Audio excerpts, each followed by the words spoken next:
Out of Canada, one of the top ladies from north of the border riding for Scott 3 Rocks Racing, Michaela Kaufman.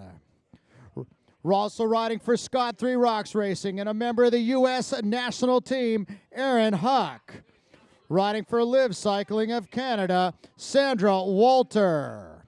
She was on the podium here last year riding for Team Sho-Air in Canada, Evelyn Dong.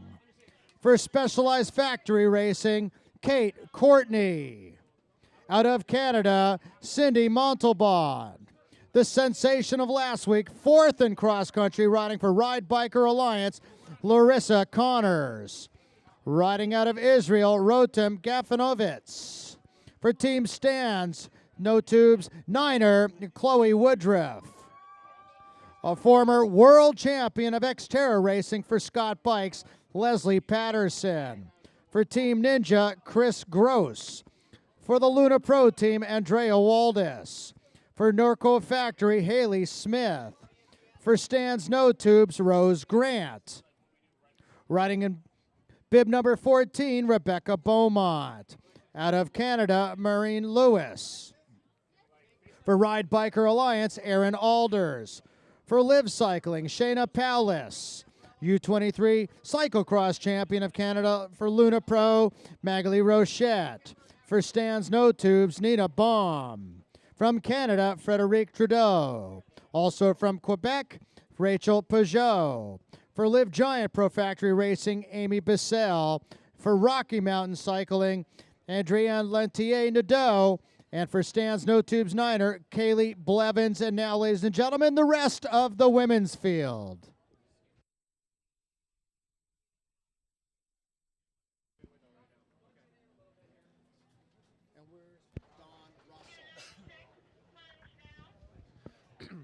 All right, and for those of you joining us live online today, uscup.tv, we will have live racing action here from Fontana, California, around the world, streaming on uscup.tv for the spectators in the audience. If you have friends or family at home couldn't make it here, make sure you guys get on Facebook, get on Twitter, share that link, uscup.tv. We are streaming live mountain bike racing.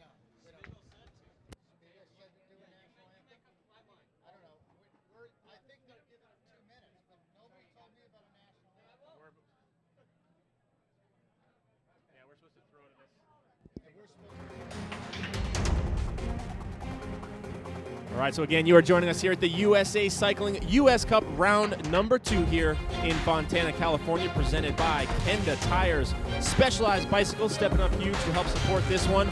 Muscle Monster Energy Shake, Mountain Bike Action Magazine here in support. Of course, our great production crew in the house. Cannondale Bicycles, big supporter. Ride Biker, presented by Sho-Air.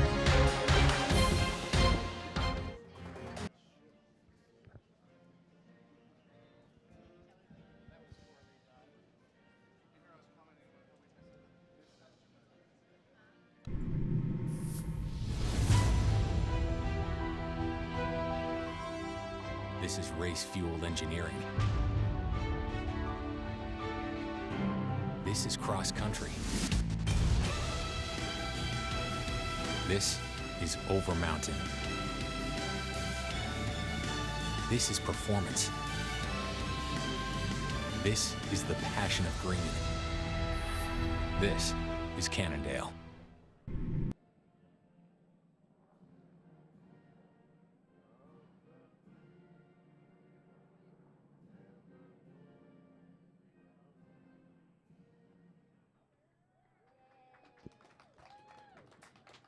All right, ladies, we're going to hand the microphone here to Don Russell, and he will be providing for you some pre-race instructions here momentarily.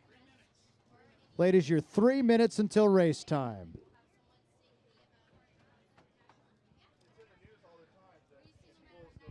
Okay, ladies, we're doing 5 laps.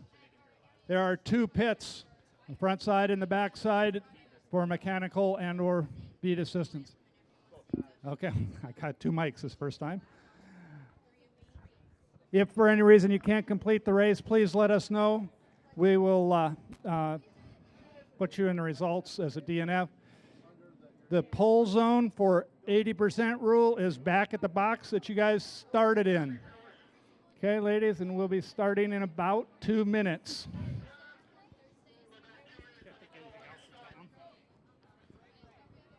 We'll give you 1 minute, 30 seconds, 15, and you'll start on a whistle anytime inside of 15 seconds. Fontana, make some noise for the pro ladies.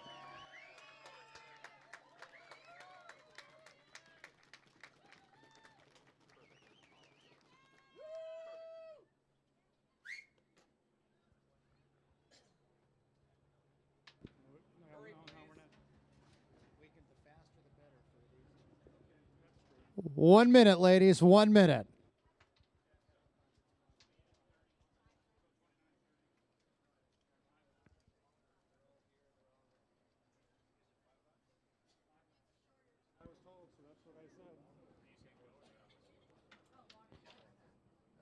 Ladies, anytime inside the next 15 seconds on a whistle.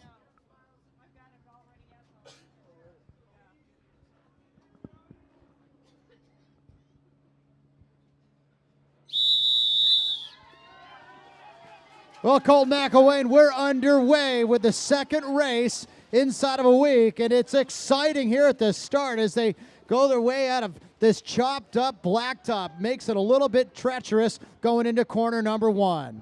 That's right, Larry. Our women are off right now. Looks like the world champion stripes there of Catherine Pendrell, the Luna Chicks rider and defending champion here at this race. The winner last year, 2014 edition, and we are off here. The elite women today take off on their first of many laps to come. Larry, how many laps are we doing today for the elite women? They're going to do 5 laps, which compared to last weekend, they ended up doing 7. The temperature was nearly 90 degrees. I'm thinking, comparatively speaking, absolutely perfect racing conditions here. Temperature right about 78 degrees. Humidity is about 40%, and it doesn't get much better than this for Fontana. Yeah, really surprising to show up this morning. I mean, last week the heat was such a big factor. A lot of these riders coming out their first race of the season outside of their region where it's been very cold all winter. Well, and you can look at this right here. This is early on, only about 400 yards from the start. And these dry, dusty, drought conditions that Southern California has experienced this year is very indicative of the conditions they'll race in. We just got done with the Category 1 race, the expert level of cross country this morning, and they were absolutely covered with dust. So that's obviously going to factor in here this afternoon, Colt. All right, so just running over that front row real quick for those of you just joining us. We had our world champion there, Catherine Pendrell. Emily Batty, your winner last weekend at Benelli Park. Katarina Nash of the Luna Chicks, a multiple-time winner here, was 3rd on the line. Georgia Gould, your Olympic bronze medalist for the United States. Leah Davison was 5th on the line, your U.S. national champion. Michaela Kaufman, Aaron Huck, Sandra Walters, Evelyn Dong, and the young U23 national champion representing Specialized Bicycles was Kate Courtney.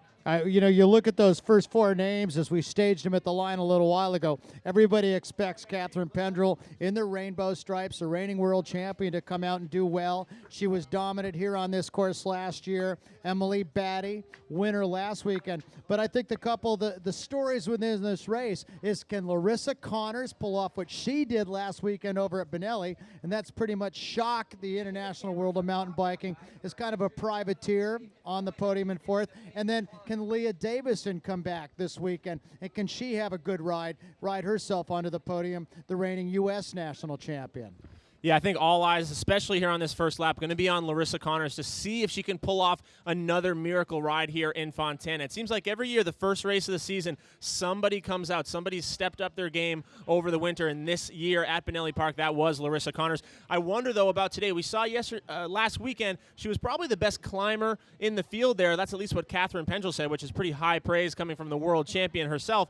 However, she was getting gapped on a lot of those technical descents. Here in Fontana, longer climbs, yes, but also much more technical descending. The moon dust out here, grabbing those front wheels, a lot more rocks to negotiate, braking bumps, things like that. I wonder if she'll struggle to stay in contact, and of course less of a straightaway for riders to sit up and allow her to chase back on. So I will be even more impressed if she can make that front group here today. And you can only wonder how her week must have been. I mean, she's teaching high school math here in Southern California, going to really essentially a full-time job, and just absolutely her cup runneth over with emotion after 2 great days of racing last weekend. The other story that I think today is Leah Davison after a weekend of racing. Will she find maybe a little bit more form in her legs? Yeah, I talked to Leah yesterday. We did a pre-race interview, and I asked her how important is it in these first couple of races to have a big result, kind of set the tone for the spring. And she just shook her head and said it's not important at all. You look back a year ago, and Leah wasn't even racing, wasn't even riding her bike at this time of year, didn't even start until I think June, still went on to win the national championship, had a great ride at some World Cups and the World Championship. So while some riders do place a lot of importance on this time of year, getting these early points, from 1 week to the next, a lot can change, but it's also not a make or break for your season here. So whether or not Leah's in A-plus race shape right now, I don't think that's going to impact how she does in the months to come and some of her bigger goals at the World Cups. So we have just been told we're experiencing a few technical difficulties. We have a helicopter up in the air, and some of the best laid plans don't always bear forth. But we can assure you that Catherine Pendrell, Emily Batty, and Katarina Nash, in fact, there is a shot from one of our ground camera locations. So we are looking at the back of the field. But up front, you saw the colors of Luna. Pendrell, Nash, and Gould dictating an early tempo with Emily Batty probably riding very strategic like she did last week, and that was just kind of settling in and allowing everybody else to kind of control the pace at the front.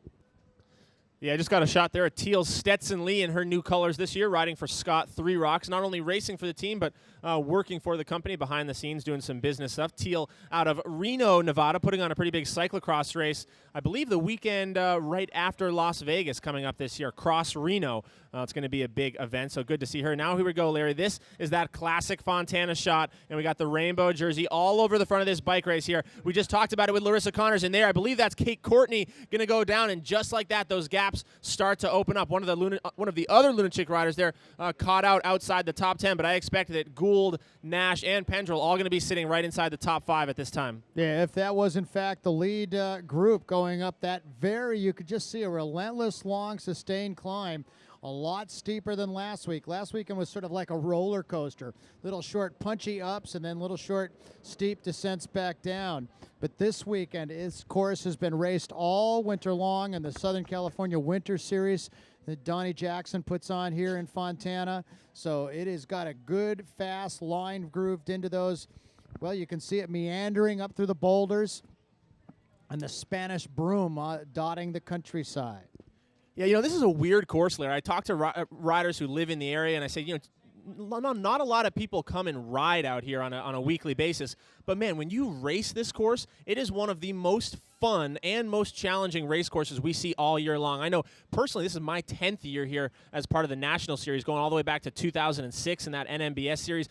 You look back, this has got to be one of, if not the longest running National Series races to continuously happen. Obviously, Sea Otter's still on the calendar, been going on for decades now. And this race itself, I think, going on almost 20, 25 years now in some capacity. But in terms of national level racing, riders like Katarina Nash, Jeff Kabush later in the men's race, they know every variation of this course inside and out. It makes for some really exciting racing. Yeah, and you can see from that shot right there that it is literally, this hillside is tucked right into the smack dab in the middle of SoCal suburbia. There are housing developments all around this short little mountainside here in Fontana. We're located about 45, maybe 50 miles east of downtown Los Angeles, only about 15 miles from Benelli Park, where we raced the C1 race last weekend. As we get our helicopter back up, we are experiencing a few technical difficulties with the feed from the helicopter, but we should have the shot in the front of the race here momentarily. But Catherine Pendrell, the last time we saw them, the reigning world champion, was out in front of her teammate Georgia Gould, and Emily Batty, last week's winner, was sitting in third position. We're underway with lap number 1, a total of 5 laps to be raced this morning.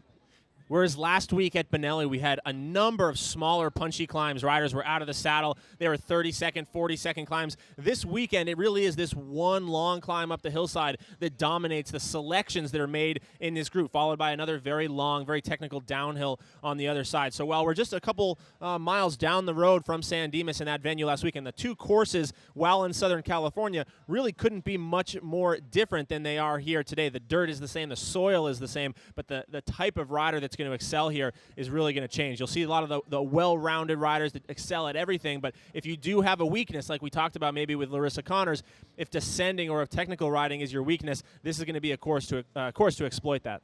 Yeah, last week Larissa just scrapped and clawed her way back to that front group nearly every steep climb, and then you could see her losing time on those descents. And as you just said, Colt, this one has got very, very sketchy dirt, very, very difficult descending, and it's going to wear on them as they continue to get more fatigued. It is a spectacular day here. The early morning clouds have burnt off, but as we said a few minutes ago, temperature is not going to be a factor today like it was last weekend, and there were a reduced number of laps. These ladies should expect to be out there racing for about an hour and 20 or an hour and 25 minutes would be our total elapsed time.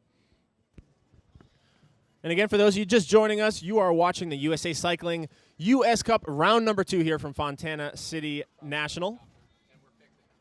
Having a little bit of technical difficulties with the helicopter up there in the sky. In fact, that's what you guys are looking at right now. They'll be up there trying to fix it right now. We'll be getting those shots for you hopefully very soon. I'm Colt McElwain, joined here in the booth by Larry Longo. If you guys want to talk to us here, you guys can use the hashtag US Cup 2015, or you can tweet at me directly if you have any questions about what's going on. You want updates on specific riders, you can find me at DopersSuck, DopersSuck.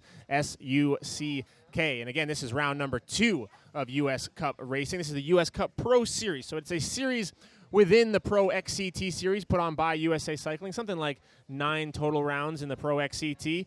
This year, the US Cup itself expanding to 5 rounds, started last weekend in Benelli here in Fontana. Excuse me, we go back to Benelli, then Sea Otter, and round the whole thing out in June out in Colorado Springs, right down the road from the USA Cycling headquarters. Well, and interestingly enough, Colt, as we await a signal from our helicopter, this is not the only national race going on in Fontana this weekend. There's actually a NASCAR race that'll be taking place a little bit later on this afternoon. And as the crow flies, it's only about 5 miles away. So there's some sort of an issue with all the communications at the Fontana NASCAR racetrack and with our helicopter up in the air. But we're going to fix that and have a live shot of the front here as soon as we can possibly get it. Pendrell was in the lead when we saw them go out away from us 6 or 7 minutes ago. We're anticipating hot lap times, fast lady lap times of about 18, maybe 19 minutes. Looking over last year's results here in the women's field, like we mentioned, it was Pendrell who took the win last year, your defending champion. Her teammate Katarina Nash was second. Again, she's won here a number of times. Emily Batty, your winner last weekend, was third here last year. Georgia Gould of the Luna Chicks was fourth, and Evelyn Dong, riding for Sho-Air and Cannondale, was fifth here last year in really one of her breakout races of the season. She's coming back now. Not the rookie anymore, Larry. Riders like Evelyn Dong, now all the weight is on her shoulders to step up and perform in this the year before the Olympic year. So very important, as some of you might have heard in that interview with Leah Davison, and how that Olympic selection process started last year in terms of earning points for your country to secure the spots. Any pressure on Evelyn Dong coming into 2015, Colt?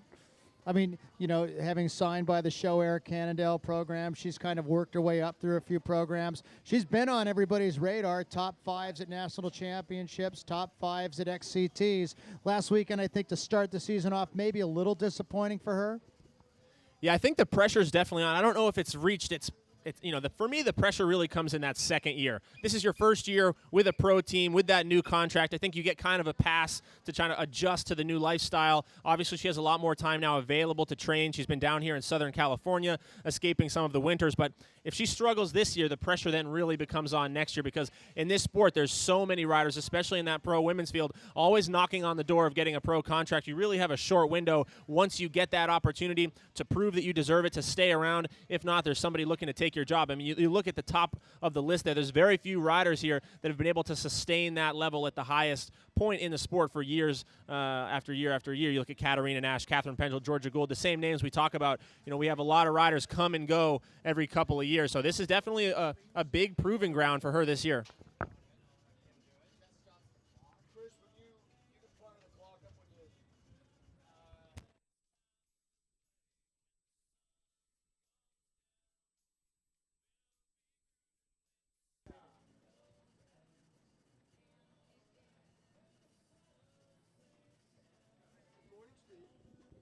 So I would suspect, Colt, that if this race formulates itself at all similar to what they did last weekend, we're going to see a group of maybe 6 or 7 consolidated. They'll come off that descent, and as you can see, it's a long, flat, kind of a dirt road along a riverbed wash. And I think we're going to see a group coming at us at the end of lap number 1.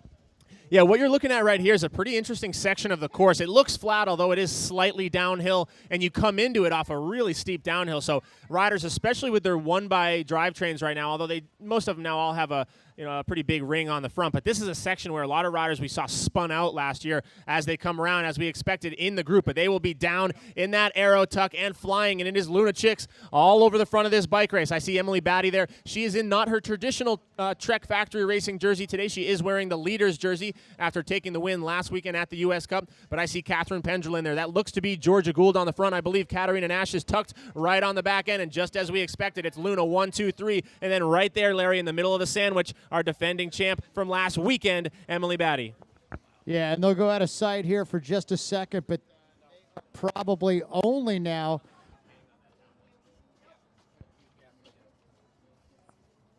somewhere in the neighborhood of maybe a half a mile from the finish line. So it shouldn't take them too much longer. They're maybe 3.5, 4 minutes away from ending up lap number 1. And we'll get our eyeballs on them and have absolute confirmation as to who is made selection in that front group of 4 riders. But pretty much it looked to me, I agreed with you. You had 3 Luna riders and Emily Batty in there, and it is Georgia Gould, Katarina Nash, Catherine Pendrell, and Emily Batty. And this is a runaway freight train for the rest of the field. There is not even a second group in sight. All right, now they're about to make their way here into this big rubbly climb. You can just barely see them now making their way up. This climb is so decisive. We have seen the race won and lost here a number of years. They're only now about 3 minutes from the finish line.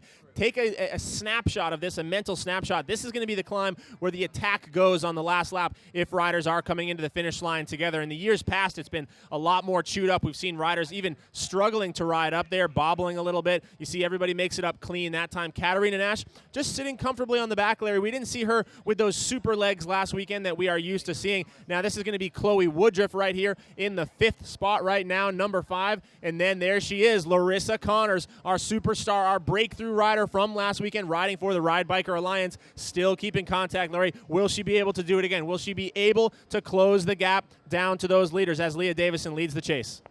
Yeah, Leah Davidson right now sitting in about 8th position, but as we see them go by this rock wall, we're going to be looking live at our leaders coming through. Sub 17-minute lap time for lap number 1. It is going to be Georgia Gould bringing them through with 4 laps to go. So it's Gould, followed by Batty, Pendrell, and Nash with 4 laps to go. And now we go back into this chase, and it should not be much longer that we will be seeing Chloe Woodruff, followed by Larissa Connors in that final spot for 5th and 6th. So here they are, just about 20 seconds back here at the end of lap number 1. Just caught a glimpse of Kate Courtney out there after that crash on climb number 1. She's a ways back in the pack now as Chloe Woodruff leads through. Larissa Connors, still that signature smile on her face, riding in the number 6 spot right now. And then here comes Leah Davison, the Stars and Stripes jersey of our U.S. national champion, bib number 11 after an 11th place ride last weekend. Yeah, Sandra Walters right on the wheel of Leah Davison. And as you said earlier on, not that much importance in these early season races. Yeah, she'd like to be scoring some UCI points, but probably better than that, she'd just like to be fit and healthy. As you mentioned also that Leah Davison not even racing after hip surgery last year. Look at this shot right there of that lead group of 4, and now the the world champion is setting the tempo as they head out on the 2nd climb of the afternoon. Coming into some of these early climbs as they snake really close to the venue here. It's a great spectator course. You just make a short walk up the hill here. You can see a lot of the climb. Looking at that chase group, though, when we think about Chloe Woodruff and Larissa Connors, we talked about the technical aspect, but today with the much cooler temperatures, as we mentioned, it gives some of these riders who are not from Southern California a little bit of that advantage back. I think one of the things that played in Connors' favor last weekend is that she is from here in Southern California, trains here in the heat, and really was acclimated well to it, whereas some of the other riders we saw really struggle. And you see those 2 chasers now maintaining the gap. Yeah, we saw last weekend so evenly matched, these front 4 ladies. They went all the way to about 1 to go, and it's a long afternoon. Winning time was up near 2 hours. In fact, they were out there for probably one of the longest XCT races that they'd ever done at nearly 2 hours. A little bit further back, that's rider number 36.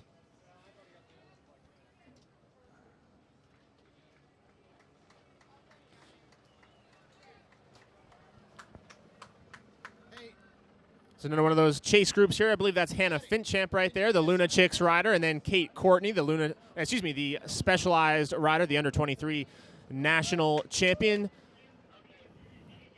She is collegiate teammates with Kaylee Blevins, who's out here as well. Those two students right now at Stanford University. They were not racing Benelli last weekend, actually had their finals, so had to be home studying, getting ready for those, but now they are out and ready to roll.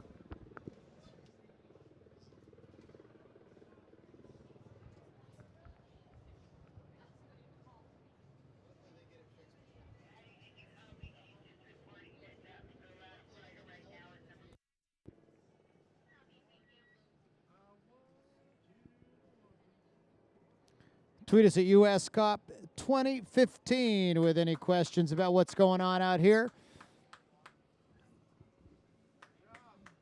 I saw Caroline Manet go by a few minutes ago, an 8-time French national champion of cyclocross, and on the fat tire bikes this weekend. After a long, long season of cyclocross racing, her form will be slowly coming back, I would suppose. Yeah, Caroline riding for the Raleigh Clement program, really making a big push on the mountain bike this season. They just signed Kerry Werner, former U23 national champion and a really big up-and-comer in the elite men's field. So they're making a big statement here, not just in cyclocross, but really trying to transition into mountain biking as our leaders come into the shot here. And Emily Batty, Larry, am I looking at the same race as last weekend or not? Because this looks like deja vu all over again. Your world champion on the front, pushing the pace, and then the very tactically savvy Emily Batty just so comfortably sits there on the wheel. Yeah, they're just tapping out a nice little rhythm right here. Certainly not in any hurry to be the aggressor. It looks like Catherine Pendrell's looking for a little bit of help, but not going to get it from Batty. Batty knows better. She's just going to sit there and continue to mark these moves. When she felt good and was ready to go last weekend, it was very much deeper into the race, and you've got that Luna sandwich underway with Catherine Pendrell leading in that World Championship kit. Looking at Pendrell here on the front, I mean, you can tell just by the pedaling style, by the body type, and by her results, if you're a fan of the sport, Catherine Pendrell really is one of, if not the most elite climbers in the women's field here in professional mountain bike racing and on this course. And look at this, Larry. Go ahead. The chase has been caught. Yeah, well, they're going, and look at that. Big acceleration by Catherine Pendrell. Holy cow, we are seeing it live. Boom, the jets go off there for Pendrell there with no regard for the chaser. She saw it, so they definitely slowed up a little bit there, allowing Chloe and Larissa to get there, and Pendrell really feeling good here, going out on only lap number 2, just 22 minutes into this race, Larry, so forget everything I just said about deja vu from last weekend. Last weekend was the long, drawn-out, no attacks. Now Pendrell on the pavement, just itching to get those engines roaring. Well, that move brought a smile to both of our lips. Just watching it go was almost funny because right as we spoke, Chloe Woodruff and last weekend's sensation Larissa Connors, the duo had made contact with the front group of 4. Catherine Pendrell looked over her shoulder and she said, I'm going to blow this thing apart right now. And it looks like Emily Batty has responded, and that looks to be Georgia Gould, who's also been able to hang on to the pace of her teammate. On the climbs, 30 seconds and under, it seems like Batty has had the advantage. She's a little bit more explosive, at least she was last weekend. So Pendrell here, she knows if she wants to make this separation, she has got to start pulling, got to start stretching that elastic from the very base of the climb. She's got to use her aerobic capacity to her advantage, try and stretch things out over the top and try and crack Emily Batty slowly. That one attack isn't going to do it. Obviously, Batty there had the acceleration to follow that move, but as they continue to climb here on a very physical, upper body oriented climb here. It's very technical. It's going to take a lot to hold that wheel, and a rider goes down. Is that going to be Connors? No, I think maybe Wood. No, excuse me. That was Sandra Walter. Excuse me, the Live Giant rider. Got my jerseys confused there. 2015, the early season. Always tough as all the teams are changing kits. Always know the Luna Chicks, though. and Emily Batty as well. She's the only Trek rider out there. I want to remind our amateur riders who raced this morning, we're going to have an awards ceremony for you here in about 5 or 6 minutes. 12 o'clock scheduled awards ceremony for all of our Cat 1 fields, including our reigning junior world champion, Andreasen. Simon Andreasen came over from Denmark. He took the win in that race. Is that Leah Davison? No, I think she's a little further up than that. Yeah, that's going to be Kate Courtney. Like we said, we saw her just about on this very section on lap number 1 go down with a crash, just where we saw Sandra Walters go down. So a lot of this course, I mean, you guys know we talked about it last weekend, the drought here in Southern California. So a lot of these corners very blown out, especially after all the amateur racing this morning. The course has actually changed from the time that these elite riders saw it on Thursday and Friday in their pre-ride laps. You throw about 1,000 Cat 1 wheels out there today, just doing lap after lap. It continues to chew things up. It changes the lines. It adds those braking bumps. So maybe on lap number 1 here, some of those women being caught off guard a little bit as we saw Teal Stetson Lee there. Again, you see some of our downhill riders here. Fontana, one of the few national races where we still have downhill racing in conjunction with cross-country racing. We've had some great four-cross here in the past, so this venue really, it's just an excellent race course for all forms of mountain biking. Yeah, former World Cup winner Aaron Gwynn will be probably racing. I have not confirmed with that, but he's been racing a good chunk of the Winter Series. Logan Bingley and Kevin Aiello and the KHS squad. So a lot of big downhill names in town this weekend also, as we are again experiencing some technical difficulties with our live feed out of the helicopter. It's up there continuing to shoot videotape, and we do apologize for that. All the best laid plans are not working out quite exactly as Scott Tedrow is hoping. Racing here this weekend, and especially this webcast, is brought to you by Specialized Bikes. Mike Sinyard a few weeks ago jumping on board and saying, hey, I'm going to give you guys some money. What you're doing down there in Southern California and around the country is great. And Specialized Bikes, a presenting sponsor of our webcast here on a beautiful Saturday in Southern California.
So we will see if that was some sort of a test soiree.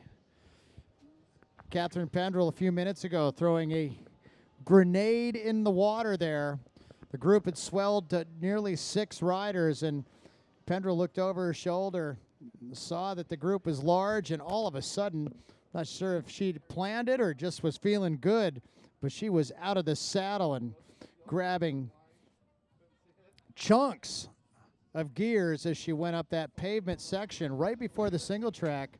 I think caught everybody by surprise, but Batty and it looked like Georgia Gould were able to kind of react to it. Yeah, I mean, that was a vicious attack by Pendrell. Obviously, she's still fresh here. She was only 20 minutes into the race.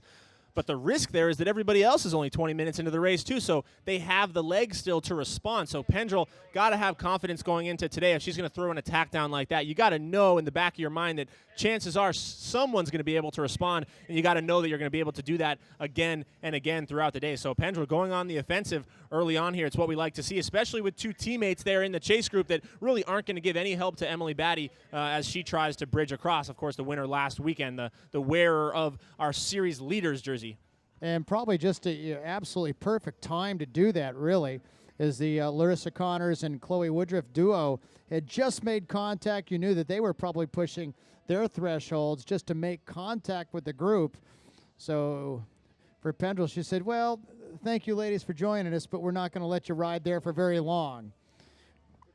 Taking a look here at this hillside, guys, as you see the riders maneuver their way through, there is actually quite a bit of flow out here, despite how some of these riders are struggling. But it really is, it takes precision on the bike handler's part to maneuver just the right speed through some of these rocks, and you have to pre-ride a lot. You have to know what's coming around all these corners. But you'll see here, as we watch the front of this women's race, some of our elite men today, they make this that whole section there just look like a pump track the whole way up the climb with incredible flow, barely on their brakes, whereas other riders seeing it for the first time, maybe not as comfortable here early season. They've been on their trainers in their basement all winter. They haven't seen dirt. They're not they're not fresh on their skills. You will see them really struggling, which makes an already difficult climb just that much more difficult. Taking a look here, Larry, at the backside of this, I don't know if I'll call it a mountain, but it is certainly a massive hill here right in the center of Fontana. Suffer quotient certainly a little bit more relaxed. If last weekend was on a scale of 1 to 10 of 10, this weekend with conditions definitely ripe for fast racing and a much shorter distance, a much shorter duration. These ladies will probably, comparatively speaking, be in a much more comfortable situation on their bikes.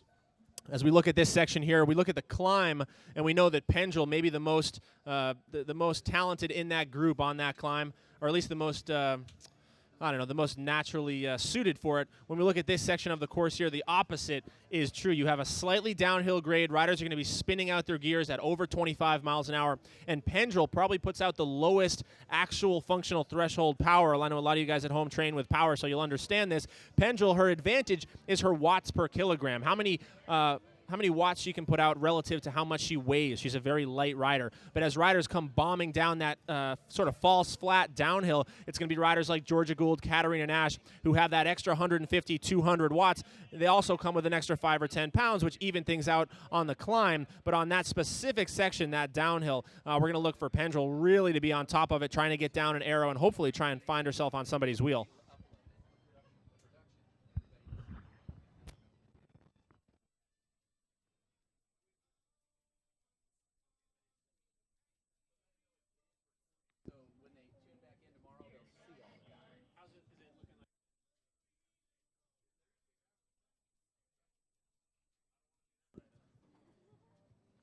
So just to let our viewers at home know that we are recording every inch of the racing action out there. And we have a helicopter up in the air, but some sort of a conflict with communication, radio communication, sending that signal back to the ground here this afternoon due to the Fontana NASCAR race, which is probably just about ready to start, and the massive amount of technical communication equipment over there. But there will be a post-race edit, and you'll be able to watch all the racing action live as we now almost 32 minutes into lap number 2. Well, actually, it's the second of 5 laps. And we should see Catherine Pendrell, hopefully Emily Batty, and Georgia Gould with her in a group of 3 when they come down this false, flat, fire road section on the backside of this race course. Any second should be coming into sight. I've got a trivia question for those at home. Again, you guys, never mind. I'll hold that one for later as our leaders come into sight. And just like I said, we're going to see Catherine Pendrell there just doing everything she can to hold the wheel as some of these big powerhouse riders. Oh, and there Pendrell goes, proving me wrong, move after move, attacking here just as it slides up this hill. Larry, what is going on in Fontana today? This race is going bananas here. Body blow after body blow for Catherine Pendrell in the World Championship stripes, just taking it to the chasers there. It looks like Nash maybe has been popped off along with Chloe Woodruff there as that gap opens up to about 6 or 7 seconds. Well, she dropped it into the small cog in the back and absolutely thundered behind that little rocky outcropping. But I think Catherine Pendrell wants to lead coming into this little technical, steep, rocky section. And as they come around, it is one more time Catherine Pendrell out in front. And it is maybe once again a little bit of team dynamics going on with Pendrell and Gould setting a very, very high pace. Maybe they almost are in fear of the way they saw Emily Batty ride last week, and so they just keep hitting her and hitting her and hitting her, and so far she's not being knocked down. You know, every week when we find ourselves in this situation where we have 3 or 4 Luna Chicks riders in a group, we always talk about how they really don't use team tactics to their advantage. Every one of them out there racing on their own, trying to get their own result, and really their biggest competition is within the same team. But if I didn't know better, I would think that this was a team plan today to try and break the legs of Emily Batty here early on, try and sap some of that explosiveness by making her cover attack after attack. Now, of course, they've dropped Katarina Nash, so their numbers are down a bit, but still two very strong riders here in the world champion up front and your Olympic bronze medalist in the back. So Emily Batty going to be feeling under pressure here early on. Again, only 33, 34 minutes on the clock, and Batty already has been put on the back foot. Yeah, but very smart by Batty. She just marks those wheels and says, all right, yeah, take me with you. And she's so far been successful at hanging on to both Gould and Pendrell. Just a little bit further back, pretty impressive ride by Chloe Woodruff out of Prescott, Arizona. For U.S. team rider, new this year to the Stands No Tubes Niners squad. She's with Katarina Nash, the other Luna rider who was dropped in that ferocious attack by Pendrell early on lap number 2. But there are your leaders coming into our site right now. So we are now to 3 laps to go as they go by us here at the start-finish line location. And I like to look right in their eyes, and they all look very comfortable right there. And it's Pendrell leading them through, followed by Batty and Gould. And here comes Woodruff and Nash right on their wheel, and it's only a separation of about 8 seconds. Larissa Connors, though, has been dropped from that chase group. Looks like she's going to be coming up here. Only about a minute separating, so still a lot of riders in contact here as they go out on lap number 3. We are going to see, again, it's Leah Davison in there. Looks like one of the Scott riders. Well, Larissa Connors has got that, what has become a very characteristic grin on her face. She's getting a little encouragement from Scott Tedrow, being told to pace herself, but she's sitting right on that wheel. And the second group, or actually it's the third chase group with the U.S. national champion, Leah Davison, Sandra Walters was there, and then Larissa Connors, once again, well inside the top 10 in contention. All right, now here we go back to that chase group, and this is coming up on where Pendrell lit this race up. Now look at this. Chloe rides across. Nash rides across. So this same section is where they sat up a little bit last time. Just after they come through the feed zone, nobody wants to pull along the flats here. Chloe Woodruff taking advantage here, looking like she's going to move up into the wheels a little bit. But as we come back onto the pavement here, lap number 3, can Pendrell do it again? Will another one of the Luna Chicks, again, look at this, sharing bottles here. The Luna Chicks are absolutely working together today. It is 3 against 1. They don't care who wins. It's, as long as one of them wins, they do not want Batty to take this out here on round number 2 of the U.S. Cup Series. But Chloe tagging onto the wheel there. We come out to the pavement. Who's it going to be? Someone is going to light up this climb here. Will it be your world champion? Will it be another one of the Luna Chicks? Or will Emily Batty take destiny into her own hands and try and go solo? Well, this could be the group or the lap where they actually maybe settle in just a little bit. You see the lead group off the front. It's 5 now with 3 Luna Chicks, a Trek rider, and a Niner rider. And it looks like Chloe Forsman, I think, just went up the right side.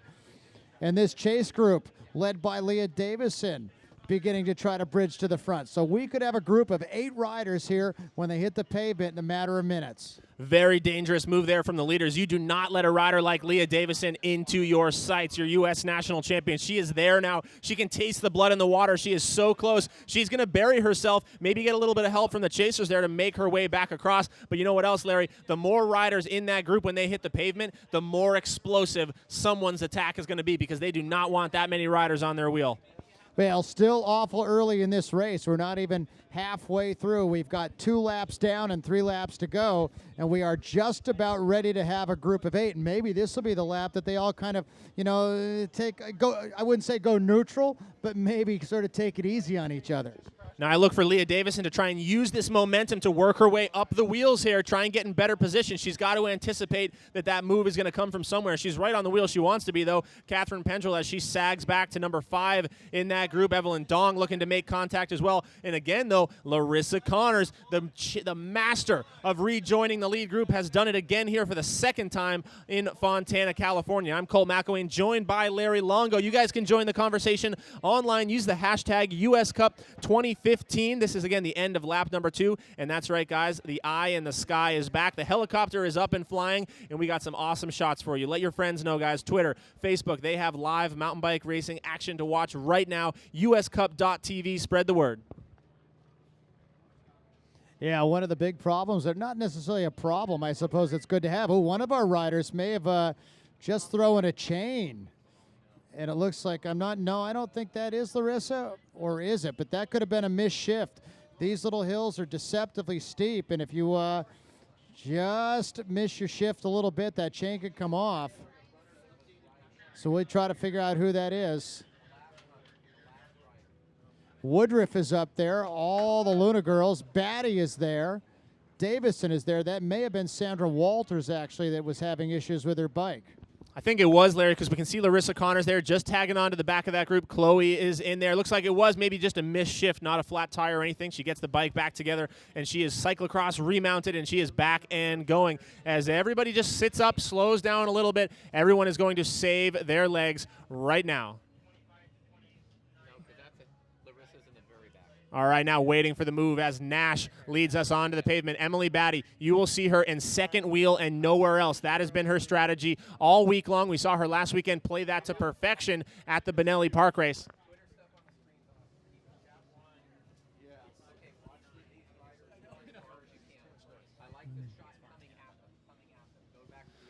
So again, guys, hashtag US Cup Fontana. Excuse me, I said US Cup 2015. I think you can use both, but we will be looking at hashtag US Cup Fontana. If you guys want to tweet questions there, we will put them up on the screen here for everybody to see, and we will let you guys know what's going on. I'll try to answer your questions. You can tweet at me, at DoperSuck, DOPE.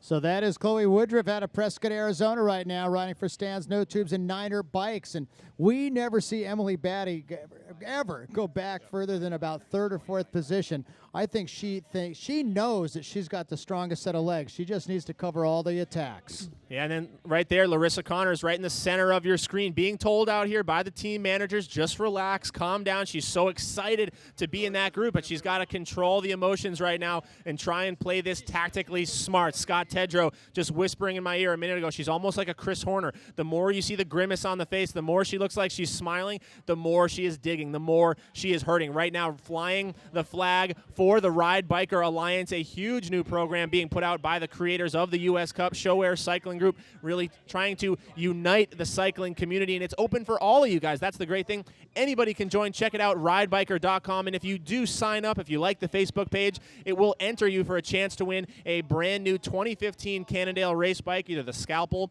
or the FSI, that super fast hardtail that some of the elite riders have been using out here today. But Larry, we are all bunched up. That attack that we expected did not go. It looks like status quo for the moment.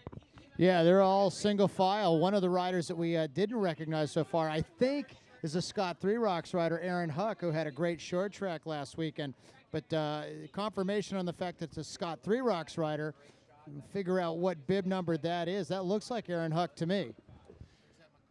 No, I believe you're right. That is Aaron Huck. Didn't recognize her. Again, 2015, a lot of these riders signing with new teams. So that will be number 8, Aaron Huck, out of, I think, Boulder, Colorado, who sort of like Larissa Connors really broke onto the scene about a year or two ago with some big national series results. We've seen her at the World Cups now, and she's one of those young riders making a push for the Olympic team. And this is good for Leah Davison out of Jericho, Vermont. U.S. national champion, Olympian. Coming back from some surgery last year. A little bit of a bobble right just as we speak. That's her in her national championship jersey. But for her to be riding up in front in race number 2, you talked to her yesterday, she's got to be brimming with confidence. Yeah, flying the flag there for Specialized Factory Racing just down the road in Morgan Hill, California. This is a big one for the hometown crowd, the hometown team trying to represent. I know a lot of the Specialized guys are down here in Specialized Bicycles. Man, Larry, I got to say, they have stepped up huge in 2015 to support mountain bike racing. We know how much Scott Tedrow and the Sho-Air Cycling Group does, but Mike Sinyard, the founder and president at Specialized Bicycles, really putting his money where his mouth is to support the sport of cross-country racing. This entire race today, the USA Cycling US Cup Fontana Fontana City National, being brought to you, being presented by Specialized Bicycles, and we cannot thank enough those sponsors that give what it takes to help make not just the racing, but this coverage possible for those of you sitting at home, being able to watch these live pictures from UCI HC Racing. It doesn't get much higher than this. Only a World Cup, a World Championships, and the Olympic Games give more points, more prize money, and draw more prestige from the win that you could get here today. Yeah, don't forget we're going to do this all over again in Southern California in 2 weeks. HC Racing on the 11th of April over back at Benelli Park, a slightly different course than we raced on at the C1 last week. And it's rumored and anticipated that we could have a lot of big names, possibly even Nino Schurter, Julian Absalon coming to town, amongst many, many more. So we're excited about that, but it is so great that these companies like Cannondale and like Specialized have jumped on board and are supporting XCT Racing and C1 and HC Racing here in the United States. And, man, your heart's got to break a little bit there for Leah Davison after working so hard to close that gap. Now she finds herself with just one bobble on a very technical climb off the back. Now, who's this on the front, Larry? That looks to be the pedaling efficiency of Katarina Nash. And it is. You see they're on the full suspension today. So Nash, Luna Chicks taking their turns all over the front. That means so that's Georgia Gould on the front. That is Nash on the back. So Gould and Pendrell clearly have the legs here. They went second and third last weekend, but here comes Nash now trying to get into position. Katarina, maybe the most talented bike handler descender in the field. She lives up in Northern California, a master of races like Downeyville Classic. So she's going to try and put herself in position here, bury herself over the top, and try and get that open line to maybe stretch things out on the downhill. Well, let's remember that Katarina Nash just competed in the World Championships of Cyclocross in her home country a couple of months ago. It was probably 7 weeks back or so. So her cyclocross season lasted well into winter, and she's just beginning to ride herself back into form. But as we get a nice long look at one of the greatest all-time, a 4-time Olympian, won a World Cup up at Mount St. Anne a couple years ago, and as you said, a super talented downhiller if she needs to be. Looking at those numbers up there, I mean, you hear sometimes, new fans to the sport, they want to know, why does Luna have so many riders at the front of the field like this? And simply put, it's because they put the support into women's racing they have for over a decade now, going all the way back to the days of Allison Dunlap and Shawnee Van Landingham. Luna does more than any other company out there to really cultivate women's talent and support the sport, not just in the United States and Canada, but around the globe. They're the top team domestically, and they've been the top team at the World Cup level for year after year. So here at the U.S. Cup, the Sho-Air Cycling Group, we really commend Luna and Cliff Bar for all that they do to support women's racing. And right now, all over the front of the bike race, paying dividends for that company. Cliff Bar, another California brand, going to have a lot of representation down here in Fontana. Well, let's not forget about Sho-Air. I mean, they've stepped up over the recent years supporting U.S. Cup racing. They're even on the women's side of things in road racing this year. It's Team 2016. So huge thank you to Scott Tedrow and his group. But right now, this could be a decisive moment,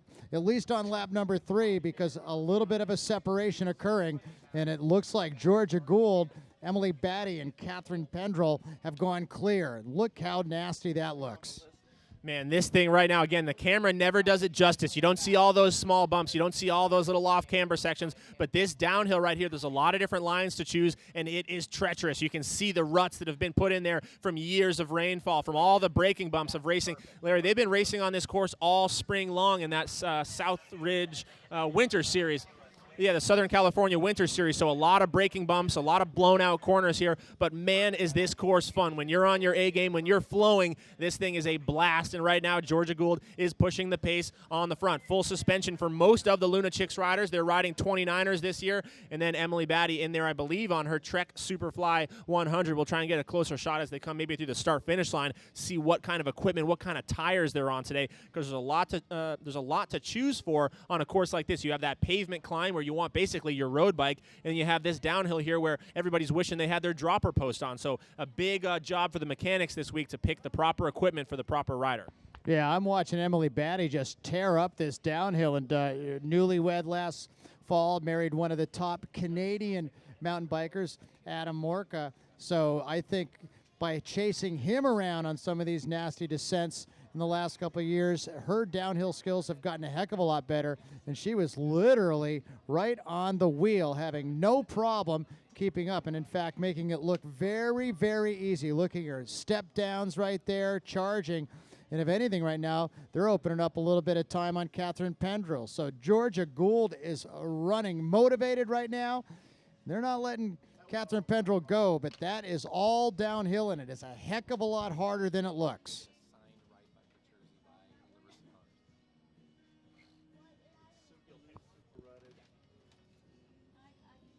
Super rocky rain ruts out there. Not that it's rained a lot, but it's more just breaking ruts from heavy use all winter long.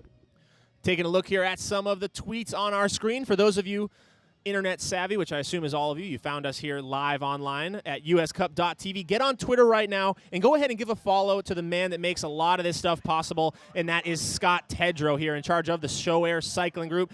Follow Scott at Scott Tedrow. That's SCOTTTEDRO. And you guys are going to have a chance to win 3, not 1, not 2, but 3 signed jerseys by the entire Luna Chicks team. That is a pretty cool thing to hang up in your little home bike shop. That is at Scott Tedrow, guys. He's going to pick 3 of his new followers today. Just go ahead. It's one click of the mouse. Go on over to Twitter right now. And if you guys follow at Ride Biker, the Ride Biker Alliance, another product of the Sho-Air Cycling Group, RIDEBIKER, guys. That's at Ride Biker. And one of you will win a signed Ride Biker jersey by the new, maybe Rookie of the Year, soon to be Larissa Connors. Well, Georgia Gould has done damage to Catherine Pendrell. Look at that, and she is absolutely at her biggest gear spun out, and you can see the benefit right there of being able to get to that wheel and just draft. Georgia Gould was pedaling at full speed.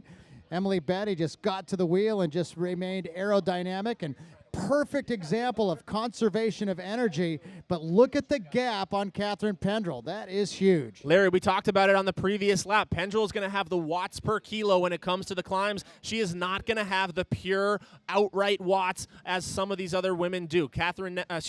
Georgia Gould, Emily Batty. These riders put out some huge power across the flats here, and right now, kind of surprised to see Gould pulling with Batty on her wheel, kind of isolating herself. But then again, this is where we come down to that point where we say there's only the team tactics. They'll only take you so far. At the end of the day, they are all racing against each other. Well, at some point, does Emily Batty maybe start to work in cooperation with Georgia Gould? And it looks like Georgia Gould is asking for a little bit of help. And just like that, guess who joins the club again? Yeah, so it looks like Georgia Gould there. You saw her looking over her shoulder right before she made contact. I think she lifted her foot off the accelerator just a little bit. She wants Pendrell back in there. She wants a little help here as they try to get the numbers. Emily Batty right there taking a sip of water. Looks very calm and very comfortable as she has really all week. She did the same thing last weekend. It worked to perfection. If it's not broken, Larry, why fix it? It seems to work for her to follow those wheels. Hey guys, I want to point out this is amazing racing. Isn't this incredible? We got the world's best women here in North America for sure, and lots of girls from around the world, and I am just really amazed and humbled by how hard they're working. This is, the World Cup doesn't start for another couple months, but these girls are taking it really serious. This is an important race. It's amazing to see what they're doing here. There's no team tactics, man. This is all-out warfare. That was Scott Tedrow chiming in, and you can see Katarina Nash was able to close some of that ground down on the descent, and it looks like she's going to make contact. You recognize this section of the course, just about done with lap number 3. Although it's almost like Georgia Gould says, I don't want to let you in either. And go to a 1-3 chance to a 1-4 chance of being able to win this race. It's all about numbers right now, and as long as that group of 3 stays 3, the odds are in their favor. But Nash continuing to claw to get back in as we're just about done with lap number 3, 52 minutes into our cross-country race presented by Specialized Bikes. Georgia Gould keeps looking over her shoulder. She is waiting for the contact to be made by Nash again, looking to get those numbers. We're coming up onto that section of course where that bunching up happened on the last lap. That top section here, just as they climb up above the start-finish line, there is some long, drawn-out, kind of flat fire road sections where if the lead group is not charging, it's going to allow the chasers to make contact again. So I think if Luna has the numbers, I don't know if we'll see him make that same mistake again. Larry, 52 minutes on the clock. These women going to see 2 laps to go, I believe, right? 2 laps to go. Yeah, 2 to go. 2 laps to go. Big gap back to the next chase, and we'll figure out if it's going to be Sandra Walters and Chloe Woodruff. they should be here shortly, but I think that very soon Nash will make that front group. And here comes Woodruff, and it is going to be plate number 8, and that is Aaron Huck. So the Scott Three Rocks rider looking very, very focused and determined as they go through with Leah Davison just a few more seconds back. So your lead 7 riders are through, and all of them still in contention for the win here. If somebody can have something special, we are.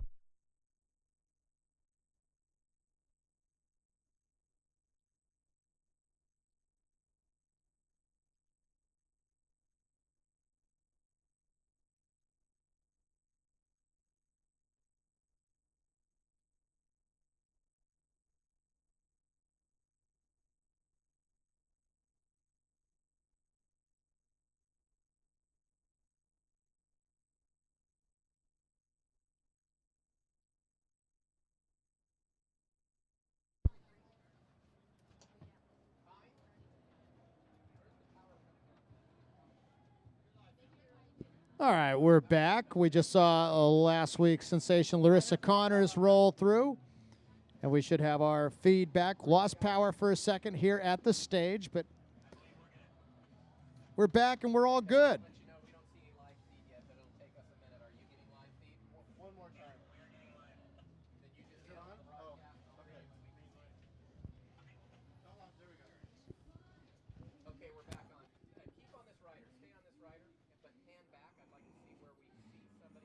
And that's Chloe Woodruff. There's Leslie Patterson as she goes through our start-finish line location, winner at Benelli Park last year, the former Xterra runner, rider, and mountain biker world champion.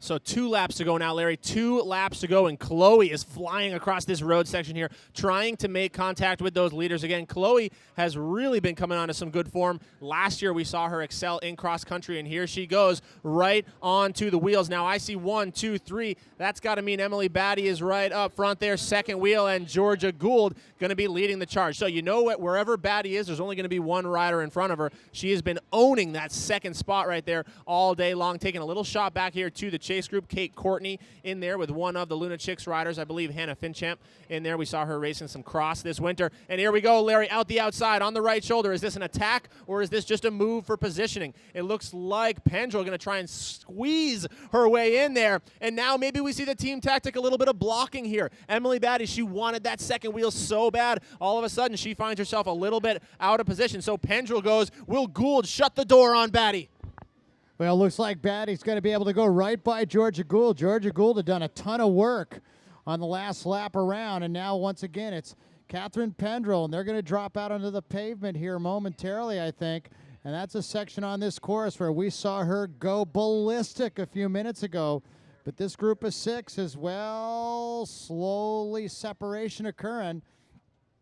You know, there's a fine line sometimes between team tactics being used to your advantage and what some might call dirty racing. I know a lot of people, myself included, really wanted Georgia to slide over and close the door there on Batty, maybe let the gap open a little bit, but a lot of these women, they have too much respect for each other to do moves like that. They're going to let Batty come through if she has the momentum and she has the line. But again, look for that maybe as things get a little bit more desperate here with 2 laps to go. They're going to come on to the pavement where we saw Pendrell light it up on lap number 1. Here she goes, staying with inside the cones, and it's 1, 2, 3 all over again. So that little acceleration, it knocked Chloe off the pace, and it looks like it knocked Katarina Nash off the pace as well. Although here they are, only about 3, maybe 4 bike lengths as Nash tries to bring that group back across.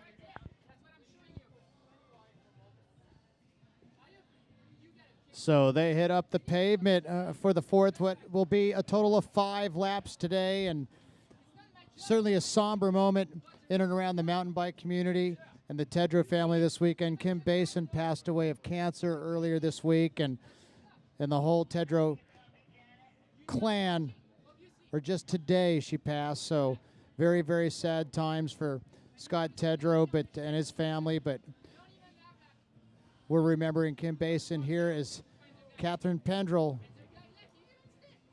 putting the hammer down on the climb. A good shot here to show what bikes we are riding. You see there full suspensions really across the board today. Luna riding those Orbea 29ers. Emily Batty on her Trek Superfly 100. And I believe Chloe Woodruff will come into our picture here in a second. Aaron Huck there riding for Scott 3 Rocks.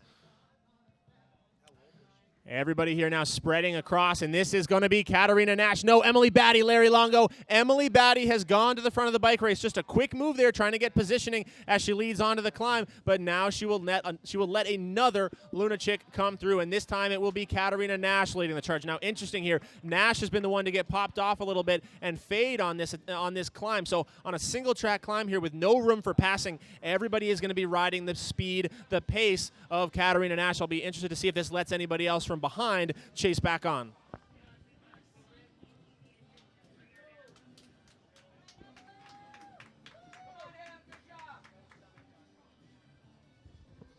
It looks like they're settling in here. This section, of course, as you've alluded to a couple of times, Colt, looks like a lot of fun, but not at full speed. And you can tell how precise the handling must be, as you can literally see Pendrell and Gould almost rubbing their shoulders on that huge chunk of granite. But there's really just one line through most of these sections up on the hillside above Fontana. We're about 50 miles east of Los Angeles. Perfect conditions for racing. Almost 60 minutes into it on this 5-lap main event presented by Specialized Bikes, Ride Biker Alliance, Sho-Air, and Cannondale, all proud sponsors of the 2015 USA Cycling's US Cup. This is action from the Women's Elite Race at Fontana City National. You guys see those tweets coming up on your screen. All you got to do is use the hashtag US Cup Fontana right there. Tweet us at US Cup Fontana. If you guys have any questions or comments, we'll try and put those up on the screen and talk to what you guys are saying. If you have questions for me directly, you can find me at DopersSuck.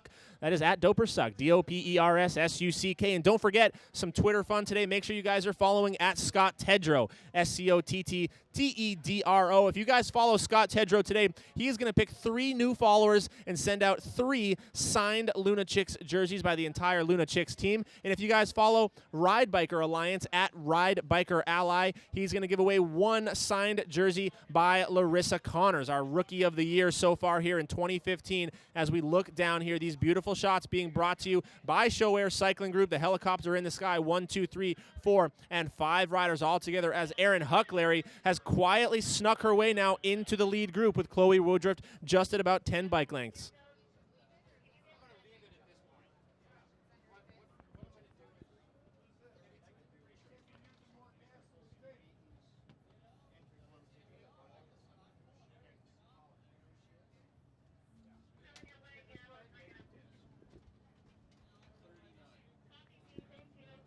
Quick shot a little further back into one of the young riders. A big contingency of riders from Eastern Canada, Quebec, in and around Montreal area that have made their way out to Southern California.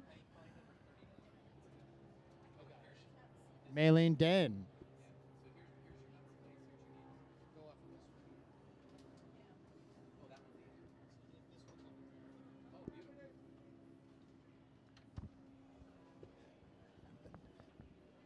Katarina Nash still at the front. And Aaron Huck has made her way to that front group. She's having a great ride. Her form came around in the short track at Benelli Park last weekend. Steep, loose climb, a couple different lines in places, and then they'll get that big, fast descent.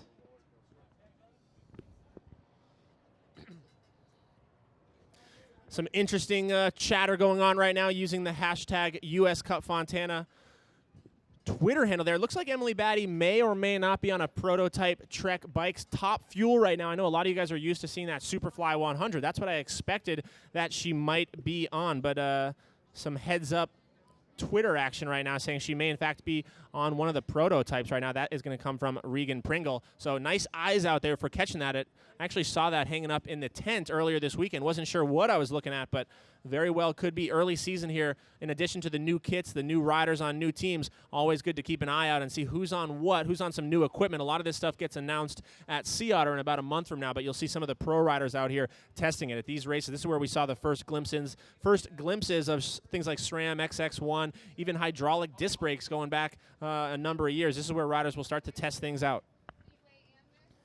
Well, we just got a shout out to Leah Davison, who's sitting somewhere inside the top 10. She's in that second group from her sister Sabre, who's probably home in Jericho, Vermont, doing some Nordic skiing today. I think it's snowing in New England, and it is absolutely beautiful for bike racing here in Southern California as Katarina Nash continues to lead the charge down this sinewy, very technical descent back to the bottom. Ladies are about 3.5, maybe a little bit more than that, laps into 5 laps total here this afternoon. And we would agree with you that Emily Batty is riding just about perfectly. Would you not agree, Colt McElwain? She is absolutely sitting in command out there. We have not seen her stick her nose in the wind once yet today, and she appears to be kind of the one that they're all looking at.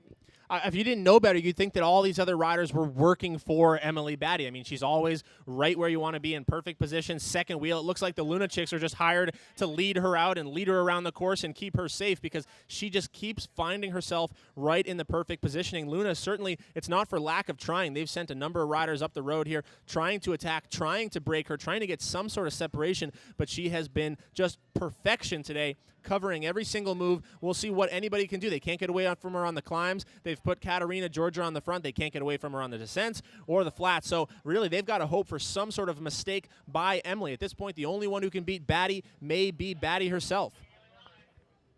And you can see just how rough this descent is.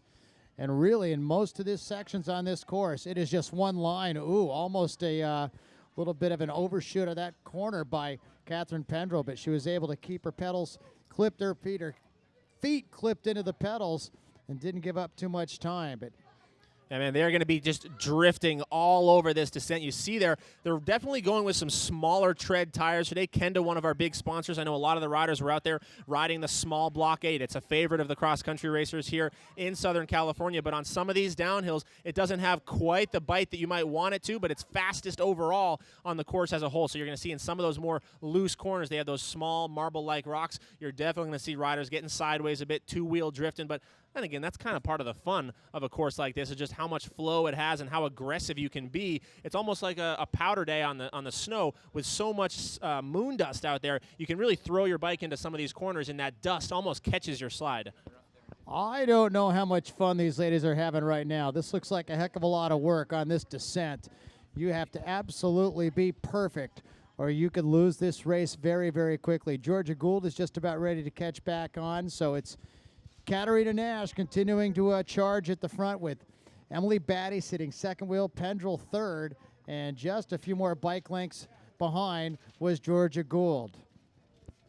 At some point, we're going to go a little bit further and see what's happening with the rest of our chase, but you can see rocky, brutally hard, tough downhill conditions, and they're just about ready to hit the fire road at the bottom.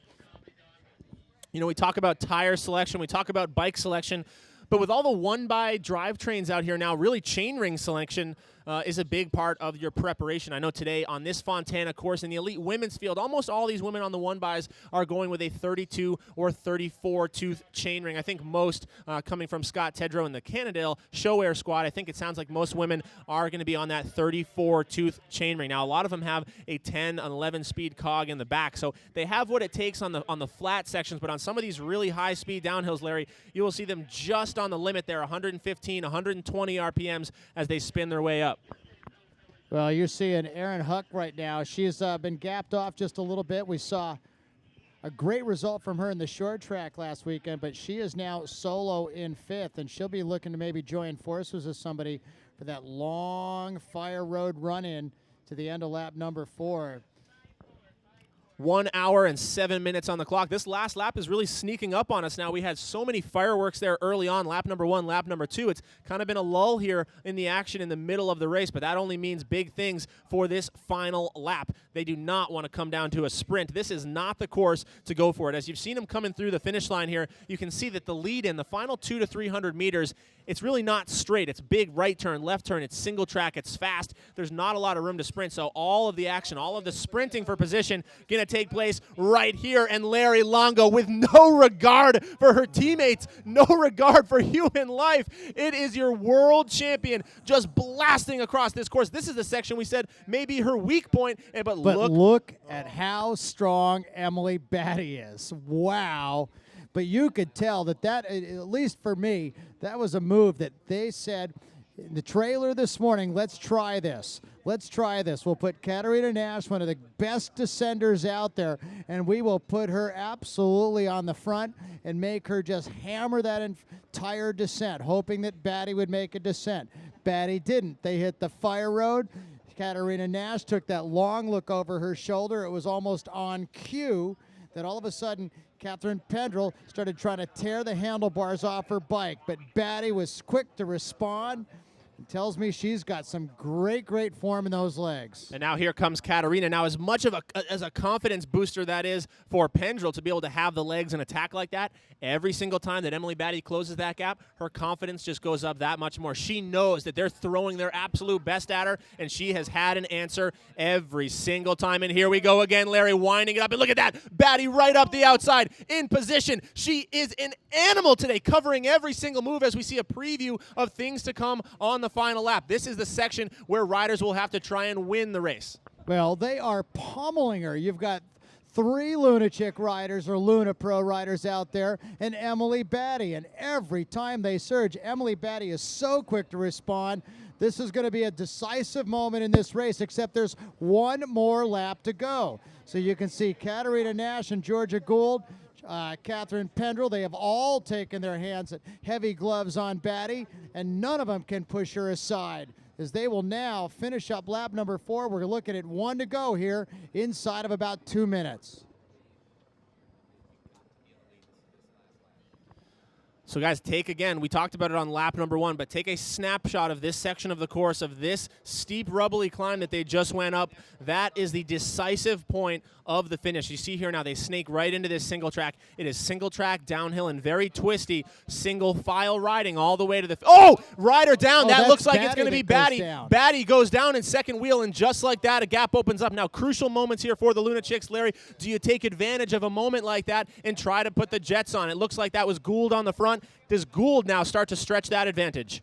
Well, you'd assume that she would, but the way that those ladies have been chasing, I don't think any of them want to ride this thing alone, and it is going to be, I think, actually going to be Katarina Nash. It is going to be Katarina going through. She gets the bell with 1 lap to go, but let's look for damage on Emily Batty. It's really no time to panic there for Emily Batty, but look, Luna Chicks absolutely playing the team card right now, sitting on the wheel and forcing Batty to chase. So we said it, Larry, if anyone's going to beat Emily Batty today, it's going to have to be Emily Batty, and that may very well have been the move. Now, unfortunately for Luna Chicks, their 2 strongest riders getting caught up behind the crash there. Katarina has been really number 3 for them on the day, but again, just now going to force Emily Batty to do that much more work, that much more chasing as they approach this climb here on the final of 5 laps to go here, an hour 11 on the clock, and we have fireworks. Well, Katarina Nash saying coming in today, she told Scott Tedrow yesterday that she felt good and she wants that number 1 plate back. So this could be the platform that she will launch herself here this afternoon. She's got a bit of a gap, but you still have a lot of racing to go, and we have seen how well Catherine Pendrell has been climbing, and she wants to try to get that number 1 bib as well in the leader's jersey. But Emily Batty, just a little bit of a bobble. Didn't look like she was injured, didn't see any blood coming off the knee, just probably shook her up a little bit. So they're on their way, 1 lap to go.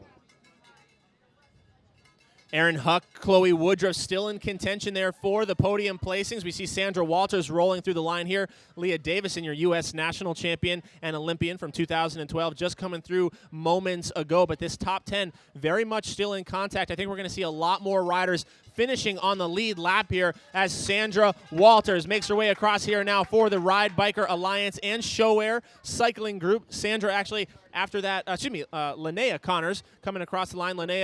Larissa. It's been a long day. Larissa Connors, riding for Ride Biker Alliance, actually signed a 3-year contract to stay with that team after her big result last weekend. So props to the Sho-Air group for snatching up her, really one of the hottest free agents on the market as we go back to the lead, Larry. And Emily Batty has not closed this gap one bit.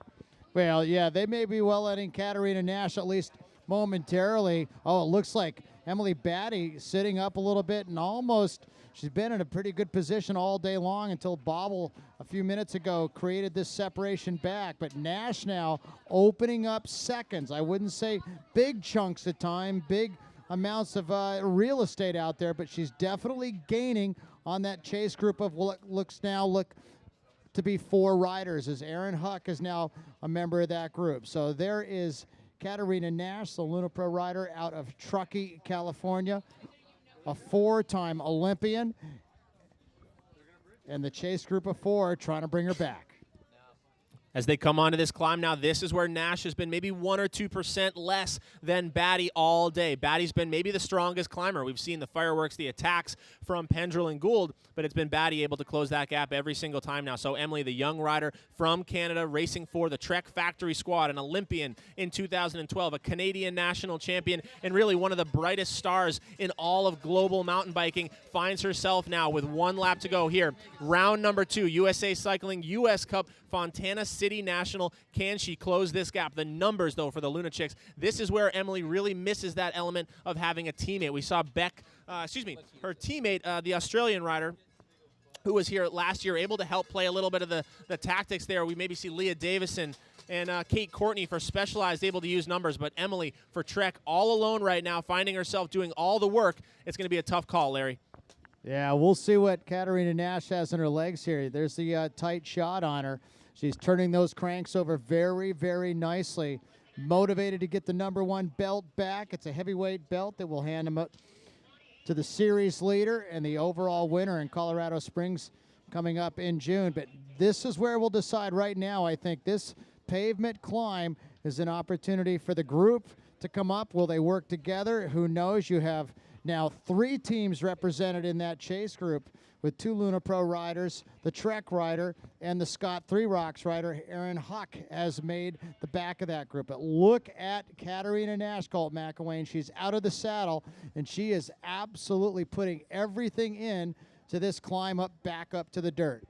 Katarina Nash knows this course so well, a multiple-time winner here in Fontana. When she finds herself off the front row like this, she knows how to race a solo event like this, a World Cup winner, not only in mountain biking but in cyclocross. As you mentioned earlier, a 4-time Olympian in 2 different sports. The competitive fire in Katarina Nash is really second to none in this field. One cool story out here just coming through, we had right around the top 15 was Rose Grant. Now, Rose Grant rides for Stan's No Tubes. On her way down here on the drive from Montana, her bike actually came off the roof rack. She lost her bike. She was turned around heading home when she called Scott Tedrow. In tears, Scott Tedrow said, "What size bike do you ride?" "A medium." "I got you covered." She's actually out here this afternoon riding on Scott Tedrow's personal bike and doing so within the top 15. An amazing story there within the race for Rose Grant, the Stan's No Tubes rider. Yeah, they look like Waldek Stepnowski, maybe her manager. It looks like the pace is also heating up back in this chase group as they are all fighting for position. Oh, and the fight for position to the single track, the surge to the dirt, and look who gets there first. Emily Batty is there, and they brought about 4 or 5 seconds back on Katarina Nash. They cut the gap in half, and there she is with the number 1 plate and the U.S. Cup overall series leader jersey on the back of the Trek Factory rider from Canada. Batty is not giving up. Batty is not giving up, and look who just rode herself into podium contention. Right there now, third rider on course will be Erin Huck. So again, quietly makes contact with the lead group, now quietly shuffles her way into third. You got to look out for her now, a very strong descender as we head down this downhill on the final lap. Georgia Gould looks like she's really just kind of sag climbing, sitting off a bit, saving her legs for one big attack. But Larry, I got a feeling this is all going to come together here over the top. Emily Batty is not going to give up this easily. You can see the gap. It's slowly closing, but it is in fact closing. And maybe when it does, you got to look for one of those two lunatic riders to launch the counterattack immediately, try and take the sting out of Batty's legs before they come down to the sprint finish. I would have liked to have seen one of the lunatics riders maybe get in position here to try and do a little blocking and lead up on this climb. If they had got into the trail here first wheel, Emily Batty would have had a very hard time coming around. Although if anybody in this group has the nose for the finish line, even though they're still probably 10, maybe even 11 minutes out, Katarina Nash will just continue to push herself, turn herself proverbially inside out, try to hang on to that lead. Emily Batty looks like she's slowly beginning to open up bike lengths on Huck, who's right behind her. A little bit further back is Pendrell and then Georgia Gould, but you can slowly see how hard Emily Batty is working to bring back Katarina Nash, the 4-time Olympian. Look at that, though. Nash up there, just cool as a cucumber. No sign of a pain face there. All the emotion being hidden behind those Oakley glasses. Actually, if we could get Steve Blick up here from Oakley. I hear from Scott Tedrow. This guy does so much, not just for mountain bike racing as a whole, but right here in Southern California with the series. We'd like to get Steve up here, jump on the mic for a little bit here as this women's race comes to a close. Larry, it is Katarina Nash on the front, and who has maybe the strongest downhill technique, the strongest technical rider on the backside of this mountain? It may very well be Katarina. She's going to get a clean shot. Nobody's there to stop her. Katarina, the destiny is right there within her own hands today. How quickly can she come down the backside of this mountain? Well, although Emily Batty, I mentioned earlier, spent a lot of time chasing her husband, Adam Morka, around the single tracks of Eastern Canada, so she is a very good descender as well, and maybe not having to follow a wheel. We'll see her take a few chances and maybe touch those brakes just a little bit less. So she is beginning to create just a little bit of room as they're all spread out. We're probably 10 minutes from the finish here, and we hope you're enjoying this live coverage brought to you by Specialized Bikes and Ride Biker Alliance here in Fontana City National, round number 2, the USA Cycling US Cup. Emily Batty there just moments ago takes one last drink and throws the bottle. That means business time right now as the Canadian rider looking to get things done. Last weekend it was Canada 1-2 with Batty and Pendrell. Right now we have the Czech rider on the front. So USA still winless here in the early season. The USA cycling the US Cup. So Georgia Gould and Erin Huck, the two lone US representatives in this lead group, trying to get things done. 2 Canadians, 2 US riders, and then a rider from the Czech Republic, although does live here in Southern California. I know we've sort of adopted her over the years, but make no mistake, at the World Championships, she does fly the flag for the Czech Republic. Now look at this, Larry. Georgia Gould, she was sitting off the back that whole climb. She now comes into position. I think Georgia's saving a big attack for that final stretch along the fences. What a great ride by Erin Huck. Put her up in this lead group, and remember, it's literally just a bobble by Batty that has created separation between these top 5 ladies in this race. As we look at, once again, Emily Batty, followed by Pendrell, Gould, and Huck. And now up to the front of the race, Katarina Nash, top of this climb, and then it'll be a big, fast descent down to the fire road and the run in to the finish.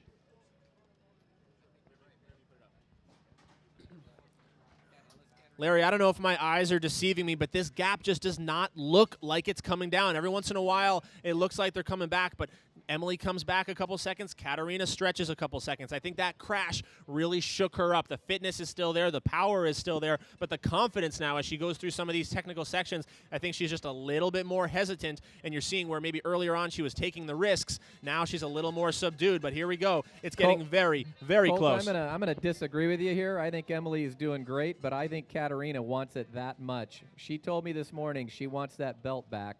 She wants to win this thing. I think Katarina is just riding that hard.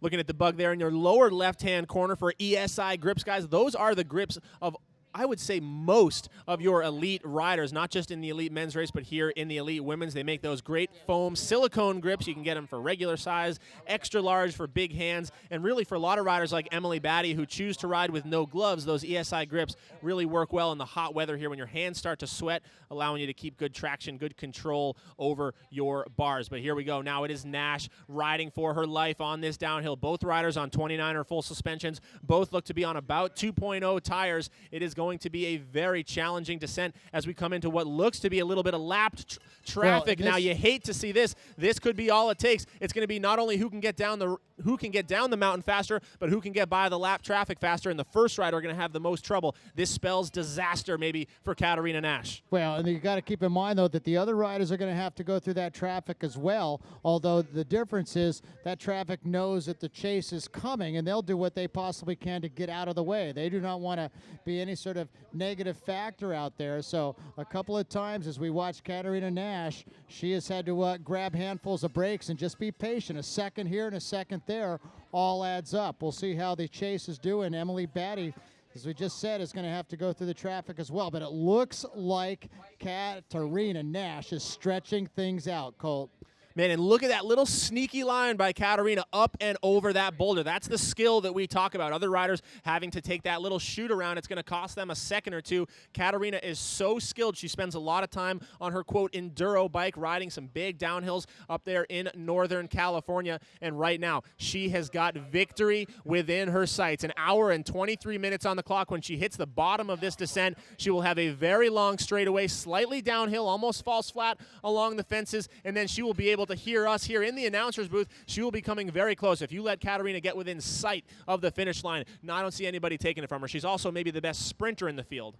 Yeah, she's won a couple of short track titles, and as I said a few minutes ago, she has a nose for the finish line. You know, at 38 years old, one of the elder statesmen in this group as well. Nobody's raced as much over the duration of a lifetime, whether it be Nordic skiing that she grew up doing in the Czech Republic, as a two-time Olympian on Nordic skis, or on a mountain bike as she evolved into a year-round type of a racer. So yeah, she's riding that full suspension Orbea bike, and right now it could be the bike that takes her to victory.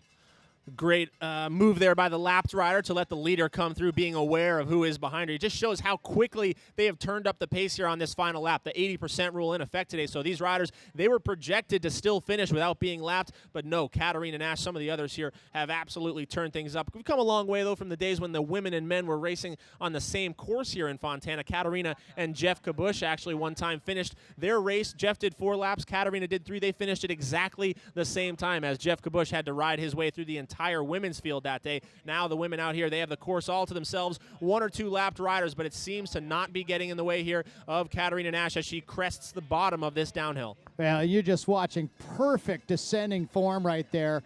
Upper body quiet, elbows bent, sucking up all that extra vibration, and the lower body, the wheels of the bike were just darting underneath that stable torso. Now she's aerodynamic, just tucking, trying to conserve a little bit of energy, knowing that something could happen and she's going to need still potentially something left over for this sprint. So she's on this final road, and now you can just see her, Colt McElwain. She senses this is her race to win, and she is absolutely 100% in for this final mile or so of racing. Well, she is using every single one of those 42 teeth on that front chainring now. That is what 125 RPMs look like as we see the chase. Emily Batty, she's distanced herself now from Pendrell, from Gould, but still, Larry, it's about 30, 40 bike lengths there, maybe 5 or 6 seconds. Katarina Nash, you said it over and over again, has a nose for the finish line. This is looking more and more unlikely, but Batty, if anyone can close that gap, it's going to be her. Yeah, it looks like she's still going to deal with a little bit of lap traffic coming in here, but plenty of wide lanes here with the exception of maybe a little bit of the sinewy single track in the final quarter of a mile, but plenty of room there to make passes. She's just about ready to go up that steep little climb that we thought would be the decisive point of this race. Katarina Nash is just turning it over so nicely. The lap traffic is saying, boy, I'm going to try to get that draft and go up this punchy little climb. I think this is the section that we thought would be selective, but it proved to be not the case here this afternoon. It was a bobble at the end of the lap. Well, in fact, we'll go through that section here in about 1 minute. Emily Batty went down, kind of everybody else had to grab a handful of brakes. Nash was first through that section, and she has not looked back once. All right, now we are within sight of the finish line, and that means team tactics all go out the window for the Luna Chicks. As you saw, Catherine Pendrell there trying to make the attack. Now Georgia Gould looking for something, looking for some traction up the outside, but Batty still strongest of the rest as they try and crest the top of this climb. Larry, this is the sprint right here. This is the fight for position. After this, it's all single track. It's all single file from here down to the finish line. Well, look at this. Look at this. This is the battle for second right now. As we said, the top of that hill would be very decisive or selective early on. We're going to go through this little downhill and a left-hander where Emily Batty crashed. I think it was coming into this section right here where she crashed in the last lap. But we're going to be seeing Katarina Nash come in here momentarily as we watch this great race for second, third, and fourth. Nash now within sight of the finish line. We're going to keep eyes, though, on that sprint finish for the podium, though. Ladies and gentlemen, bringing it home here, your multi-time winner, round number 2 U.S. Cup racing for the Luna Chicks. It is Katarina Nash, but here we go now, Larry. Oh, and it looks like Georgia Gould is going to come by Batty for second. Batty will get third. Pendrell, with a huge smile on her face, will come through in fourth. So a very exciting women's race. Holy cow, they don't get much better than that. How about a standing ovation for Luna Chicks team today? Their pro women absolutely put on a clinic of how to beat a stronger rider. I think no doubt that Emily Batty was the fastest rider out there today, as Erin Huck, a huge come from behind ride from her, rounds out the top 5 there for the Scott Three Rocks rider. Larry, I'm going to head down and get some post-race interviews. For those of you joining us live online right now, US Cup TV, make sure you stay around. We got men's racing coming on tap here right after this. So Katarina Nash is the story of the day, as a Luna Pro team will go 1, 2, and 4 here today. The Trek Factory rider and series leader coming in will finish third. And the sensation of the day, rounding out the top 5, the Scott Three Rocks rider out of Colorado, Erin Huck. Chloe Woodruff will come in now for Stan's No Tubes and Niner Bikes. He will finish 6th, just off the podium. A solid ride for Chloe. Great job. And we will now look down the trail for the rest of our top 10 as my colleague Colt McElwain is going to jump down on the dirt and get a word with our race winner. And I'm sure we'll find out from Emily Batty what happened to her in that little bobble. It looks like Leah Davison will come through, defending U.S. national champion for Specialized Bikes out of Vermont, will come through in 7th position.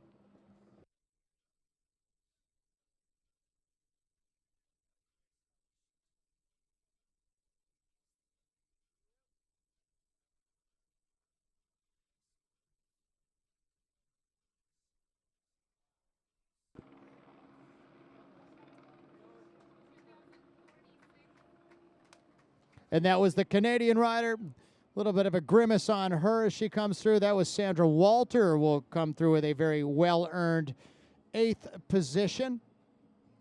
As you see on screen, Leah Davison getting some words of acknowledgement for a great ride from one of the Hall of Famers, Tom Spiegel, who is here as one of the event promoters and timing company manager this weekend.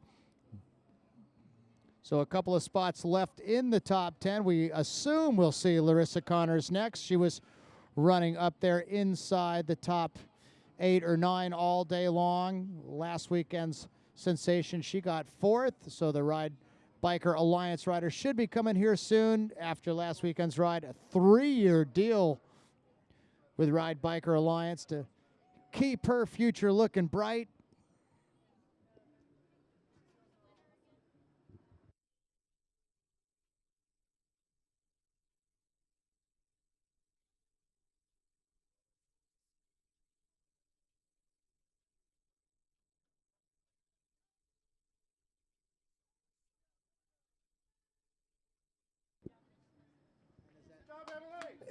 And it is going to be Larissa Connors coming in Still brimming with emotion, that big smile on her face, going, yeah, top 10 2 weekends in a row, and a happy finish for her. Catherine Pendrell saying probably to herself, man, I'm glad she wasn't racing all day long. She bridged to the front. We're going to try to get Colt McElwain down there with our winner today.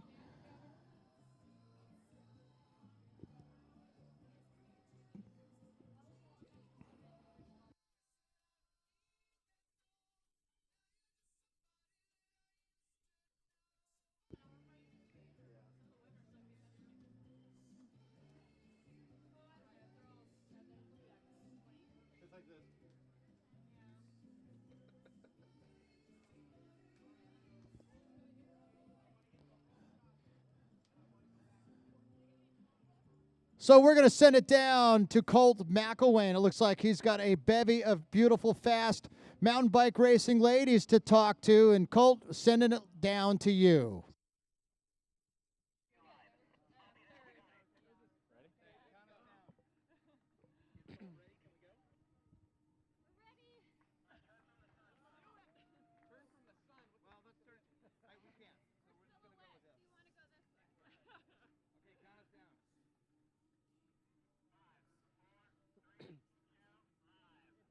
All right, Larry, I've got not just our winner, but basically the entire podium here down on the finish line. We're going to get a couple words from our elite women today. We'll start things off with our winner today, Katarina Nash. Katarina, that looked like more of a team tactic race I've seen from the Luna Chicks in a long, long time. I saw attacks flying from all of you. Tell me about the moment there where you got some separation. Well, I was unaware what was going on because I was up front and somebody else, you got a gap, so I assumed there was some problem, but when you get a gap, you just got to go. That's the idea. So I went and I fully expected Emily come back. But, maybe I was a little bit stronger than I expected today. And, just once I got a gap, I was just pinning it all the way until the end and used my downhill skills. I made the gravity work for me today. Awesome job. Again, like we said, a multiple-time winner here. Now, the rider who looked like she had it in perfect position, just like last week, sitting second wheel all day long, getting the umbrella now, Emily Batty. I mean, up until that crash, you had to be thinking that this was playing out just like you wanted, in perfect position. Tell me about what happened there where you go down and that gap opens up. Yeah, it was, again, 3 against 1, so it was a total battle out there, just trying to sit second wheel. There was 3 of them, so it would be pretty disappointing if they didn't get it, but it was a lot of fun, and fitness is awesome, and bike was working stellar, so riding really strong on the descent, happy with my climbing, and I actually just took myself out here in the loose sand, so Katarina was able to get that gap, and then it was just me and then 2 Luna Chicks behind for the last lap. And then I led the downhill, it was going great, had a gap on the flat, feeling good again, and then it came down to a sprint finish, and Georgia just nicked me at the line, but never again, girls. So yeah, moving on down to our silver medal on the day, Georgia Gould. A great ride for you and a great finish for you. This Fontana finish here is very difficult. I mean, that climb way out on the backside, really the last opportunity to make an easy pass. Tell me about how you found your way through the traffic and into second place there at the finish line. Oh, it was like a 3-way sprint up that last steep climb. And Emily was first at the top, but I just kind of waited. I was pretty confident. One benefit of being a large woman is you can put down the power on the flats. So I just came around her right at the end and was just happy that it paid off. So yeah, really exciting. Good day for the team.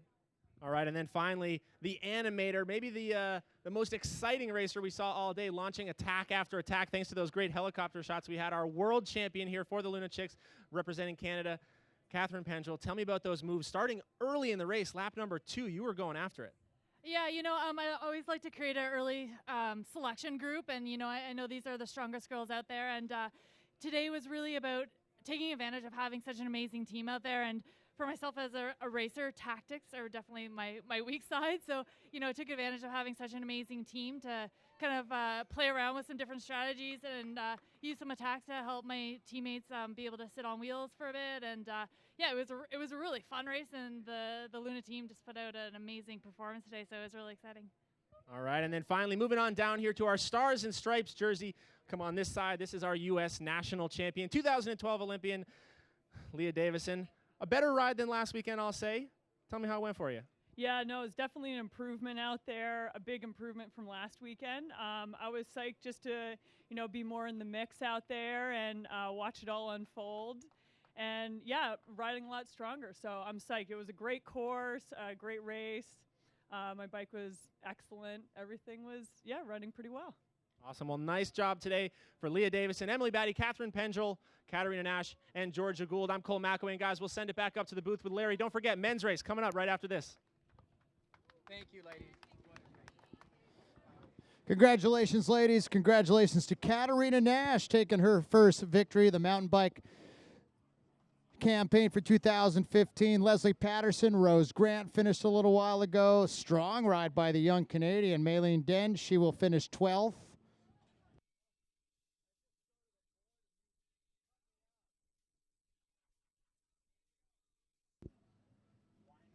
And Andrea Waldis, the young rider for Team Luna Pro. Kate Courtney had a strong ride today. Cindy Maltabach from Quebec, Amy Bissell, Magali Rochette. Haley Smith and Frederique Trudel rounded out the top 20. So congratulations, ladies. Their award ceremony will be a little bit later on this afternoon. And certainly a dynamic, exciting women's cross-country race. And I think it would have come down to a 5 women's sprint had Emily Batty not had that modest bobble with about a lap to go.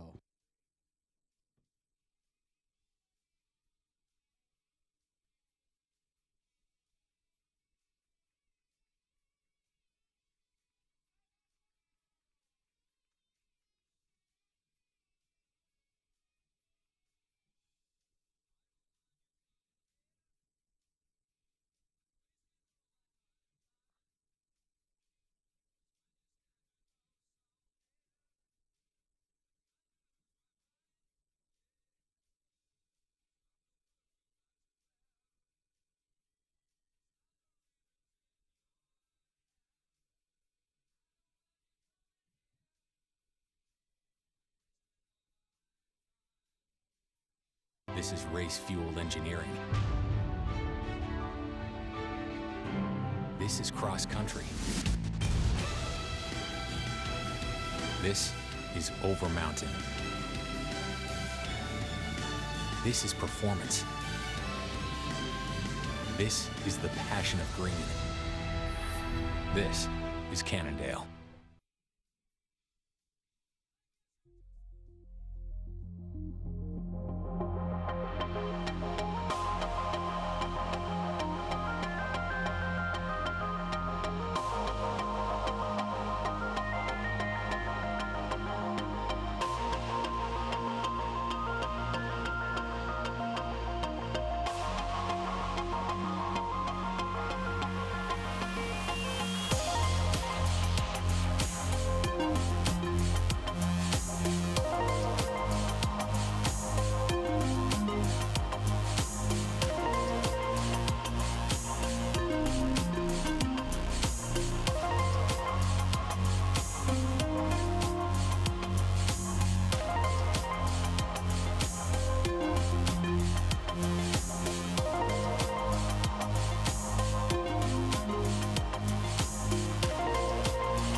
name's Evelyn Dong. I'm 29 and I'm from Salt Lake City, Utah.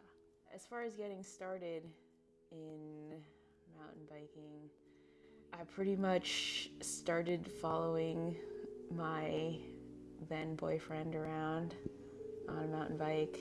Couldn't keep up. So we are Would get really frustrated. about 20 minutes away from staging for the pro men. They'll be coming up here. Just started riding on my own more. Fell in love with it after a while.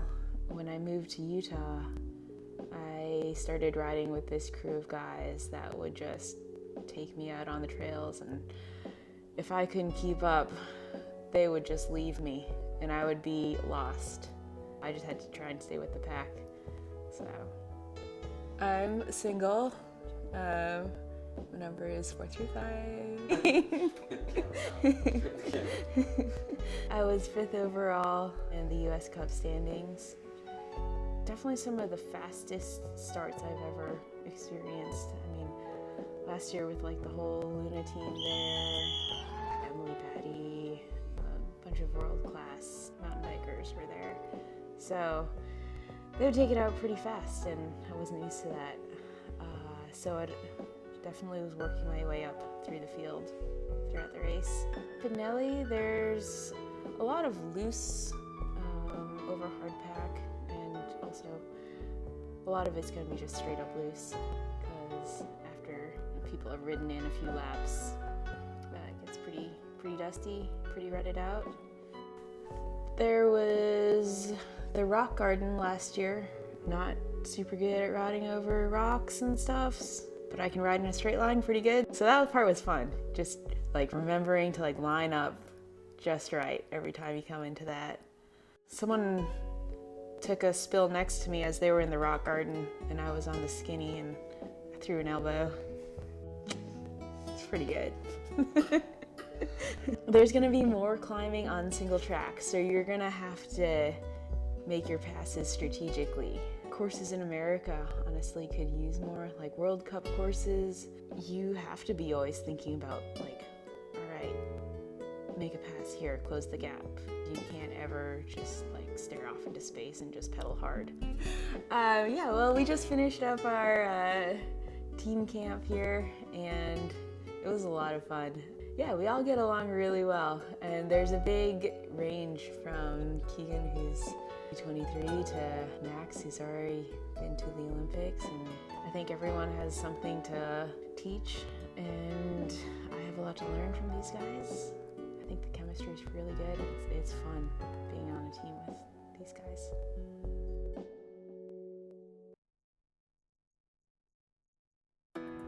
Hey, how are you? Ty Katie at Next Level Performance Coaching out here at Benelli Park, February 8th, just doing some course maintenance, chopping up some fallen trees, burning in some new trails to keep the course fresh for 2015 and challenge the world's top cross-country pros when they come here in a little over a month. Each year we try to add a little bit more here and there. US Cup's all about trying to build some quality races, so I'm out here helping Scott Tedrow and the crew and having a good time doing it.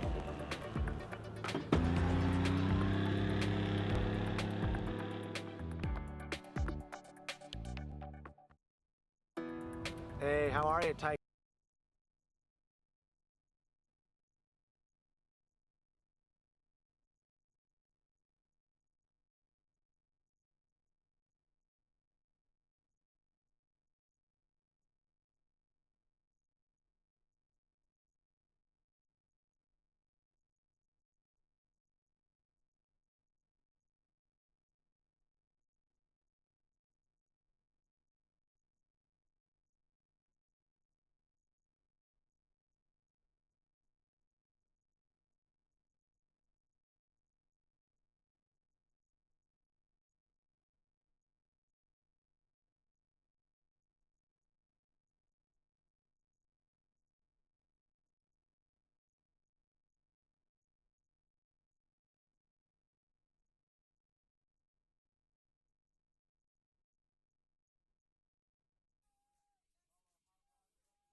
Check, check, check. All right, women's racing here, just wrapping up. Where's this camera? There it is. And that was one of the best races we've got to watch live in a long time, and we were seeing all the big moves, no doubt. Yeah, women. I mean, the cliche of women's racing being an opener for the men's race is just not true. It's never been true, and it has never been less true than it is right now. The women's field, we have some of the most talented riders in the world. The world champion is here. Multiple Olympians. The men's field is good. The depth is maybe there, the numbers are there, but the excitement at the front, that race amongst the top 5, 6, or 7, that's some of the best cycling that we will see, some of the best bike racing regardless, mountain bike, road, anything. I mean, you just don't get racing. It's like a spring classic out here. This is Paris-Roubaix. This is Flanders. This is Fontana. This is some of the best action that you'll see. Yeah, it was multiple attacks. They were coming from world champions and Olympic bronze medalists, Georgia Gould. We're about 15 minutes away from the staging of our elite men's race. They're scheduled to come to the line at 1:30 this afternoon. We're going to send them out on this course. And one of the biggest men's fields, I don't have my start sheet right in front of me, Colt, but one of the biggest men's fields that's raced in North America outside of a World Cup in a long, long time. We will see our defending champion from last year's we will not see our defending champion from last year's race. That was Dan McConnell for the Trek Factory Racing Squad. We will, however, have our second and third place riders from last year. That was Manuel Fumic and Marco Fontana. Todd Wells, our U.S. national champion, will be here. Jeff Kabush, our Canadian national champion, will be here. Stephen Ettinger is going to be on our field, looking to redeem himself after last week's, well, pretty much horrific luck when you break a chain on the start loop. You're already 2.5 minutes behind before you even hit the full circuit. So he is looking to redeem himself. He rode great, rode himself back into about 25th position before he decided to pull the plug. So he was riding well here last year also until once again, I think he flatted with about a lap or lap and a half to go. So we got a great men's field. Stick around. Join us. Live coverage coming up here inside now, about 28, 29 minutes away before we shoot the gun and send the men out, which I'm assuming will be 6 laps of cross-country racing here at the USA Cycling's U.S. Cup, presented by Specialized Bikes. Mike Sinyard calling Scott Tedrow a couple weeks ago and says, hey, you've been supporting this for a long time. I'm ready to help you guys out too. So he is our sponsor of racing here on a fine Saturday in Fontana, California.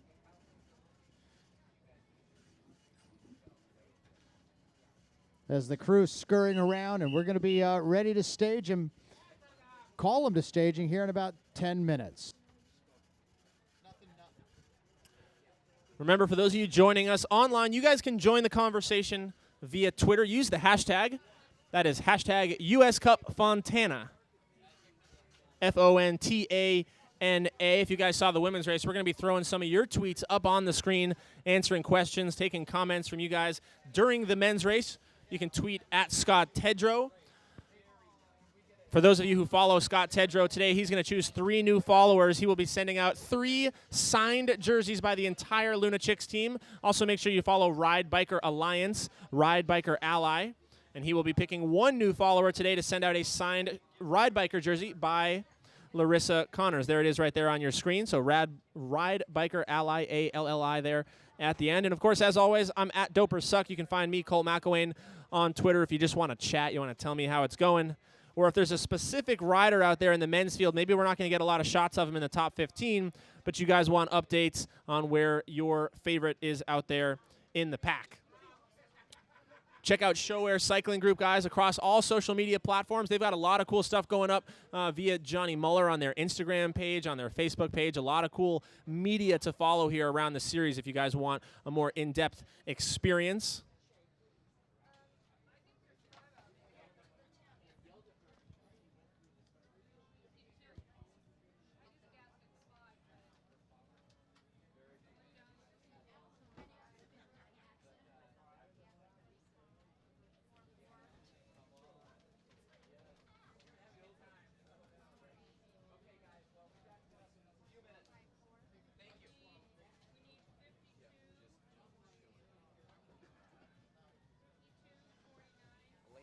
undefeated. The other guy is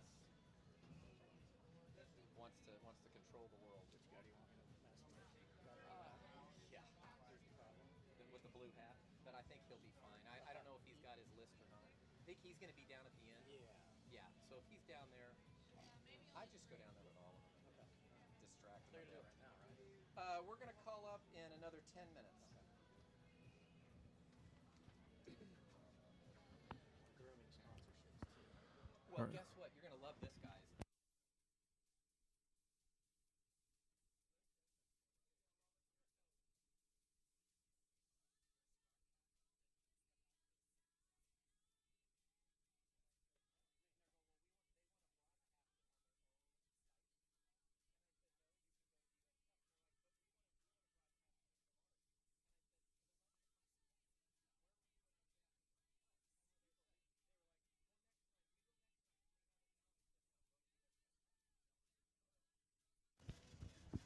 All right, so again, for those of you joining us live online, we are live right now at uscup.tv.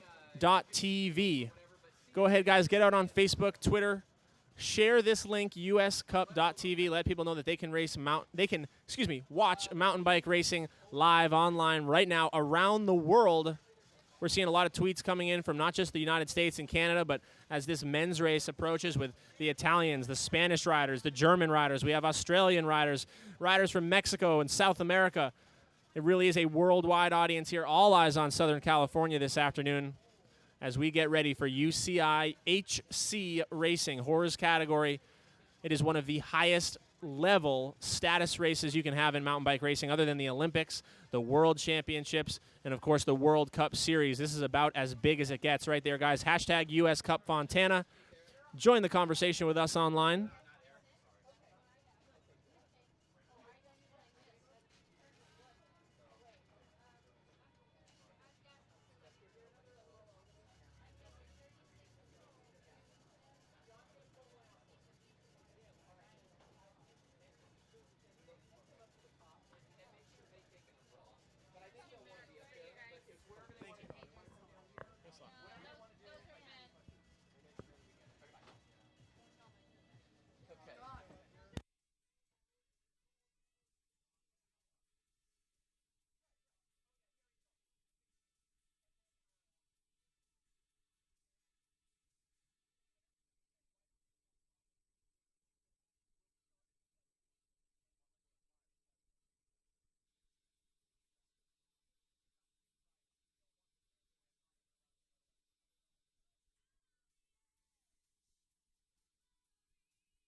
All right, again, for those of you still joining us live, stay tuned, sit tight.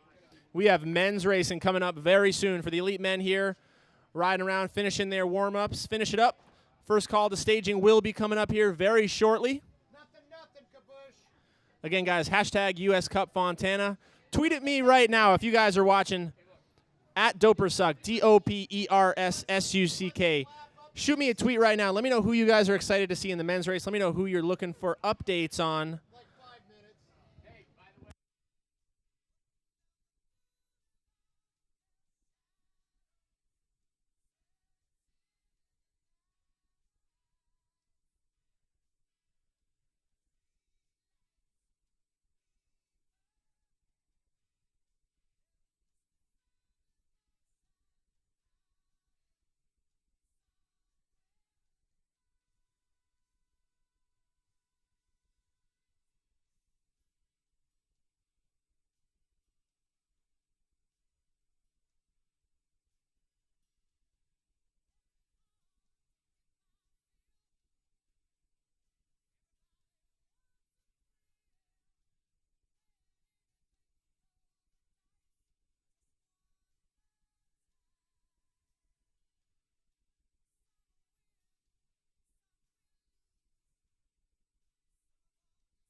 Pro men, this will be a first call to staging. Pro men, first call to staging, all pro men. Staging is taking place down about 100 meters from our start-finish line. Riders to staging, please. We're going to get you in line down there, and eventually we'll stage you in the front here, in front of a big crowd that'll soon be joining us here at the start-finish line. Ladies and gentlemen, we're just a few minutes away from kicking off round number 2 of the USA Cycling's US Cup Fontana City National, presented by Ride Biker Alliance and a streaming live webcast brought to you by Specialized Bikes.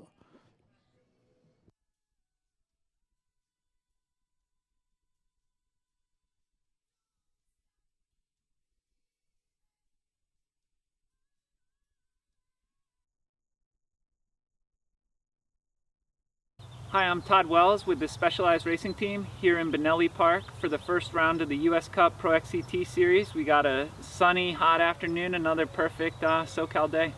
For me personally, I ride the Epic every race. I used to switch between the hardtail and the Epic, course dependent a lot of times, but they've made the bike so light, so efficient, that now I don't even have to think about switching back and forth. I just always the Epic, and you know, it's the perfect bike for every race. I raced the Leadville 100 on it, 100-mile smooth dirt road, to I race here, East Coast. The bike just, it goes fast everywhere. This bike weighs, I think, between 20 and 21 pounds, depending on how I have it set up with different tires, you know, specific to a certain race. One of the key features of the Epic is the brain. This is a brain in the front shock, and you can turn the brain all the way on or all the way off. When it's all the way off, the fork moves freely. When I turn it on, the fork doesn't move, but it will activate when it receives a bump from underneath. That is something that's very unique to Specialized. They've dialed it in, it works perfect. We have the same thing in the rear. Here's the rear shock. The brain sits back here. You can turn the brain all the way on or off, and again, I run it all the way on for the races. I push down, it doesn't move. But when it takes a bump from underneath, you can see the brain opens up, allows the shock to activate, and voila, the suspension's working. Another thing, we have disc brakes here. These are SRAM guide brakes. They're using them more and more for cross country now, but they're a stronger version, just more stopping power. A lot of the guys are pretty small, and I'm a bit of a bigger guy, so having that added braking power makes a big difference for me. Not so much in a short cross-country race like this, but in a longer event like a Leadville or something with long descents where the brakes heat up, these work awesome. Another thing we have, the Specialized Fast Track S-Works tire. This is the tire I'm going to use out here. This is generally the most aggressive tire I'll race unless it's muddy. You know, it's got a pretty good tread pattern, not super high, knobs are soft. S-Works signifies the casing. There are three main casings for the cross-country tires: S-Works, Control, Grid. S-Works is the lightest, most supple, Control in the middle, Grid at the far end. Usually we'll only race the S-Works or Control casings. Here, gonna go S-Works. The course is rough, but not too many sharp, big impacts. Also, I'll be using the SRAM XX1 drivetrain. And in the past, we had a front derailleur, which shifted the chainring in the front. We had three rings going back a long time, 2 rings more recently. Now we're down to a single ring in the front. What that does is then we have a bigger cluster in the rear, which gives us the gear range still that we used to have with the 2 gears in the front. Now we can get that same range by having a bigger cluster in the back. And it's very simple, the shifting. Shifts down, you're good. Click through the gears, back up. And like I said, this SRAM XX1 drivetrain gives us the full range. Cross-country racing, perfect. Don't have to think about anything, just Specialized makes the majority of components for this bike. It's great. I don't have to, you know, go looking around, mismatch parts. It's all right there. Also run the Specialized shoes. Easy ratchet BOA system. They have a carbon sole, which is super stiff, also very light. Supple uppers, so they can they really mold to your feet. You don't get hot spots with these shoes or anything like that. I'll be using the Specialized helmet, the Prevail. We've been using the Evade for some of the races. Those are aero helmets. Out here it's going to be really hot. You know, I overheat fairly easily, so this helmet, awesome ventilation, super light. Oakley, I've been riding for Oakley for almost 15-20 years, and awesome. Just a race here in SoCal, supported by California companies, Specialized, Cliff Bar, Oakley. It's perfect. See you at the races.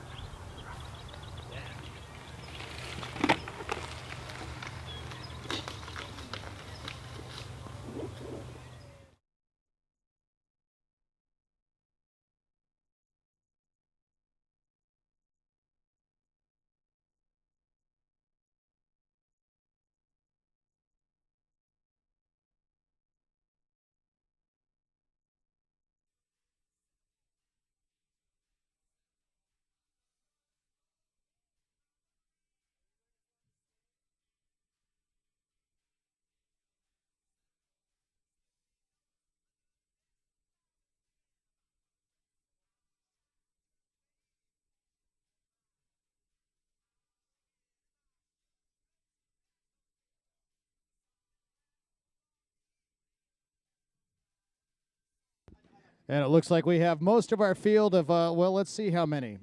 Almost 120 strong staged and ready to rock and roll here this afternoon. We're waiting for our helicopter to get up in the air. And we'll be underway here shortly.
So this will be a final call to staging. Larry Longo with Colt McElwain, and it's a nervous time for the pro men, Colt, with 100 and roughly 20 of them down there trying to elbow their way into spots on the grid, some of them at the back of the pack. The front 50 or so, they're going to be presented in the front couple of rows here in just a matter of seconds. Look who's in the camera shot there.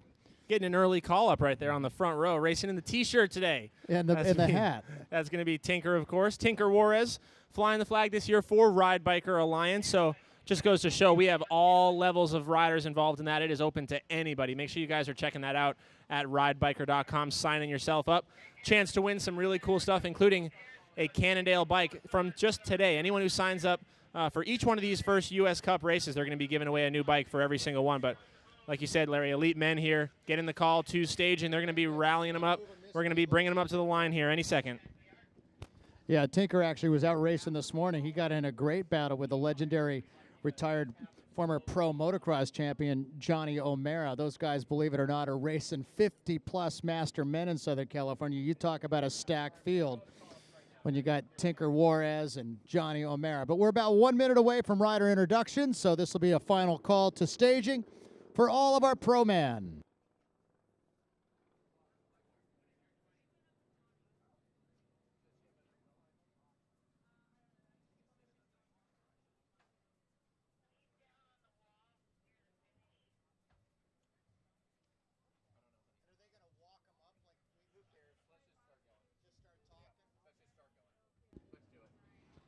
All right, ladies and gentlemen, help me make some noise for our pro men here this afternoon.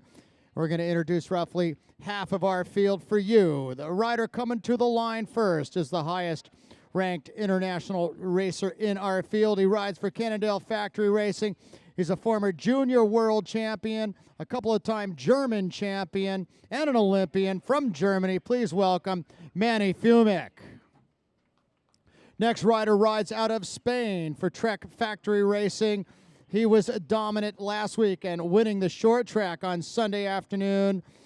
Sergio Mantecon. He rides out of Italy, a several-time Italian national champion. He was the bronze medalist in the Olympics. Please welcome Marco Fontana. Riding for Team Sho-Air Cannondale out of Montana, a former marathon and U.S. national cross-country champion, Stephen Ettinger. He rides for Trek Factory Racing. He is the Japanese national champion, Koei Yamamoto. He is a World Cupper from Italy, riding for FRM Factory Racing, Andrea Tiberi. He won the short track and the cross-country last week from Canada, Raphael Gagne. He's a former junior world champion riding for Cannondale Factory Racing from New Zealand, Anton Cooper. Raced into the top 10 last weekend for Trek out of the Republic of South Africa, James Reed. He rides out of Durango, Colorado for Specialized Racing, a former junior and U23 national cross-country champion, Howard Grotz.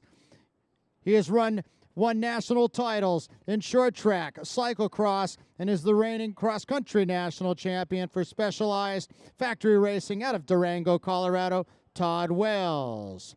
Representing Brazil here this afternoon, Ricardo Peist. He is the champion of Estonia, top 10 last weekend, Martin Liu. He is a former national champion of Canada, an Olympian, and he was a silver medalist at Benelli Park last week for Sho-Air Cannondale, Max Plaxton. He is also a former Canadian national champion for Scott Three Rocks Racing, Derek Sandstra. One of the most dominant racers in North American history with World Cup wins. He's an Olympian and a many-time Northern national champion for Scott Three Rocks Racing, Jeff Kabush. Silver medal last year at the U.S. Cross Country Championships riding for Raleigh Clement, Kerry Werner. Riding out of Quebec, Canada, Leandra Burchard. Racing for Bridgestone Anchor Cycling, Rio Sato. The hard charger from Canada is Adam Morka. He's also a former U.S. team member riding for SRAM and Troy Lee Designs, Russell Finsterwald. He is a former junior national champion, riding for Team Sho-Air Cannondale, Keegan Swenson. Racing for Bridgestone Anchor Cycling Team from Japan, Seiya Hirano.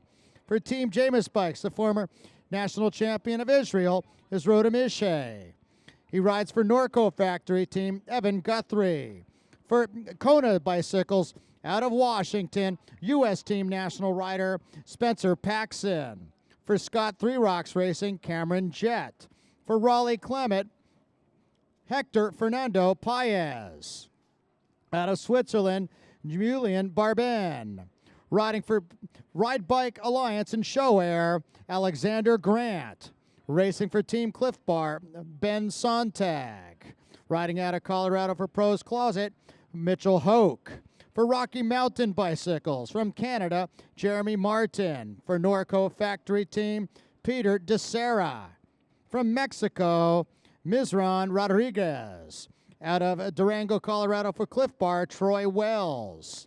For Bicycle Express, Noah Toutfest. For Whole Athlete Specialized, Richard Gorey. From Prescott, Arizona, TJ Woodruff. Out of Canada, Quinn Moberg. For Intermountain Live Well, Sepp Kuss. For Team Cliff Bar, Metzo de Jong. Second last week in short track for Rare Disease Cycling, Cole Oberman. For Scott Three Rocks Racing, Marc-Antoine Nadon. Out of Canada, Alexandra Valle. For FRM Factory Racing, Ryan Geiger. For Team Black Star out of Southern California, Julian Baudever. Riding for Stage 21, Dana Weber. For Kona Cycling, Barry Wicks. For Ride Bike Alliance and Cannondale, Eric Bostrom. For Bicycle Racing Express, Chris Hamlin. For Ride Biker Alliance, finisher of the Tour de Spain last year, Cameron Worth. John Slaughter, Scott Lynch, Ben Sakarik, and Craig Wolschlager will round out the rest of our roll-up. And now, ladies and gentlemen, the rest of your pro men's field.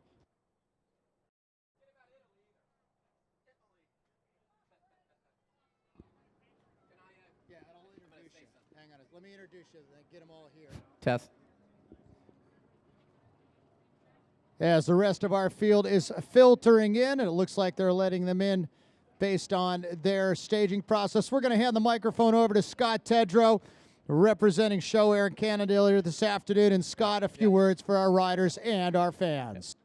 Hey guys, let's just get the umbrellas back here. It's going to be a minute. They're bringing these guys up slowly. Let's try and speed it up here to get the other riders up. Let's go ahead and nuclear fusion moment.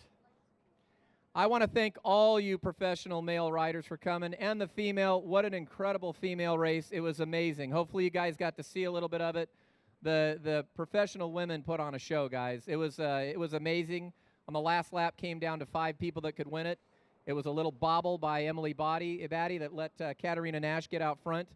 So the course is running fast. It's running really good. You guys will probably turn a 13, 14-minute first lap and then settle in after that. But I want to thank everyone that's come from all around the world: South Africa, Italy, Germany, Canada, Japan. I mean, it's amazing. We have a World Cup class event here. It's an HC. We're going to try real hard to get the opening round of the World Cup. So if you like what we're doing, please reach out to your federations and tell them you want to be here. I want to thank all of you for training and working so hard and getting ready early to be a part of this. Really appreciate it. Please, everybody, give these professionals a big round of applause. They're amazing.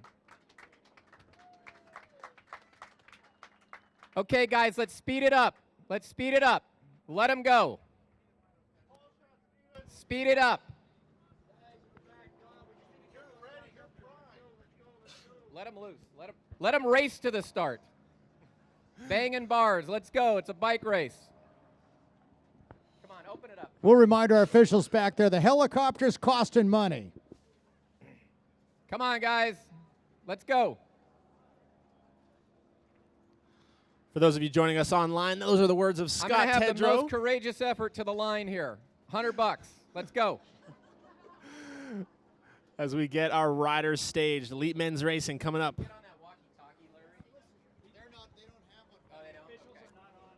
If anybody can hear me, run down to the end and tell them to let's go.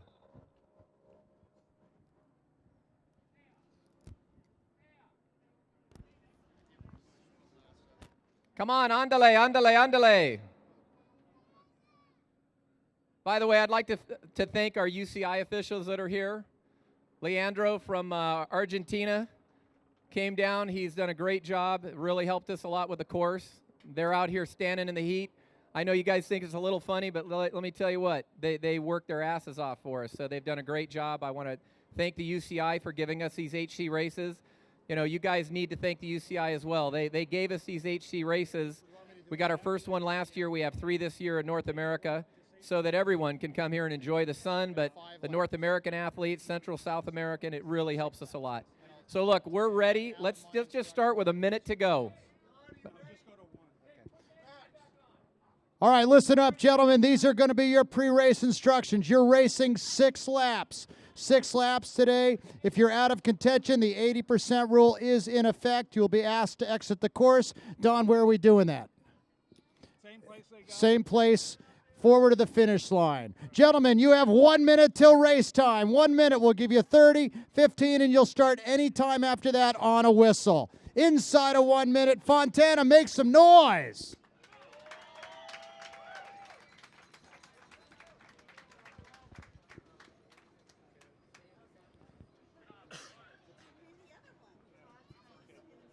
"30 seconds, riders, 30 seconds.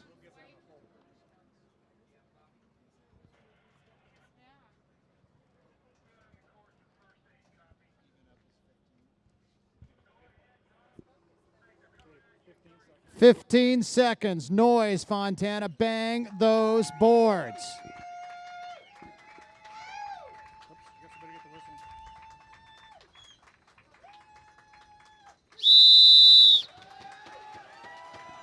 Well, Colton McElwain, they are roosting out of this gravel. Cypress Gorey already having trouble getting going. It is deep, crushed, old blacktop, and it's about 4 inches deep. And as you can see from our live helicopter shot, it is on 120 pro men. Oh, look at that dirt that these guys are having to breathe as they get out of the start. Larry Longo, things are about to get ridiculous. Right now in Fontana, California, guys, this is what it's all about. 100 plus, something like 120 of the top mountain bike men's racers from around the globe. 129. Colt McElwain here, joined by Larry Longo in the booth. Thank you guys for joining us for round number 2 of the USA Cycling US Cup Fontana City National. Larry Longo, let's get it underway. Well, they are 4 and 5 abreast going into some of these corners up there, and pretty much a who's who of racing domestically for sure. Anybody that's fast in North America is in our field here this afternoon, and you can just see how dusty and dirty, if you're not in that lead pack, you are paying a price right now, breathing that silty, dry, drought-infested dirt of Southern California. Eat those lungs, and it's a little bit hard to tell who has gone to the front, but they are stringing it out. That's going to be your series leaders jersey, your winner last weekend, the Canadian Raphael Gagne there at the front. Look at that shot, stringing it out. 129 men here, but none as quick off the line as Raphael Gagne. He's known as a sprint specialist, an eliminator, a short track specialist, but last weekend he showed us that he's got the full hour and 45 minutes for cross-country racing. He's at the front now. Todd Wells coming around up on the outside as they come into the first single file here. They're going to hit that single track climb for just a second, Larry.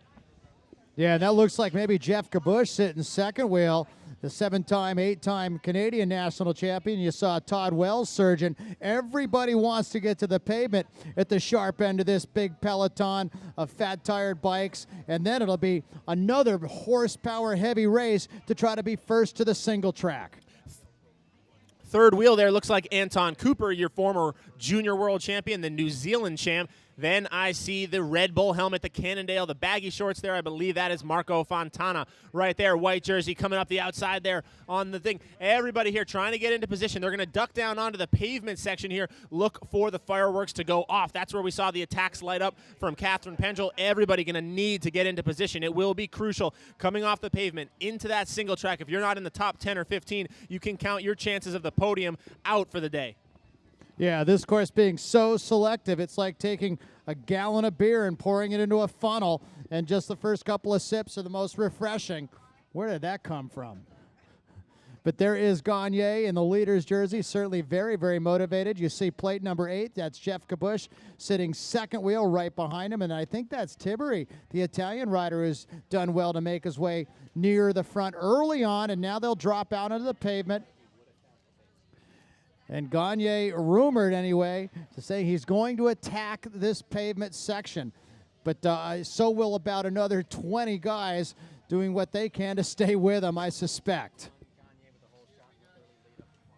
So Gagne sitting there out of the saddle right now, just tapping out a smooth cadence, about 80 RPMs, but you see him now winding it up the closer they get to the dirt. Wait for that one rider, the rider in 5th or 10th. Somebody's going to launch a move up the outside, try to get into position. I see Kohei Yamamoto, the Japanese rider, flying the flag for Trek Factory Racing. Adam Morka there in the neon socks. Larry, he had a great ride in the top 10 last week. He's going to be fighting for position here today, but a long race. How many laps are these men doing? Yeah, a total of 6 laps. We saw the ladies do 5 this morning, and there's Gagne out of the saddle, continuing to dictate the tempo.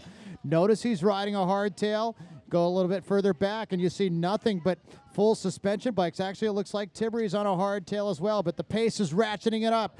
And maybe Anton Cooper sitting third wheel, the great rider, the former junior world champion. This is where they're going to turn onto the dirt, and it's pretty much a single file, and Gagne is leading the train. Now, Larry, on this section here, lap number 1, you're not going to expect any attacks, but what you can be sure of is that somebody will make a bobble. You can guarantee it. They'll be on the ground. They'll be off their bike. It's just a question of where's it going to come. How many men are going to make it through before getting caught up before that first traffic jam? Will it be the first 10, the first 15, the first 20? This is where that separation is going to happen, where the lead group is going to get away over the top of this climb. So far, everybody smooth right there. The Sho-Air Cannondale rider is Steven Ettinger. We saw him break his chain on the start lap last week. Absolutely, guys, incredible action. Join the conversation with us on Twitter. Hashtag US Cup Fontana. We'll put your tweets right up there on the screen if you have questions for us here. Looking for updates on specific riders, but right now, Canada 1-2 and New Zealand 3.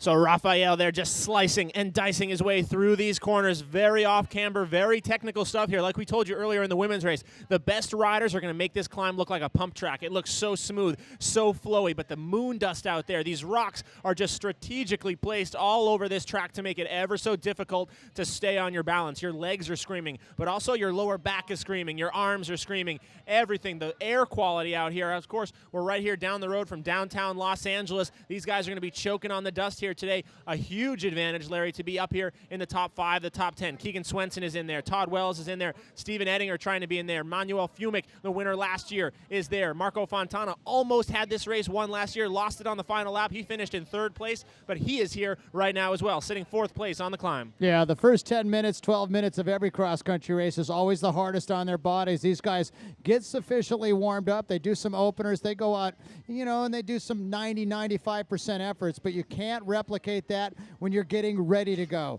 Until you get on the bike, until you start charging, until you start trying to take command like Raphael Gagne is, that is when you start to feel the intensity and the suffering begins to take its toll. And you can see they are stringing it out, but still everybody in the top 10 is near or where they want to be. They have made what they needed to do and got to the single track near the front. They know this is going to be a race of attrition on what is becoming a fairly warm afternoon here in the Inland Empire of Southern California, about 50 miles from the coast, where it's probably 10 or 15 degrees cooler. Out there in the sunshine on these hillsides, probably 82, 83, 84 degrees. And right now, it is a Canadian, Raphael Gagne, who is lighting this course on fire. Everybody else right now just breathing his dust as Jeff Kabush sits very pretty on this climb. Kabush, just like Katarina, our women's winner today, Kabush is a multi-time winner here at this race as he comes up now. Anton Cooper, you're maybe the most talented rider in the sport of mountain biking up and coming today. He's a 2-time junior world champion. The guy was turning lap times equivalent to that of the pro men when he was just a junior, as now he gets his start position moved up to those front 2 rows. We see what he's able to do. Get right in here, just a 19-year-old, I believe, mixing things up at the front of a very elite group. But USA well represented there with our national champ inside the top 5. Canada is there. Italy is there with Marco Aurelio Fontana. Yeah, the big thing now with Anton Cooper is just continue to develop the endurance. It's a big difference to go fast for an hour and 10 minutes versus an hour and 30 minutes. So as he gets older and just a little bit stronger, he'll become a contender at that U23 level, which is a very, very fast bunch of guys. And he is earning his stripes out here this afternoon, racing with guys that are much senior to him as far as their ability to generate power. Oh, a little bit of a Fontana right goes there. down there, Larry. Fontana goes down in that corner. We talked about it. It was going to happen somewhere. Would it be the top 5? Would it be the top 10? Somebody was going to go down. There it was. It was only about the 4th rider, so already a big gap now opening up as those top 3, Gagne, Kabush, Cooper, in very good position to capitalize. We saw in the women's race, that's all it took on this course. One crash like that, the gap opens up and they're gone. But this men's race, we're going to have a lot of firepower coming from behind. Now, guys, you can tweet at us, hashtag US Cup Fontana. While things are still all together right now, I want to see your predictions. Let me see the top men predictions, 1 through 5. Tweet them in. We'll put them up here on the screen. I want to see what you guys are thinking here early on lap number 1. Yeah, very little margin for room for error out there. And I think just what happened was Fontana maybe clipped his pedal against a rock, and it was just enough of a bobble to force him off the bike. Fortunately for him, it was a couple of good cyclocross riders, like guys like Todd Wells, that didn't really miss a beat behind him. You can see how chewed up this course is. It's been raced all winter long on what's called the SoCal Winter Series. And literally every Saturday since January up until about 2 weeks ago, this course was being raced on and/or variations of it. Look at Gagne, though, on the hardtail here. Like we said, a very technical descent. We'll see if he takes some of those same rock lines. There it is. So everybody in the front of the men's race taking that little sneaky line over the boulder. We saw Katarina use that to her advantage on the final lap. She went on to ride to victory, these men here. But Gagne on the hardtail really making good work of this downhill. And we saw ladies' lap times around 17 minutes. The men, I think, are going to go sub 15. And maybe with this early separation, tough little section right there. You can just see how rough it is. And this picture from the helicopter really doesn't do it justice. This course is cut across a hillside. It's very, very off camber in a number of sections. Man, and that hardtail, though, we see it. He's climbing like a master, but right there, through some of those very technical rock gardens, that thing is just sending him. It is bucking him. It is eating his lunch on this downhill, and Rafael Gagne trying to hang on, but you can see the chasers now able to start coming back. We have Marco Fontana in there, one of the most talented bike handlers out there. He's really sort of thought of as the Peter Sagan of the road racing, of the mountain biking circuit here in terms of just doing crazy stunts, riding wheelies, jumping up and down staircases. That guy is unbelievable. Third right now is going to be Kabush. He is in the white skin suit right now of the Canadian national champion riding for Scott Three Rocks Racing. And Kabush right there goes down, Larry. So many crashes here just on lap number 1. He's quick to get up, but Gagne looking better and better there at the front of that bike race. We talk about how important the start is in a race like this, on a course like this, and you're seeing it play out here right in front of you. Don't get mistaken. Don't let it fool you. This course is treacherous. Well, it's going to flatten out down here. They'll take up this little fire road. One more section of single track before they drop down to that fire road that you see right at the bottom along the brick wall. But Kabush, uncharacteristic for him. He is also renowned as being one of the great handlers. You don't win all those races by not being somebody that can go downhill. You got to wonder, though, if this decision by Rafael Gagne to roll the hardtail today is going to affect him over the course of the next, roughly 5.5 laps. It's going to be brutal on this course. And look at this line, the sneaky line to the concrete drainage ditch is what that is. Cooper in the rain gutter here in Fontana. It is all things fair here as he gets a little bit of an advantage, tucking, saving some energy. They're going to be spun out here. Now the men probably going to be on either a 36 or a 38 tooth, some even maybe larger than that in terms of that one-by drivetrain. But you see him there trying to get up to speed. Nobody can pedal. It is a tuck fest right now as aerodynamically Jeff Kabush, 120, 130 RPMs along the fence line here as he tries to make contact. We have two, then 1 and 1, but already here, Larry, lap number 1 and the gaps are opening. Yeah, and you would assume that these guys' best interest right now would be probably a little 5, maybe a 6-man group coming together. Everybody maybe sharing the workload a little bit. Selection has been made. It's going to be awfully tough for anybody else. I'm not saying it's not going to happen, but as this race continues on, this lead group of 5 with nothing but open trail, open road in front of them, they'll be able to turn the screws to the rest of the field. And if that chase group of 3 is really going to have to bury themselves if they're going to catch this group. As they come towards the end of lap number 1, racing today is presented by Specialized Bikes. And right on cue, Larry, that will be, Jeff Kabush. I thought that was the Stars and Stripes there of Todd Wells.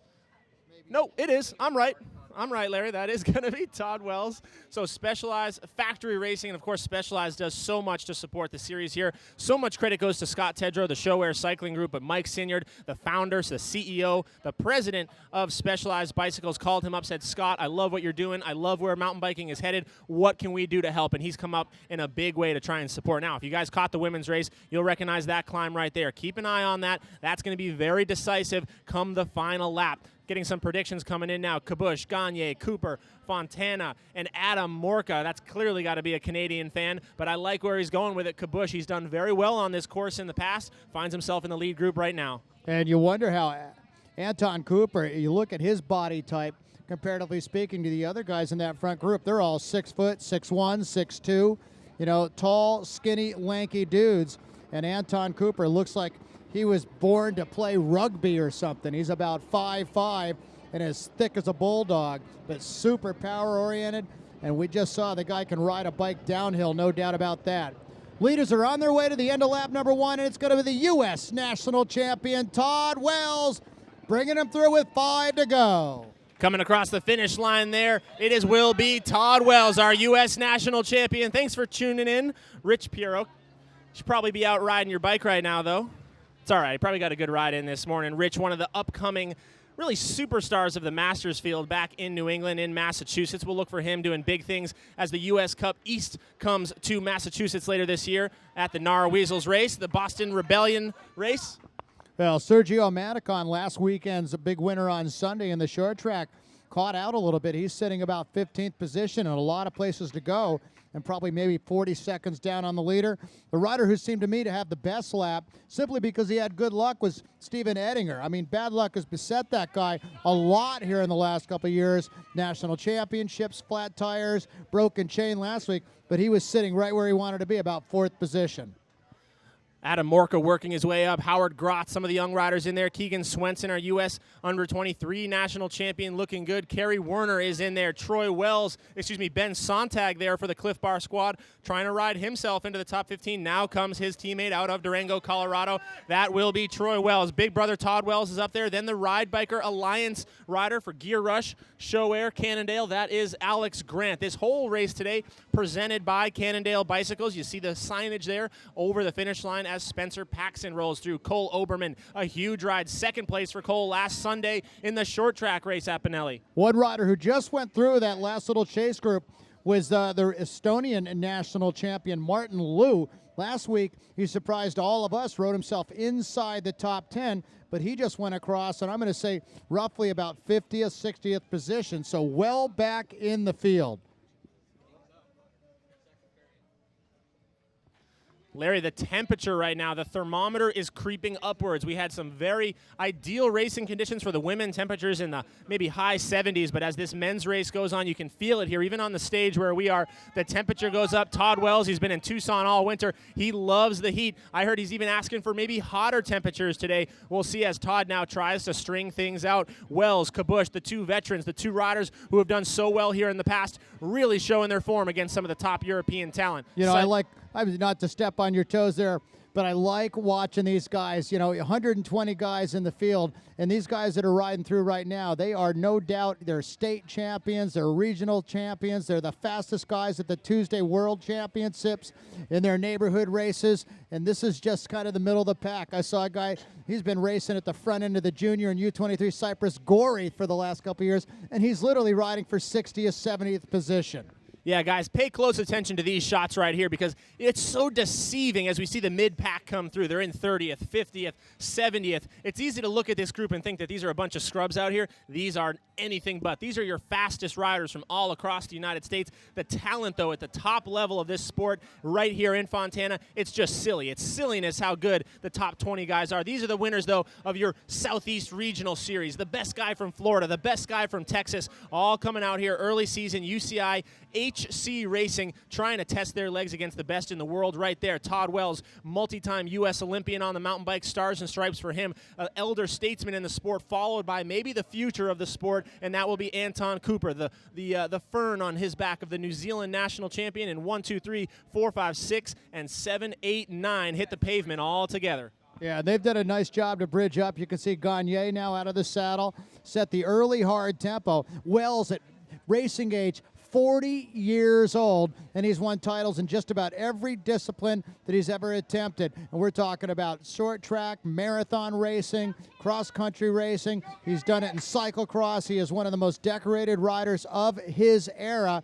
And is he the heir apparent to a guy like Ned Overend, Specialized?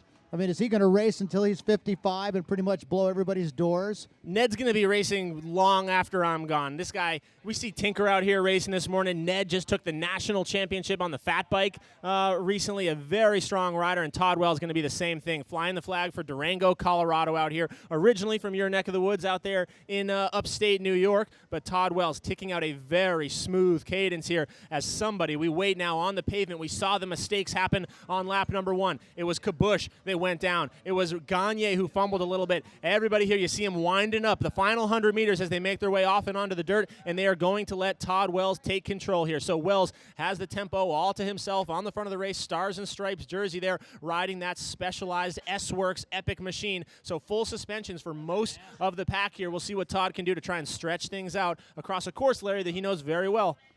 And this is still only March. What are we, March 20th, March 21st? So this is very early season racing. Some of these guys have done some regional stuff, especially the guys from California. But many of these racers in this field, they just raced their bikes for the first time last weekend. Yeah, make sure if you guys are looking at this screen right now wishing you were here, hurry up and book those tickets. We got a lot more where this came from. We go to Benelli in, I think, 2 or 3 weeks. Benelli Park, another UCI HC event. We go to Sea Otter in April. Colorado Springs, the series finale here for the U.S. Cup Series. But then U.S. Cup racing all across the country going to be happening all year. Get yourselves to Boston on July 11th and 12th for the Boston Rebellion MTB. We're going to have racing in Montana. We're going to have racing all across the globe. But the U.S. Cup events, guys, this is as good as it gets for mountain bike racing domestically. And, of course, the U.S. National Championships, as I see the guy responsible for that from Mammoth, California, Don Cockcroft, a mountain bike Hall of Famer in his own right. Mountain bike national championships, both cross country and gravity, are going to be about 300 miles north of us in July.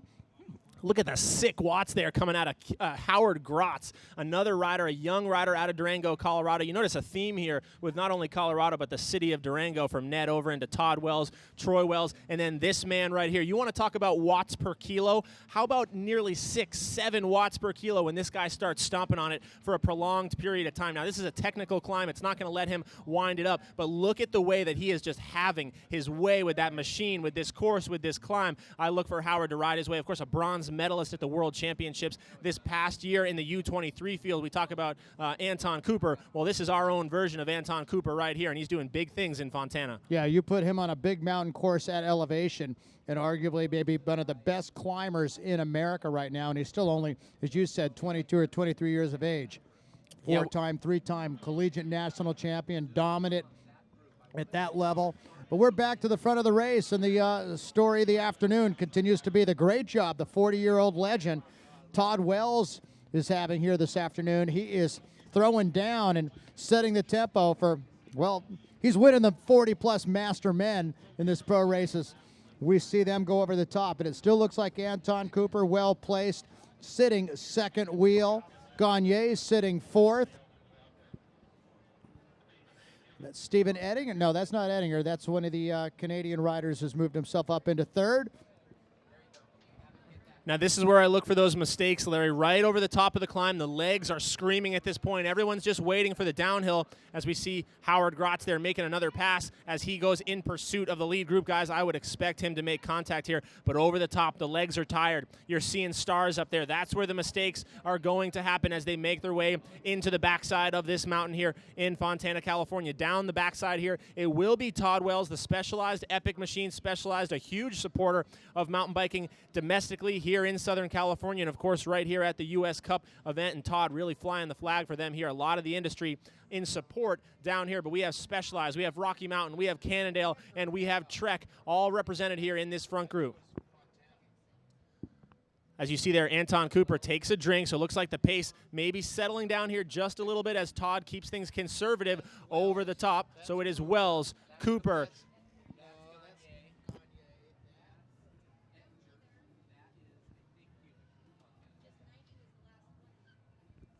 just getting our update here on some of the riders. As we said in the women's race, it's early season here, everybody in their new kits, and of course we have riders from all over the world, so trying to get an ID here on a couple of the riders there in that front group. But one thing is for sure, that is Todd Wells, your U.S. national champion, making his way through a very technical corner there as our helicopter up in the sky. Guys, how about a round of applause for that camera crew up there in the helicopter bringing these live streaming footage. You don't get this anywhere else, Larry. You don't get this on the World Cup level. This is some of the best mountain bike coverage of a course comprehensively that we see anywhere in the world. Yeah, thank you to Cannondale, and also this weekend, thank you to Specialized Bikes for jumping on board and helping present this unbelievable coverage. Nobody's been putting helicopters in the air. Well, they put some drones the last couple of years as they do live racing webcasting, but here this weekend and last weekend over at Benelli Park, and coming up in 2 weeks, got a helicopter up in the sky literally following these racers around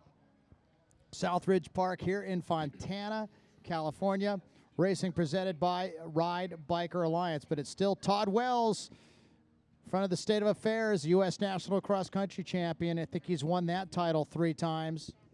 Cyclocross national champion, short track national champion, marathon national champion, cross, the list goes on with this guy. He's got a resume a mile long. And again, guys, the helicopter shots being brought to you by In Flight. That is our production company out here bringing you these amazing streaming shots from the U.S. Cup live racing action here. USA Cycling, U.S. Cup, Fontana City National. Make sure you guys get online, Facebook, Twitter, share this link, uscup.tv. Get as many people, Flight Department, the production company out here, but make sure you guys share as many links as possible, get as many eyeballs on this coverage as possible. The more people we get tuning in, the bigger and better we're able to do it. We told you that last year. Here we are 12 months later. We got a helicopter in the sky. The sky is the limit when we're talking about Sho-Air Cycling Group, Scott Tedrow, and the U.S. Cup Series. Yeah, it's looking really, really good for the World Cup season opener to take place in Benelli Park next year, whether it would happen right before Sea Otter or right after Sea Otter. But one way or the other, it's money's already been delivered over there kind of to help guarantee the process. So we could be seeing World Cup racing coming to Southern California. Nino Schurter and Julian Absalon and Julie Brissett and some of the biggest names. Being joined here in the booth now, we got some expert commentary. You guys may recognize her from her work at the Mellow Johnny's Classic last March. Second place in the women's race. Georgia Gould, welcome to the booth. Oh, thanks. This is super exciting. I can't even believe how awesome this footage is. Yeah, we got to sit here and watch you do this earlier on. Talk to us a little bit about how difficult this course is. It looks fast, flowy, but it also looks hard. Yeah, it is. It's both of those things. You know, there's a little bit of everything out on this course. You know, there's some fast sections, there's some tight sections, some technical climbing, technical descending. So this really, you know, rewards the all-around rider. Your read on the race so far, you're just coming up here, but Wells goes to the front. Gagne was pretty aggressive last weekend's winner. He's out there on a hardtail. Is that a good idea for Gagne today? You know, I think really it just depends on what bike you're most comfortable on. I personally chose a full suspension bike. It was a little bit more more fun on the downhills, but you know, there were definitely a few people out there on hardtails too. But really, I think at this point in the race, you want to see the top guys are up there just making the pace hard, trying to string it out. You know, the harder it is, the fewer people you have to deal with. So Yeah, that's a good early season. I mean, early race strategy there. So how come we didn't see the ladies racing in the gutter?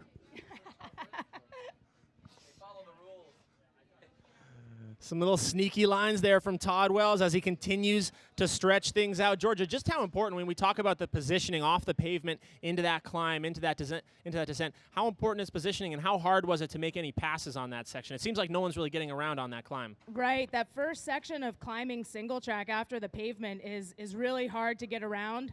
And you want to make sure that you're up at the front because one bobble by someone can be the difference between a gap opening up. So you really saw the pace start to accelerate right as at the entry to that single track. And you can see here that it comes back together. These guys don't want to work. There's a headwind.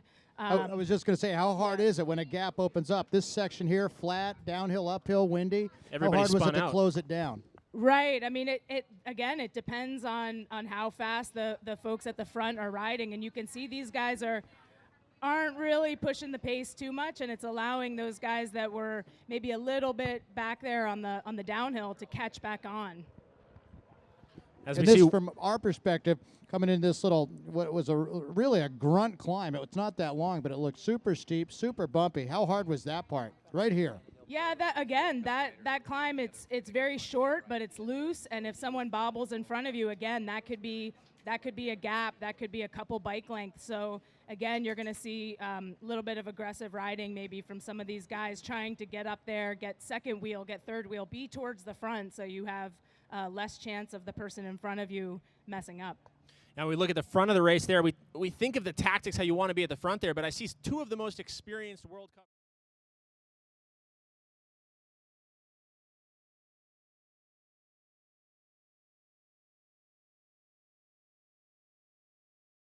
Those guys, they have their teammate, the young rider, Anton Cooper, right up front there. So Cannondale now very well represented with Anton Cooper in there. Looks like Keegan Swenson, I believe, for the Sho-Air Cannondale squad, just downgraded last year from the factory squad, looking to focus a little more on North American racing here. But, yeah, positioning right now. Many different tactics being played, but one thing's for sure, Todd Wells wants this race to go fast, and he's going to come around here, finish up lap number 2 in just over 25 minutes. So 29:30 on the clock, and it's Wells, Cooper. Yeah, Andrea Tivery, the Italian rider. Max Plaxton has made it up to the back of that group, the former Canadian champion. There's Jeff Kabush, rider number 8, a little bit further back. And he had a pretty good crash on lap number 1. Max Plaxton out there riding with a big old swollen lesion on his foot. So he's riding through pain here this afternoon. These guys are still sub 15 minutes laps. This is a kid from South Africa last week, and James Reed that put on an impressive performance. We're sitting with today's silver medalist in the cross country and bronze medalist at the Olympics a couple years ago, Georgia Gould. She's watching the men's race with a big old smile on her face saying, man, I'm glad I don't have to do any more laps. Yeah, and you can really see, this lead group of guys, you want to be there, but you want to sort of do the minimum amount of work because there's still plenty of racing left. There's plenty of laps. So you want to be at the front, but you don't necessarily want to be the one that's pushing the pace. So I think, as these laps tick down, you're going to start to see a little bit more animation from some of those guys just sitting right in at the back there. Guys, we were talking a lot about tire selection, bike selection, a lot of things, but tires specifically on a course like this, it's a tough one because you have those long straightaway fire road sections, the pavement climb, but then some of those downhills are so blown out. They're so rocky. You want to protect your sidewalls. How did you guys work a balance today within the Luna team in terms of volume, in terms of sidewall protection? What were you guys running? Actually, the whole team was on the Maxxis Pace tire. It's super fast rolling, but also I found it was working pretty good in the corners too. That loose sandy soil, it works really well. So, and then really fast rolling for all these straight sections. They're 2.1s, I think. So 2.1 tires out there today. And again, you see on some of those fast rolling sections, like along that fence line where guys are practically spun out, and there's a lot of sections on this course where you'd want that very, very slick tire, very low profile. But then, man, some of those corners on the downhill where that moon dust is, you get some of those rocks.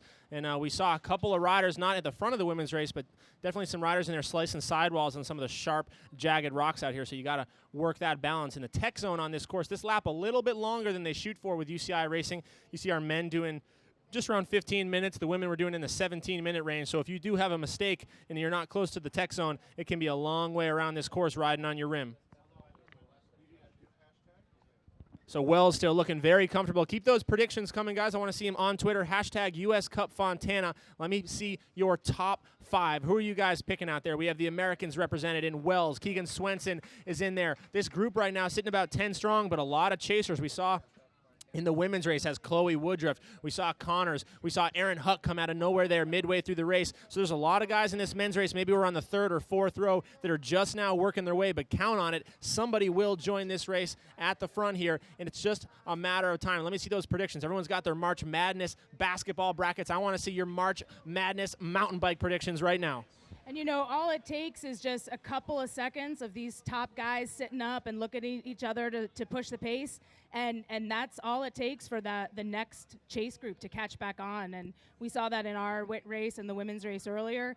This paved climb, no one really wants to do too much work until you get right at the single track at the top there. So look for some of those hard chargers from the back to be latching on to this lead group. So we saw Catherine Pendrell, your teammate today, a couple of times grab handfuls of handlebars and just take off. Is that something you know is going to happen, or is that something she just feels and you have to respond? Yeah, we definitely set a very detailed, I know, lap by lap and climb by climb, every move my teammates are going to make. Because a couple of times we were absolutely giddy here watching some of the ways you guys were pummeling each other. You would go, Catherine would go. Yeah, it was an exciting group, and it was great to have our whole team riding up at the front there.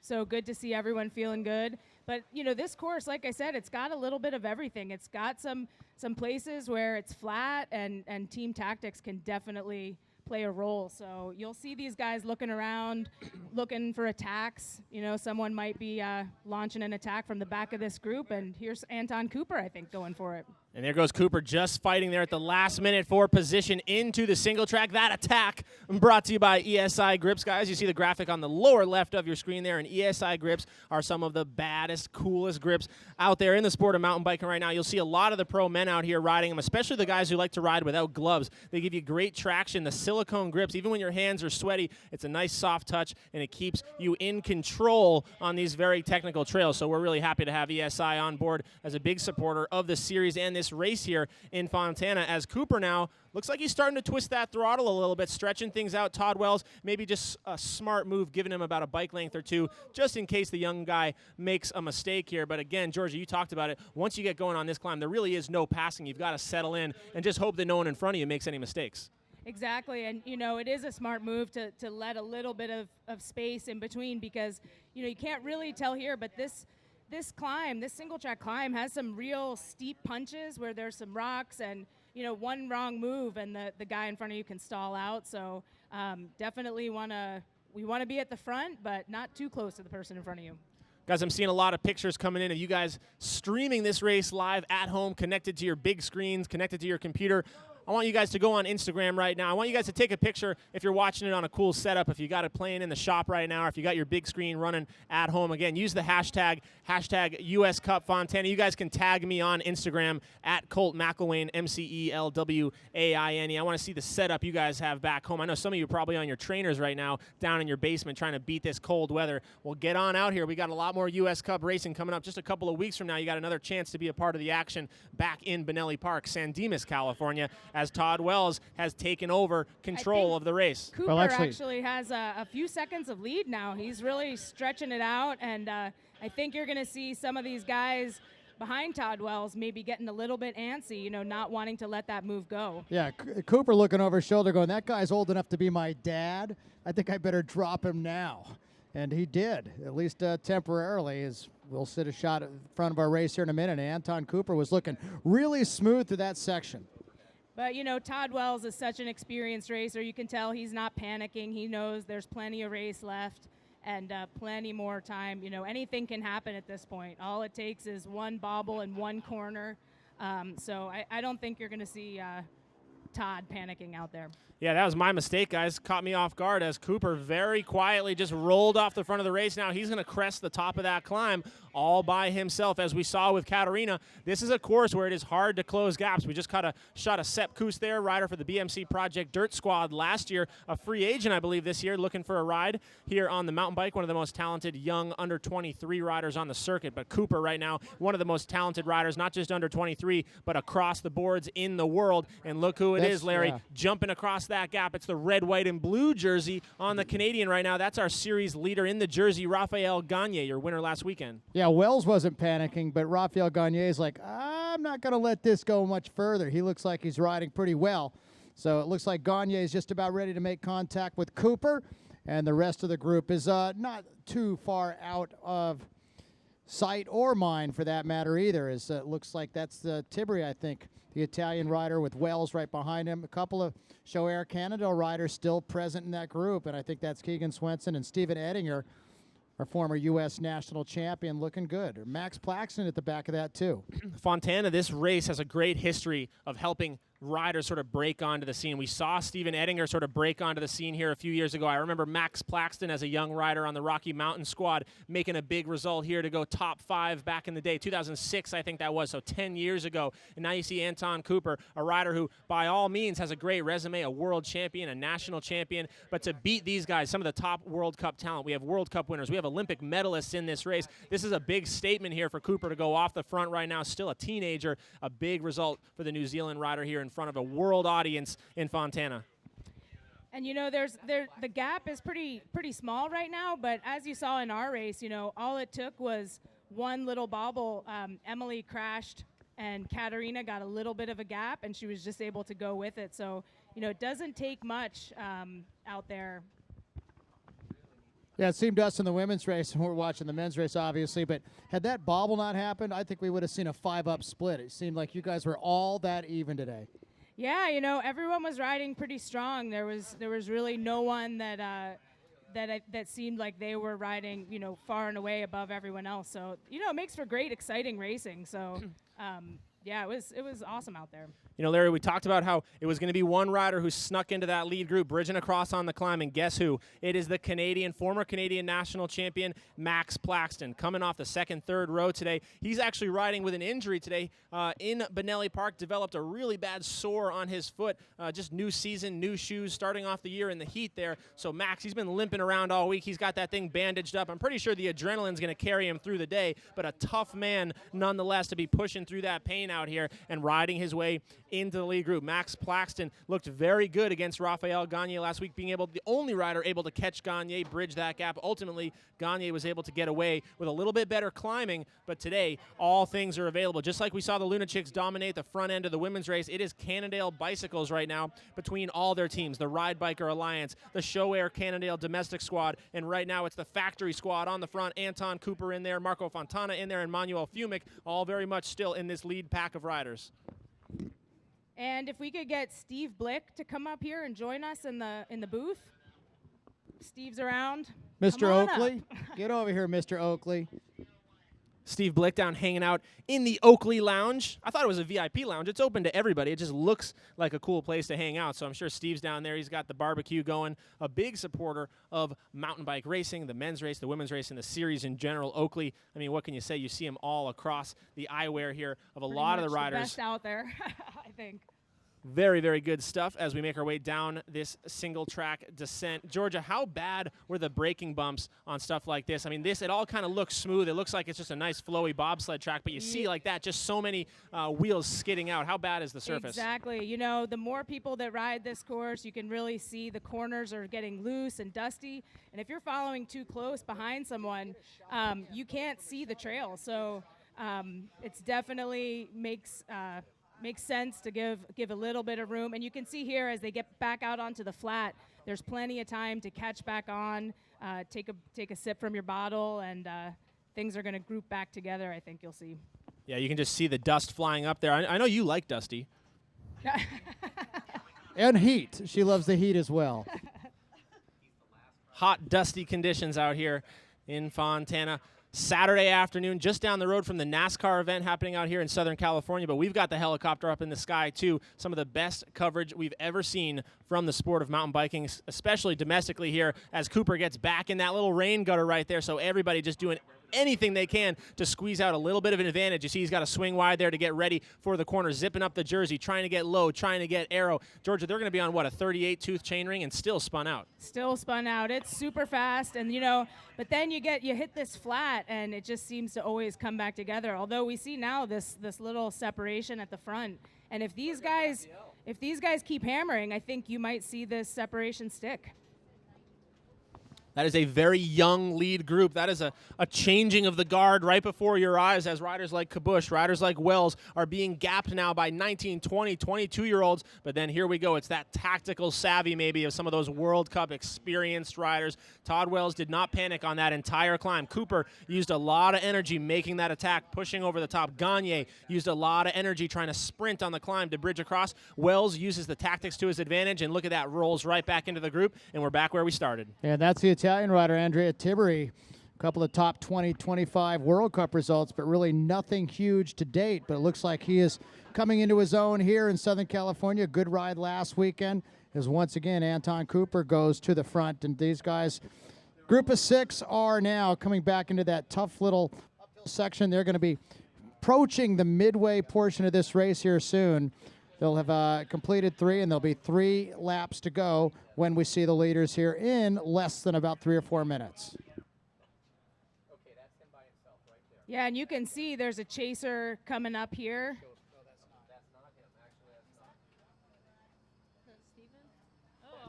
Well, that's Max Plaxton's foot, and you talk about a blister gone bad. That is painful, and I guess he'll learn to have those shoes stretched out or whatever, but that absolutely has got to hurt him. And that is actually Max Plaxton, so he is the rider on that climb right now. Tough kid. Looks much better with shoes on. Yeah. Yeah, you better believe there's a bloody sock inside that shoe right now, but pushing through every bit of the pain will be Max Plaxton as we make our way now down towards that section of the finish line. We're going to be coming here any second now. 44 minutes on the clock. They've been turning right around 15, just under 15 minutes, so we're going to see him coming through here right on track. Last week, because of the heat we saw, especially in that women's race, the laps got slower and slower and slower. Today in the men's race, even though the temperature is rising, these lap times staying just about even here as they come across, and 44-15. Cooper leads the way. Raphael Gagne right there on his wheel. Then we got our 2 Cannondale factory squad guys there hanging on to the back, Fontana and Fumick. But here comes Max Plaxton, and I think if you see these guys sit up a little bit, they're approaching the feed zone. They're going to want to sit up, take a bottle, and I think you can see Max is closing down the gap and might just join on to the back of this group as they head into the climb. Well, and he seemed to be one of those guys last week that got stronger as the day went on. We go a little bit further back in this group. There is the rider from Spain, Sergio Manicon. And then Steven Ettinger, who had bad luck last week, didn't get to finish the race after breaking, well, his chain on the first lap. We got to look at Max Plaxton's big toe one more time. That's making me hungry for lunch, quite frankly.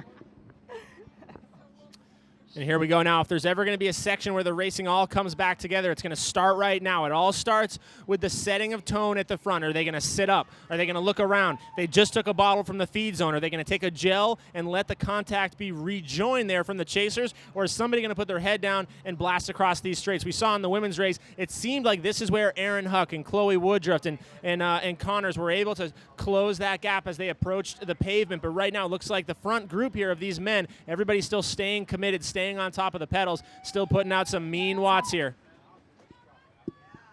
That's great. It's great to see there's people watching all over the world. This coverage is amazing for mountain biking, and we're so lucky to have it here at the U.S. Cup. Well, you can turn your left and thank Scott Tedrow personally. Thank you, Scott Tedrow. Which reminds me, guys, make sure on Twitter you guys are following at Scott Tedrow, SCOTTTEDRO.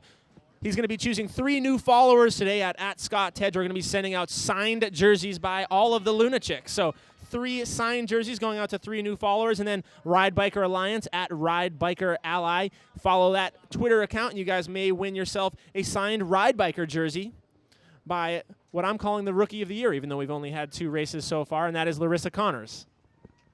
Yeah, I mean, the racing right now, I mean, in the men's and the women's field right now in the U.S., these early season races, it's super competitive, and it's really exciting to see not just world champions and Olympians, but also new faces at the front of these races. It keeps it exciting. The racing's been really close, and it makes for just really exciting racing. And next year, good chances that the opening round of World Cup will be right here in Southern California. How cool is that? That is very cool. I think everyone would love to see that. As we look forward to 2 weeks from now, we'll be back at Benelli Park for round number 3 of the U.S. Cup Series with another weekend of HC level racing, Sea Otter the following week, and it's rumored that we're going to see some pretty big names in town for that race also. I think here you see Raphael Gagne pushing the pace a little bit at the front of this group, so... Yeah, Gagne now back on the front there. A little weird to see a Canadian there in the red, white, and blue stars and stripes jersey, but that's what you get. You want to come down here and race in the United States. You are the series leader of the USA Cycling US Cup Pro Series. Raphael Gagne taking a commanding win last weekend at Benelli Park. If you guys didn't tune in live for that one, make sure you go back later and check out the archived footage. Same thing, we had a helicopter up there, some great footage as Cooper sits right there. Everyone's sitting up now, but you better believe as they get closer to that single track, somebody's going to be coming around. Todd Wells just sagging a little bit off the back there. Guys, remember, Raphael's a French-Canadian. He's from Quebec, so red, white, and blue works for him. And since the French did give us the Statue of Liberty, I think we can give it we can share it a little bit with Raphael. It sounds good to me. The more, the merrier. Scott was just saying here off camera that confirmed for the next Benelli, the HC event, we will have Nino Schurter in the house. Julian Absalon supposed to be here as well. So, I mean, this is it, guys. We talk about bringing a World Cup here next year, which all signs are pointing to yes. I mean, we're pretty darn close to it here this year as we stand right now. Wow, and Gagne and Cooper are really opening up the gap there as they head into that single-track climb. This could be the move. So Cooper, he was able to stretch the advantage here on this climb last time. They just saw 3 laps to go as they came through the start-finish line, so a long way to go here. Only 48 minutes on the clock right now, so about halfway mark here for these men, maybe a little under, if anything. So Cooper from New Zealand, Raphael Gagne from French Canada, the French-Canadian section there of Quebec. But this is it. This is the move. I think George is right. This is definitely a fully committed attack from Cooper there, attacking before the single track, getting in there now and using what seems to be superior bike handling skills on this climb, not just the fitness to stretch this gap, Larry. And George, it almost seems like Raphael Gagne's got this sense of he is the strong guy in the race today. Do you sort of feel that when you're racing? Somebody's just got a little more snap than you? Yeah, I mean, it definitely depends, and you're always sort of sussing out the other racers, seeing where they're stronger, where you're stronger. But, I think it'll be really interesting to see when these guys come out onto the flat. If they can work together and not sit up, then maybe this separation can stick. And if the guys behind aren't working together, you might see that gap start to grow. So right now, Anton Cooper is gone clear, and he's taken with him last weekend's winner, Raphael Gagne. And it looks like, well, that's the chase group. That's Fimic and Fontana there with Tiberi. So you have 2 Italians and a German in that chasing group of 3. We don't know where the Todd Wells group is yet at this point, but that's a little bit deeper. That's and these little punches on this climb, these little short, just 5 pedal strokes out of the saddle, that just starts to take a toll on your legs as these laps tick down. So you can really see the guys muscling the bike up these short little kickers. Second weekend of racing for 2015. Does it get easier as the summer goes on? I mean, as you build form, or does form bring extra speed and therefore the same amount of suffering?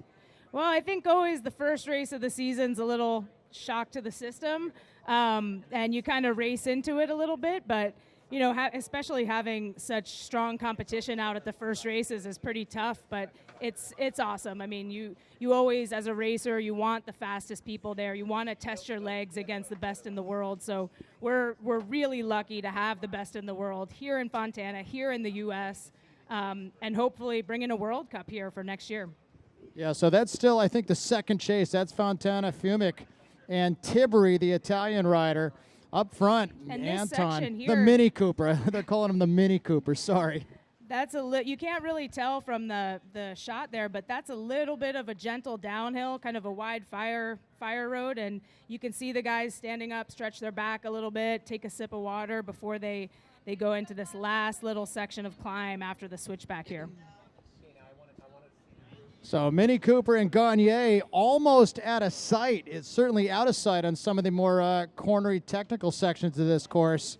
So Cooper is the aggressor, and right now Raphael Gagne has responded.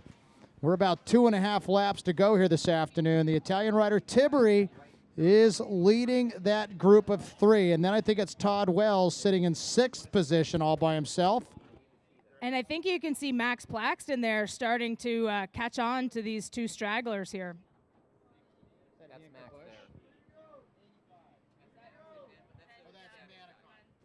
Yeah, so that'd be Max Plaxton and Sergio Manticon, the Spanish Olympian. They're sitting right about 8th and 9th in our field here today and working together, it looks like to me, kind of taking little pulls here and there. Although Sergio out of the saddle looks like he's putting Max on a bit of duress. And this is a climb. You know, it doesn't, again, it doesn't really look like it, but you can see those guys out of the saddle just cranking up this hill. And it pitches up these next couple of corners, and it's really, again, important that the long downhill starts at the top of this climb, so you can see Sergio trying to get in front there, not have anyone, you know, in front of him for the downhill. Yeah, desperate moments for Sergio if he wants to get back in podium contention here this afternoon. He's sitting about 8th position and kind of got himself in no man's land. They're riding with Plaxton, who we know is suffering. We've just shown a picture of his foot, so he's kind of been pain management situation. And look at the top there, up at the top of this great ridge that overlooks really half of Southern California. Yeah, Max is holding on. I'm really impressed.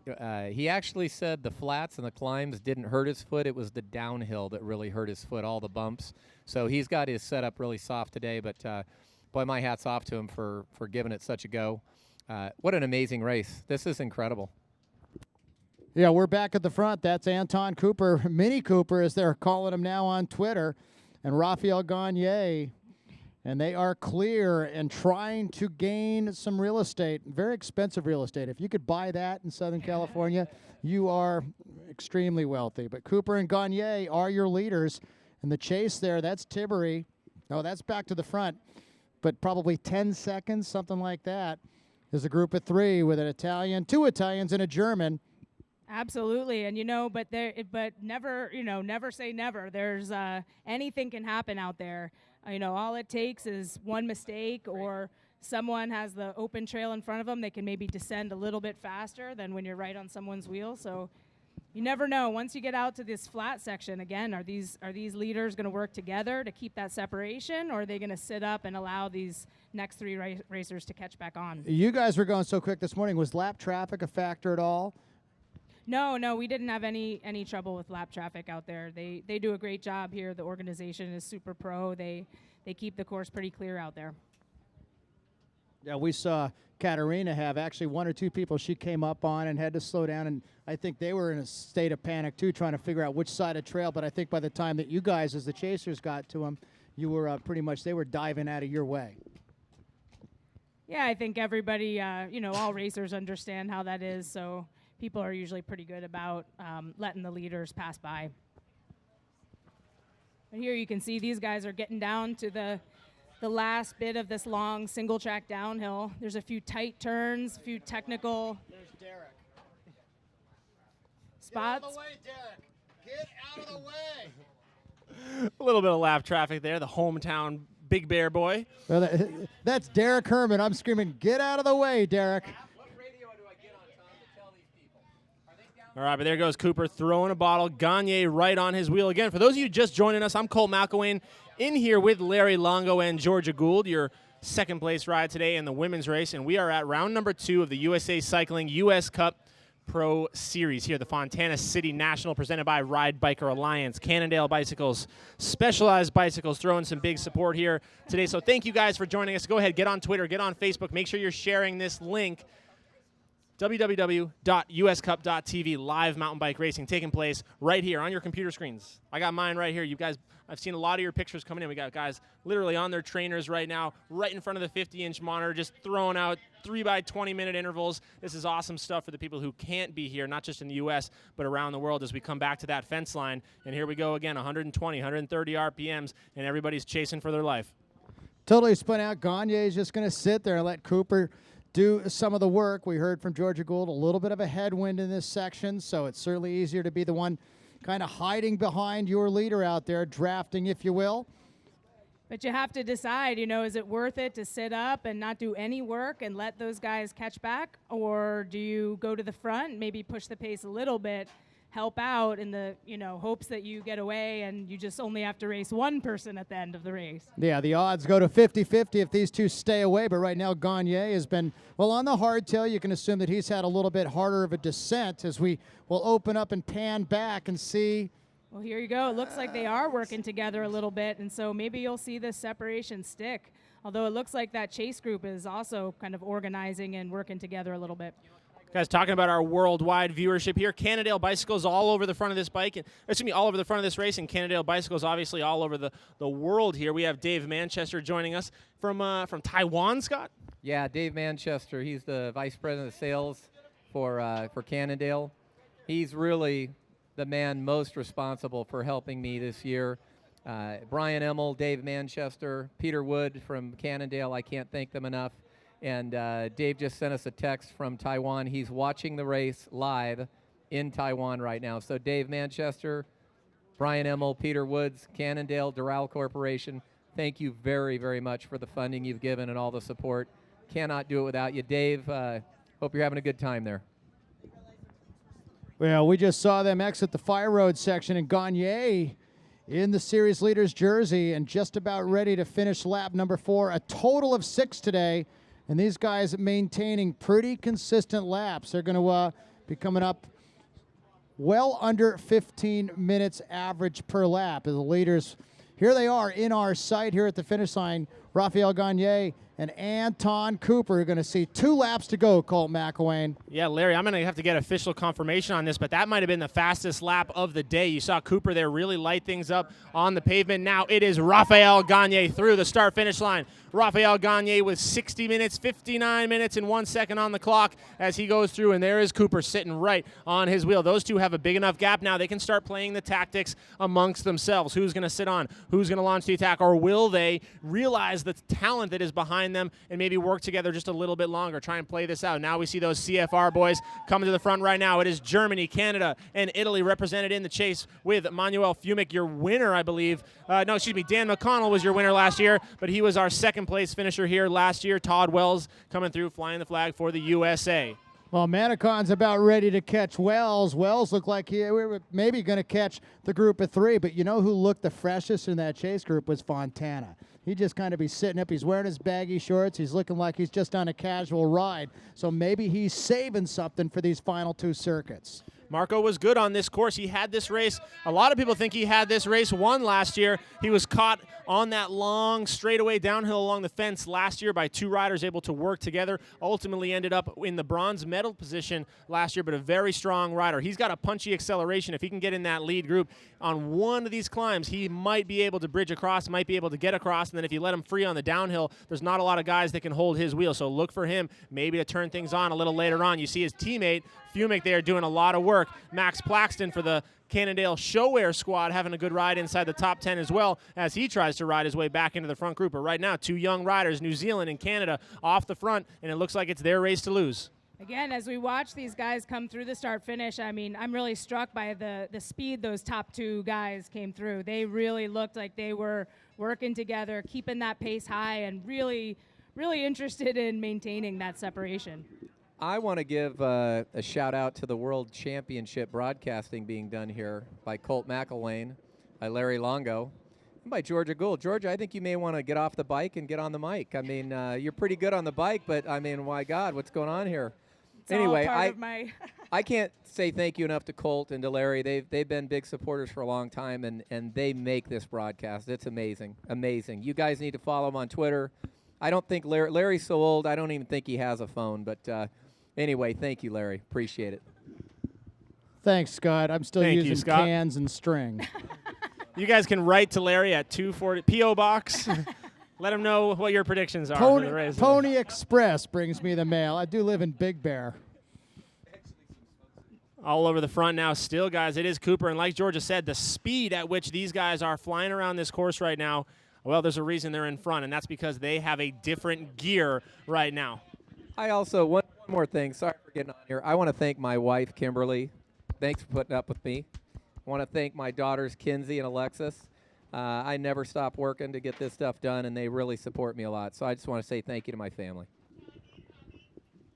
And, of course, a huge shout-out to Scott Tedrow. There's a chase group led by rider number 22, the young former U.S. national champion Keegan Swenson. Man, he's had a bright star hanging above his head for a long time, and just so difficult, especially in these men's fields, to kind of make that final leap into the top echelon of racing here domestically. And Keegan Swenson, I think, is kind of a couple of years of the sophomore, whatever it is, to crack the top 10 and race at this elite level. Yeah, I mean, you look at the front of this race, and it's all World Cup riders. I mean, to have this level of racing domestically here in the U.S. is really outstanding. And so it's great for those younger riders to have the chance on a smaller scale to race against these more experienced guys. You know, it will really prepare them better for the World Cups, which start in another 2 months or so. Alex Grant there, the Ride Biker Alliance and Cannondale Sho-Air, also riding for Gear Rush. Looks like he's having a little bit of a time. Yeah, a little scootering there, get himself around the course. Well, looks like Tiberi's cracked. He's been riding very, very well, but Fumick and Fontana, the Cannondale teammates, look like they just put it one gear down and are motoring away from Tiberi. So could they be launching an assault, and would those Cannondale boys work together? Absolutely. Those CFR boys, the Cannondale Factory Squad, especially Marco and Manuel, those two work together as teammates better than just about any other teammates on the mountain bikes. We see them all the way to the World Cup level, even in the Olympics a little bit when they weren't even racing for the same country. We see those guys, their styles just, they fit very well together, and we'll see them swapping turns, really working to push each other. They can bury themselves quite a bit, but you look at that gap now as the helicopter zooms out, as Mini Cooper, as he's known already. We need a nickname for Rafael Gagne, guys. Hashtag US Cup. Give me a good nickname for Rafael Gagne. If it's a good one, we'll show it on the screen. Yeah, it certainly looks like they're working together out there. There's been no cat and mouse, and we've seen Rafael go to the front. Anton maybe is slightly better the aggressor here this afternoon, surging and surging and surging, and could be trying to crack Rafael Gagne, but where they have had the opportunity to, they have, at least from our perspective, formed some sort of an unofficial alliance.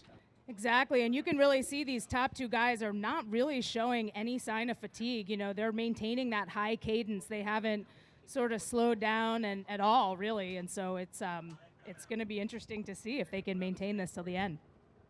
So again, guys, that's hashtag US Cup Fontana. So if you want to join the conversation, get your tweets up here on the screen. Let us know any questions, comments you guys may have. It's hashtag US Cup Fontana. Again, we already gave you all the Twitter handles you guys can tweet at as well. I know Georgia's on Twitter. Is it at Gould, Georgia? That's it. Such a good memory. And I'm at Doper Suck. That one's easy. DOPERSSUCK. Let me know what you guys are thinking. And again, let me know if you guys want any updates from riders outside the top 5, outside the top 10. I know we got a lot of people tuning in looking for updates on Alex Scran or updates on Sepp Kuss, a lot of the Northeast riders from your region. So I'll try and keep an eye out here as Cypress Gorey comes across the line with 2 laps to go.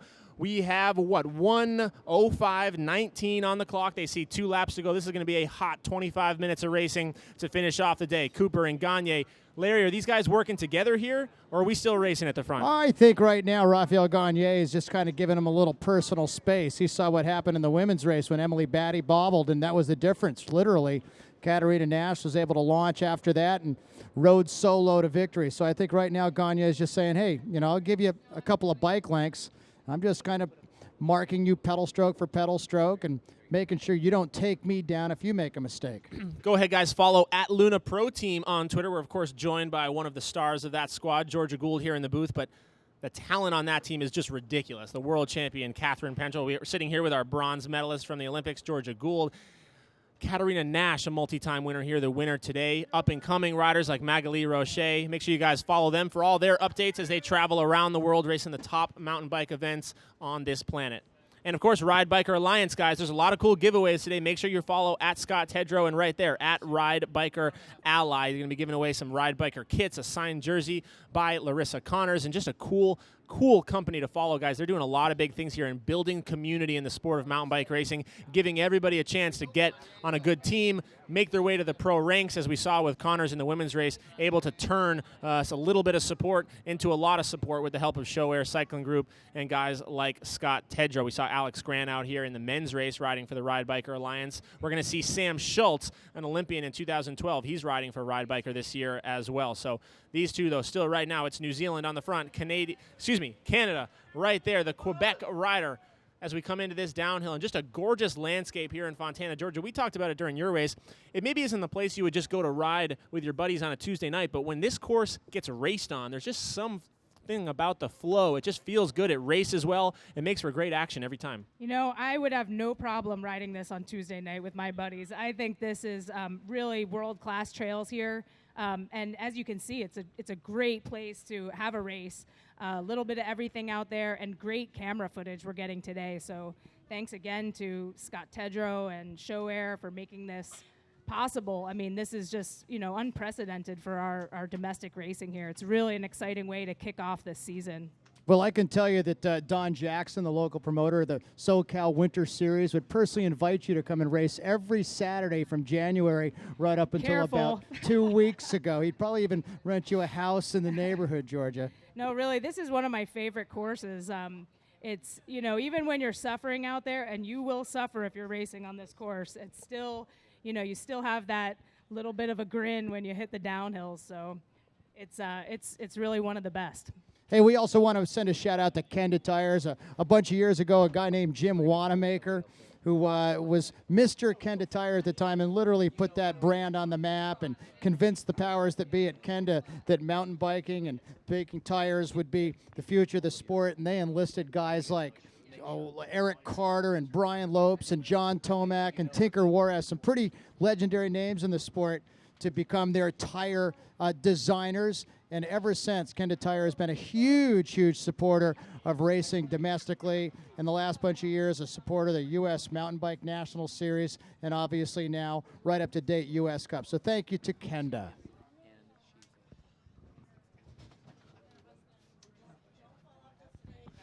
All right, guys, as we let Georgia Gould step aside for just a second, we are joined by some other extremely talented women here in Fontana. They seem to be all over the place. And we are joined here by a World Championship medalist in the team time trial, riding for 2016, presented by Sho-Air. Introduce yourself. Tell us what you're doing here. Yeah, my name's Carmen Small. I ride for 2016, presented by Sho-Air this year. And you've got a guy in this race. I do. I'm trying to be a good wife and train at the same time. So I'm here supporting Ben Sontag, who rides for Team Cliff Bar. And yeah, I'm trying to fit into the mountain bike world. I'm with, we go back a long ways, and Georgia and I, so it's fun to see old friends. You get any good insight from Ben as you went out and pre-rode this course? And how's this thing riding, and how's the atmosphere just being here as a spectator? Yeah, I'm such a novice mountain biker, so I don't know how much insight I would actually have, but I know it's hot, and I know it's basically straight up and straight down.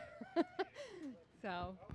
Tell me about the support of, Sho-Air, we know it so well here in mountain bike racing, but tell me about the support of Sho-Air coming into road cycling this year, not just the road circuit, but women's racing specifically, what that means for you guys as a team and what you're able to do. Right. We're always looking for new sponsors, and for them to step up and support the team is absolutely huge.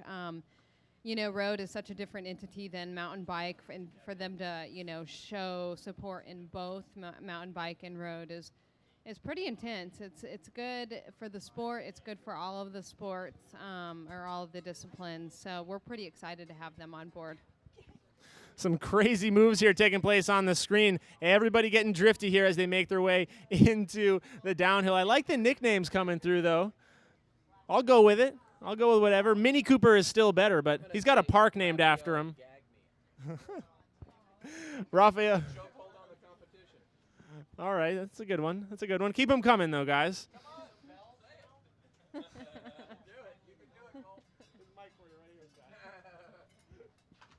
I'm going to say it's Raphael Gag Me because he puts a chokehold on the competition. And I want to point out he's a perfect partner here for Anton Cooper. What I love about Raphael, he will work. I mean, he's not going to sit in. He's not going to. They've got a nice lead, but he's not going to sit in, and he's not going to make Anton do all the work. He's going to pull. He's going to take his pulls. They're going to work together. Both these two are perfect. They're not going to get caught. I'm going to go on record. They will not get caught because Raphael will work hard. Anton will work hard.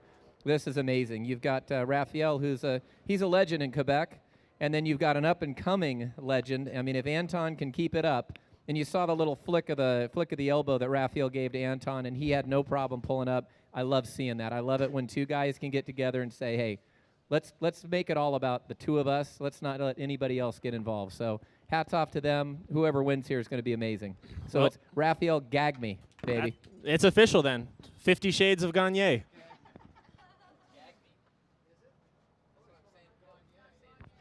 All right, guys, so these are your leaders. No change here. When we get a chance, maybe as we come through the start-finish line here in just under about 2 or 3 minutes, we'll try and hold on that shot for you, let you know what's going on inside the top 10, inside the 15, because we still got some great racing podium spots up for grabs and a lot of points, a lot of prestige. And let's not forget about that prize money there all the way going. What is it? HC prize money goes 10 or 15 spots deep? 10 spots deep, so big money on the line, big prize money on the line, and obviously, guys, the bragging rights here of winning an HC event, being on the podium for a lot of these guys, even back in 5th and 6th. This can be a career day for some of these guys. So we see Keegan Swenson is still back there fighting his way through. Max Plaxton has fought his way through adversity today. He's riding up towards the podium position, and then, of course, Todd Wells has been hanging in there all day, playing that veterans tactic, sitting very pretty inside the top 5. I believe that's going to be David Flatten riding for the U.S. military, member of the U.S. Armed Forces, a member of the Air Force based out of Washington, D.C. He's taking a sort of a leave of absence this year with the support of the United States government to go on and pursue his dreams of making an Olympic team someday. He's living down in Harrisonburg, Virginia right now, training with Jeremiah Bishop, his coach. And you can hear this helicopter hovering right over us. And it's really unprecedented to have a helicopter doing this footage. We're getting great shots. We're getting shots of the leaders. We're getting shots of the racers that are a little bit further back. But you can see this race is really separated into little groups. And so it's really exciting, even further back in the race, to see what's going on and who's starting to feel the fatigue and who's still looking fresh. So 11:13 and change on the clock there. So these guys going sub 15 minutes here, lap after lap. Now we see it right here, our bronze medal, and as Dave Toll would call it, the chocolate medal. 4th place right there is Mani Fumic. Marco Fontana trying to get it right, trying to get it done here right in Fontana, the city bearing a similar name, not exactly, but those two very well working together, as we said, as a team. Now let's see who's going to bring it in here. Number 5 spot still up for grabs, and we've got a big group coming our way. And having a teammate out there, when you're just 2 of you, that's when you know you've got someone that's going to work with you. Those guys can really work together, take turns pulling, and hopefully close down on the leaders. You never know. It would certainly be more exciting for us if there was a 4-up sprint for the for the win. Well, that's good work there by both the Spanish rider and the Italian rider. That's Sergio Manicon, who's ridden himself up in front of Todd Wells. Tiberi's still hanging on, but there's Todd Wells, and he's getting the bell as there is 1 lap left to go here this afternoon. The American legend at 40 years old out of Durango, Colorado, continuing to be the top American in the race here this afternoon. But here comes another Canadian, Max Plaxton, with 1 lap to go. The Mountie right there, Max Plaxton, trying to fight his way back up to that lead group, but right now the pace at the front, nobody is slowing down. Taking a group photo. Oh, how about selfie real quick? Okay. All right, there we go. Kimber Tedra, we have a chance. Let's get her over here. In a cycling-obsessed family, what's it like living with Scott? Just quickly, without digging too deep. It's like living in a ping pong machine or something like that. And you're a pretty avid road rider as well? Oh yeah, cycling for fun and fitness and try to be somewhat competitive. So you married into this chaos, and it became sort of a passion for both of you. Obviously, you've got to support the cause as well. Oh yeah, no, I love it. I love all things cycling, and I definitely love the women's cycling growing, and Scott's really standing behind it. So it's an exciting time for everyone right now. Yeah, when you're bringing world champions and World Cups over for dinner and all that stuff, you've pressed the flesh with some pretty cool people in the last couple of years. Oh, definitely. I know we definitely get to run with some of the best people, period. Cycling, great people, and just awesome individuals all together. And what's your ambitions on the road this summer? Just to have fun and get faster. Get faster, stay fit. Your daughter, is she getting fast Definitely. yet? Oh, yeah. She's riding a mountain bike right now. I have to definitely, it's not easy to keep up with her anymore. I used to be able to jog beside her while she rode, and now I have to be on the bike. I can't keep up with her jogging. So she's pretty She's pretty fierce. Yeah, let a little air out of the tires. This is Howard Grotz coming through here at the finish line, and up on the race course, a great battle, Colt McElwain, a great battle right now with Raphael Gagne. Raf's gone. Somebody's calling him Raf's gone, but he hasn't gone far. But it sure looks to me like Anton Cooper is pressing. This is a Here we serious go, move. Larry. It doesn't look like it's happening in fast speed, but this is the move of the day. Here we go, Larry. This is it right here. Gagne, if he could respond, he would. And I see no response from our series leader, Raphael Gagne. Meanwhile, Anton Cooper, he sits down for just a second and then boom, out of the saddle again, and he goes. He's going to come off the pavement here with about 20 bike lengths gap. And Gagne, the head down, he's looking down into the engine room, and there is nothing left. He's all out of power, but meanwhile, Cooper, he's going to turn off here now. Did he blow a little too much there on that attack? He's still got a very hard, very physical single track climb here as he makes this left turn. We'll try and get the split for you. It's going to come around. We're going to turn left right here. Here we go on the clock. 1, 2, 3. About 5 seconds is the gap right now, Larry. 5 seconds. That's all it took for Katarina Nash. I'm gonna tell you what. I think Raphael's gonna catch him. I think he'll catch him. It'll come down to the end. He's tough. Raphael's tough as nails. Anton's amazing. But if Raphael can catch him, he'll be on this climb. So I think he can. I don't know. Cooper's been riding this section very, very smoothly, and maybe this is where Raphael Gagne may start to regret the choice of having ridden a hardtail. Gagne is going to have to hang on for dear life. I mean, if he's got anything left, it's possible that it can be done. But Cooper, I think, is just going to be a little bit stronger, a little bit smoother through this section. You can see him, Colt McElwain and Scott Tedrow now just sitting down with us, and it seems like he's just going to be able to accelerate and take advantage of his ability to just kind of float through the rough spots.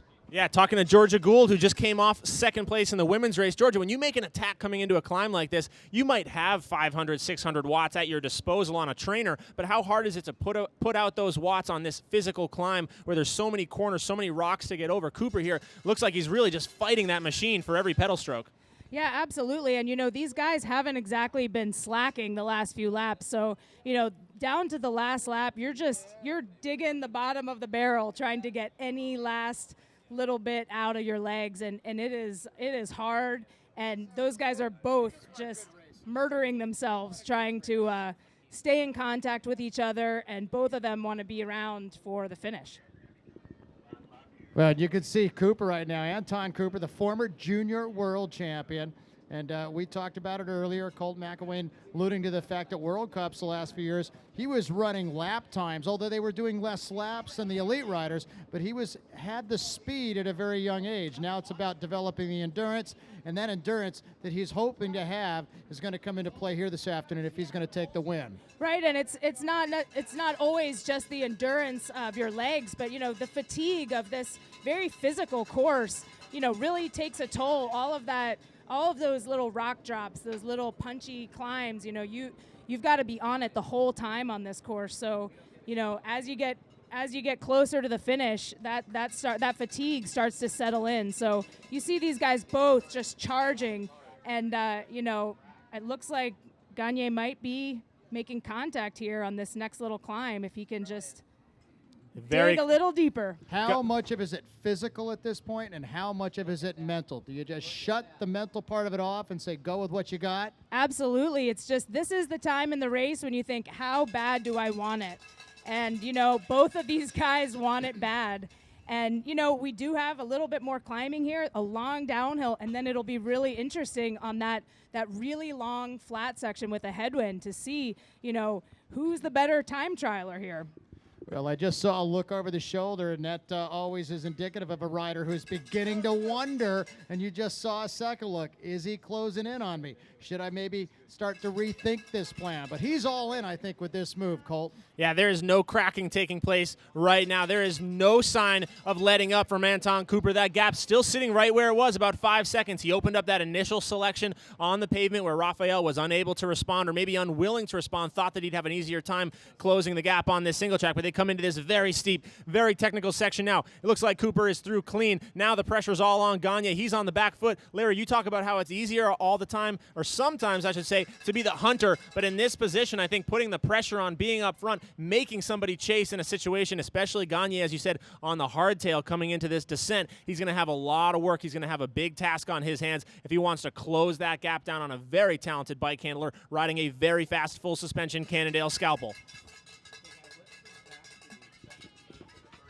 Larry Longo with Georgia Gould, today's silver medalist in her cross-country ride this morning, and Colt McElwain in Georgia providing some insight. And at this point in your race, Katarina Nash was pretty much, she'd flown the coop. You guys were the hunters, but you guys were all worrying for those final couple of podium spots. It was a group dynamic. How is that different from what Rafael Gagne is dealing with? Yeah, absolutely. I mean, you know, Gagne's got the win in his sights there. We had a little bit of, you know, Katarina had a little bit of a gap on us. So at a certain point, we knew that we were sort of racing for second place. But he can still taste that potential victory. So I think you'll see him very motivated as they come out of that last downhill section onto the flat before they have that last steep technical climb and into the finish. And, you know, Larry, I think I made a mistake there. I believe Cooper is actually on a hardtail as well. It looks like both riders on the front. So forget what I said about that full suspension advantage on the downhill. Both hardtails on that Cannondale FSI today. They are both going to be bouncing around, getting bucked all over that downhill, but seems to be the faster choice as we have hardtail 1, 2. You can see, I was thinking of the Cannondale factory squad racers here. You definitely see some squishiness in the rear for those two. And the Red Bull helmet there, the Italian, the German rider having a strong day together, but they just missed that initial acceleration, that initial attack that got Cooper away. I think maybe they thought it was a little ambitious, a little too early, but as we've seen from Gagne last weekend, this is not the Rafael Gagne that takes the whole shot and fades outside the top 10. This guy has found some serious fitness over the winter, and he's ready to compete now. Jeff Kabush, Derek, Max Blackston, these leaders of the Canadian charge for so long, it might be time for a new name to step atop that leaderboard. And it's hard early in the race when people put in those hard efforts to know, you know, you want to stay at the front, but you also want to manage. You want to save a little bit for the later laps. So it's hard to know which moves are going to stick and to pace yourself accordingly. Well, all cards are on the table right now for Anton Cooper, just bouncing through that rough section. He's got 1 or 2 more little ups after the bottom of this big descent, and then it'll be onto the fire road, and it's 3 or 4 minutes to the finish line for him, and you can see even greater separation for him over Gagne. You see the way they're working their bikes here. Even with the suspension on the front there's so much movement of the upper body. It's like doing 500 push-ups in rapid-fire succession, up, down, fighting through those braking bumps, fighting through those rock gardens, trying to use your body as the suspension, compressing your legs, getting all over the machine here, and you see him making this look very, very smooth. I can promise you that trail is anything but like we told you, these best riders in the world, they're going to make it look like a pump track out there. He throws the bottle. It's business time. It's all engines go. He is firing right now as he ducks down into this very blown out, very badly braking bumped downhill, but after this, it's fence line, Larry, and then it's a clear shot at the finish line for Cooper. Is he going to hold this?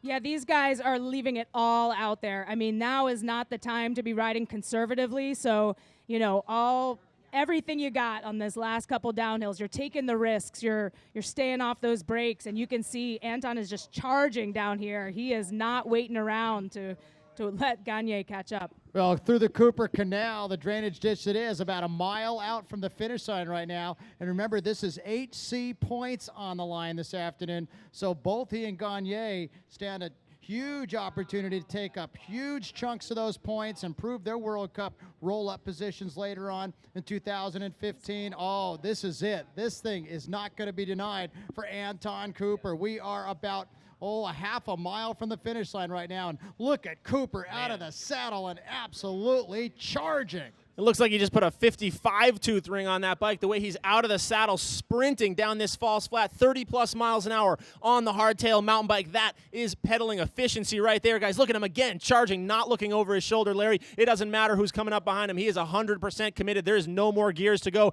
Glances over just to make sure the gap is safe, but still, that one final little rubbly climb right there. If there's any place where the mistake is going to happen, there's that little climb. Then there's that corner we saw Emily Batty crash in the women's race, but he is charging every single second he gets. Power, power, power to the pedals.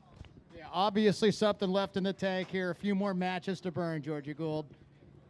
Yeah, and like I said, you know, these guys are leaving it all out there.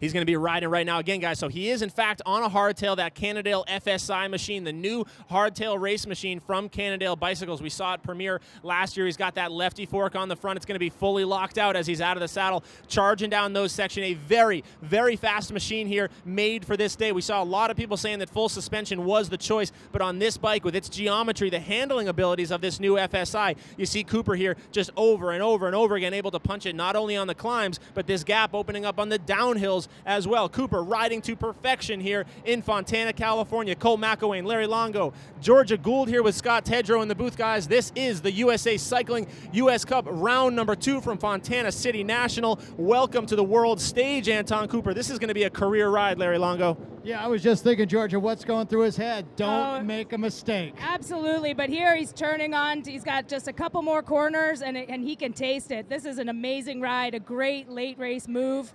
And congratulations to Anton Cooper. Yeah, we have him on our site here at the finish line. He could probably come off and run it to the line right now. Welcome home, Anton Cooper. What a terrific ride. The Cannondale squad taking victory here this afternoon in front of a hard charger. Series leader may still hold on to the belt coming into our award ceremony this afternoon. Raphael Gagne. So Canada and USA, all of North America denied today, as it was the New Zealander from halfway around the globe, just a short 14-hour flight away. So that guy dealing with the time change, battling the elements out here, and he gets it done. It's Canada in the silver medal spot today. And who will it be? We have the two teammates now, German and Italian. It is Manuel Fumic, Marco Fontana. We're going to see them on our screen here any second now. Will they sprint? Will they lead it out for each other? It looks like, here we go, firing now down the backstretch, waiting on the two Cannondale Factory Squad riders. The Italian is in the Red Bull helmet. That is Marco, your bronze medalist from the Olympics in London, as they hit the home stretch. And they'll sit up and enjoy this together. There, you have it. You take it. You take it. And that'll be Fumic coming through, Manny Fumic and Marco Fontana for 3rd and 4th. Congratulations, gentlemen. And a shout out to our UCI officials figuring exactly the pace here this afternoon and the right number of laps. Unlike what we did to the ladies last week in Benelli, what was close to 2 hours, over 90 degrees. Hey, it's then you start off. It's a good way to start, because you know it'll get better after that. Always good to start with a hard one. You know, it was pretty hard out there. It was hot. It was a long race, and I think then everyone felt like today was a little bit easier. But we got a clip of Todd Wells motoring, and will it be Wellsy? No, it's going to be Tiberi, the Italian rider, will hang on for that final podium spot here. No, that's got to be Manicon, the rider from Spain, who will come through for Trek Factory Racing. He will finish 5th. Now we'll see where Plaxton, Wells, and the rest of them factor. Well, we finally got the elusive Steve Blick from Oakley, so we're going to get him on the mic here. Hi, Larry. How's Steve it going? Blick, what's going on? Nice race this morning, too, by the way. You were looking strong. Hey, you know, it happened again. You know what today is? The best day ever. Yeah, it's always the best day ever when it's around. Here's Todd Wells. Yeah, Junior. Good job today. Todd Wells across the finish line. Man, Oakley all over the front of this bike race. That's got to make you feel good. Yeah, you know, it looks like the World Cup season is ready to go. Looks like Tiberi a little bit bloody, so this last lap cost him a little bit of skin in here in Fontana. Well, I was down there in the trenches in the feed zone, and I didn't really get to see what you guys saw. Maybe bring me up to speed what I've been missing. Man, it's been good stuff here all day. Able to tune in live here for the U.S. Cup Racing in Fontana City action. Anton Cooper, though, man, and Cannondale Factory Racing going 1, 3, and 4 today for the factory squad all over the world, coming here to the United States of America. Max Plaxton rides his way into the top 10 as well. It's a good day. Wow. Any updates from the feed zone? Any updates from the tech zone? Yeah, you know, pretty much I've been coming to this place for the better part of 20 years, and this place is making me feel like it was 15 years ago when World Cup was at its peak. And the feed zone was loaded with more equipment than you'd go find at a trade show. All the newest stuff was there. Not a lot of mechanicals at all, just fine-tuned machines, and the teams were all ready to work, but no big issues, just feeding the riders. Awesome. That's one of the best parts about, we already talked about a little bit in Emily Batty in the women's race. We saw her on what's rumored to be a new prototype Trek full suspension bike, but in March here, you'll get everybody out testing their new equipment, testing the new product. A lot of good spy photos going to be coming out of this weekend. Yeah, you know what's really interesting? We had our world champion out there in the pits, and we were talking a little bit about the top 5 in the women's and in the men's. You're not going to find the hardtails. They're all really leveling out the playing ground, and they're finding the extra time that they were missing to be a part of those key groups. And just nice to see that the technology that all the teams have been working on have finally been embraced by the riders, and the fighting on the bikes is just getting more and more exciting because they're staying close.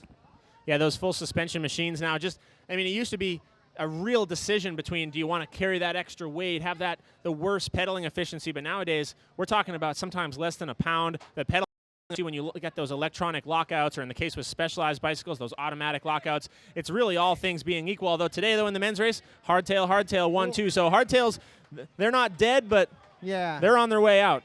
Well, I'll tell you, a lot of people talk about lockout and such, and I've been talking to guys like Jeff Kabush, and he did a lot of testing this week here with Fox earlier in the week, and a lot of suspension setups are set up with an option for you can lock it straight up for the climb, or you can keep it in the middle, so when it's a little loose, you still got traction, and when you point it down, it's wide open to swallow up the biggest bumps. And I'm hearing a lot of guys saying that the lockout isn't necessarily 100% needed. They're really feeling that the traction that they get and keeping it in that middle kind of between locked and full open is becoming a little bit more accepted. So that's really interesting.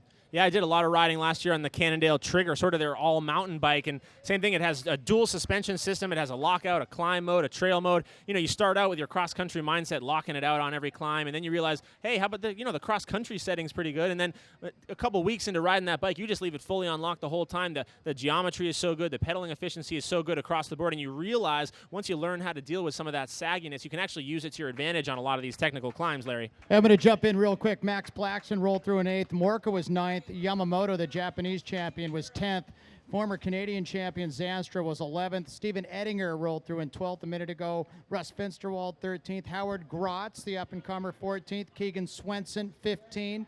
Young Canadian rider Leandre Bouchard was 16th. Martin Liu, the Estonian champion, rolled by in 17th. Ben Sontag, 18th. And Peter DeSerra was 19th. One more spot inside the top 20. But sitting here with Steve Blick from Oakley, and it doesn't get much better than this, except next year, maybe a World Cup over in Benelli Park. Absolutely. You know what's so good for me, I'll think of myself for a second, is I actually slept in my own bed last night. And I'll go back and I'll take the garbage out before I go to bed. It's just nice to be in the backyard, not have to be dealing with an airport, rental cars, and schedules of where we're going to have dinner. I'm going to stay here till dark tonight myself. I'm going to go ride the track, and I'll get home when it's all over. Yeah, a 45-minute drive home. See you in July there, Mr. Cockcroft. National Championships up in Mammoth. Mountain Bike Hall of Famer now leaving the venue. We have a lot to thank to that gentleman over there. If it wasn't for his vision and his team on the mountain, mountain biking would be in a whole other place. So shouts to Mammoth Mountain. So we got Colt running down there. He's going to get a word with looks like our winner, Anton Cooper, and he's got Raphael Gagne there. So, Colt, when you're ready, but always a pleasure to see you, Steve Blake. Yeah, no, I'm going to go get back into athlete mode here, and anyone who's got some food in their camper, we're going to turn on the barbecue over at Oakley. That's across the pits here, and there's room for everyone, so just come on over. Don't be scared. If you see an open chair, come sit in it. It's just a little lounge. It's, somewhere where we all get together and talk about bikes or not. Thanks again. Yeah, speaking of Hall of Famers, there goes Steve Blick as he's heading back to the Oakley tent. As he said, you're invited to his little barbecue later on. Colt, are you ready? We're going to send it down. Says 1 minute. A few more finishers rolled through. Cameron Jett, another solid ride for him, 21st place. The South African rider, James Reed, probably based on his ride last week, not going to be so happy. He'll finish 20th. Jeremy Martin, 23rd. Alexandre Valle, 24th. Evan Guthrie, 25th. And Ricardo Alexandre, 26th. All right, But it looks Larry, like we're ready to down go. here on the finish line. I'm just going to grab Max Plaxton real quick. We're going to call it the most courageous ride of the day. We actually put a picture of your foot up on for the whole world to see, so everybody knows what you were dealing with out there today. Tell me about the week in between here. We'll call it an injury, sort of just a sort of a nagging thing. But how difficult was that for you this afternoon? Yeah, that was a tough one. Yeah, I was dealing with a bit of a foot issue all week and could barely walk, let alone ride a mountain bike. So. Yeah, you know, I'm just so lucky to be able to race my bike, and I've had some great support and staff here. So fortunately, the foot started feeling okay. I think today was the first day it felt actually I could mountain bike. So, you know, I mean, look at the event they put on. I'm not, you know, I'm just gonna. It hurt, but you know, I'm just so lucky to be able to do what I do for a living, and, support what Sho-Air is putting on, and yeah, it hurt like hell, but hey, everyone is hurting out there, I'm sure. You've been a part of this race here in Fontana for a lot of years now. I mean, I think we're going on 10 years as part of the National Series. Tell me about how this race has just evolved now from year to year to be out here racing against some of the top talent in the world. Yeah, you know, I've been coming here for 10 plus years, like you said, and it's always a good race, exciting race. I'm just, you know, I'm happy we come here every year, and we're so lucky that we got an HC race here now in Fontana, and you know, hopefully I can come back and win it for Sho-Air one year, but not today. So did what I could, but. Nice ride today, Max. Congratulations. We'll see you in a couple weeks. Moving on, we're going to grab the rest of the podium over here. One rider I want to talk to, though, is our series leader after round number 1. We'll see as the points fall. A little more points available today. We'll see if you get to keep this jersey. But Rafael Gagne, we actually had a couple cool nicknames for you coming in over Twitter. We'll tell you about those later.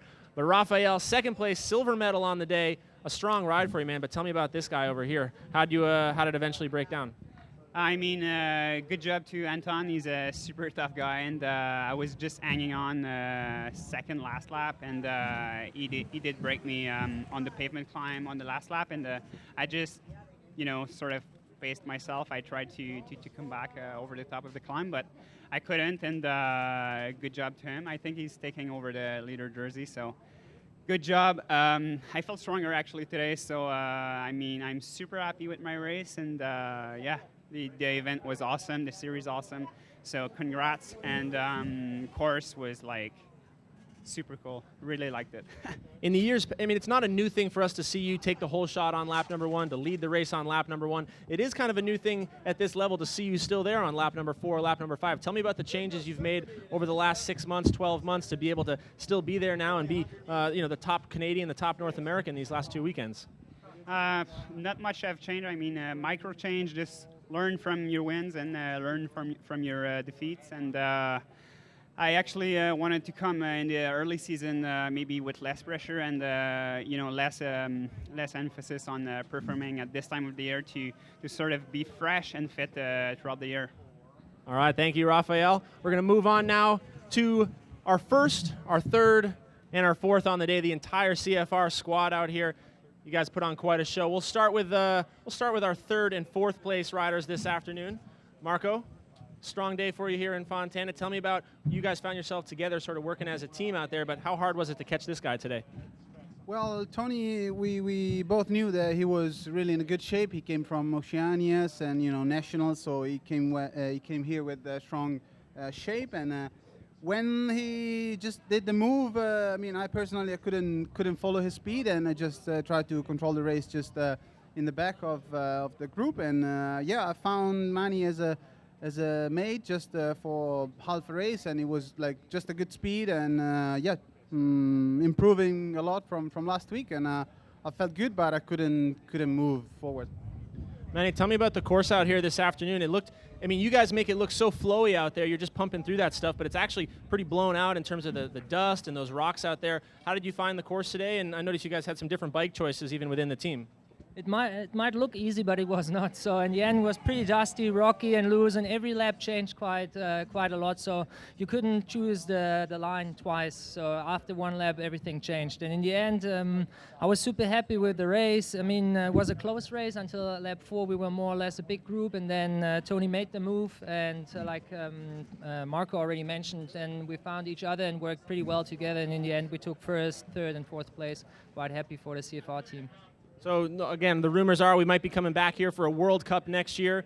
Is that something you might want to see? And would we see you back here in the United States if this were the opening round of the World Cup this next year? I mean, of course, it's always nice to be here, especially at that time of the year, because in Europe, I mean, it's quite cold, you know, that you're freezing our ass off. So in the end, I'm quite happy to be here. And it's good for the American market if we could have a World Cup here as well. Absolutely. All right, well, thank you guys. And moving on now to the star of the show today, the gold medalist here, Fontana, the UCI HC event, Anton Cooper from New Zealand. Tell me about that ride, man. This has got to be a career day for you. Yeah, it was pretty special. I think Raf and I worked really well together. Yeah, it was kind of a race of attrition, and at the end it was just the two of us. And I felt really strong today, a lot better than last week, and I was able to capitalize on that last lap. And I didn't have much of a lead heading into the descent. I knew Raphael was really strong. So, yeah, I just dug really deep on that flat, and I'm stoked to come away with the win. Tell me about what you've learned over these first couple of years in the elite fields. We saw you as a junior for so many years. We talked about how this kid has all the potential. He's going to be up there racing with the elites. Tell me about making that jump now over the last year or two and starting to mix it up. How different is it now racing against this talent? Yeah, well, it's massively different to racing juniors. You know, you have a couple of laps more. The fields are have so much more depth, and they're a lot stronger. I did struggle the first couple of years just with consistency. I think I burnt myself out a bit, but I'm on a great team, I'm on a great bike, and I'm just happy that the results are starting to all come through and piece it all together. Awesome. Well, congratulations, man. Good luck with the rest of your season over at the World Cup. I'm going to send it back up to the stage in just a second, but real quick, forgot one thing. The bike choice today. We talked a lot about the full suspensions out there. You went with the FSI today, the hardtail. It seemed to work for you on the climbs, but it was surprisingly it worked for you on the downhills as well. Tell me about this machine and why it was the winning bike today.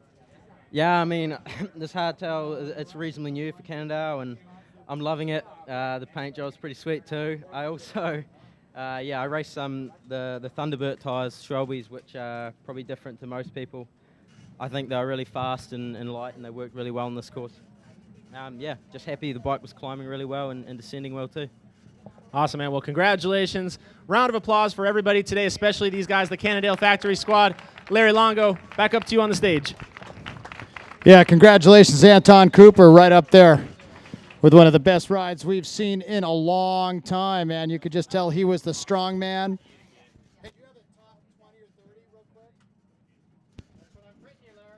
You're the man, Mr. Chris Riddle, our lead timer for the Team Big Bear timing crew, getting me some quick results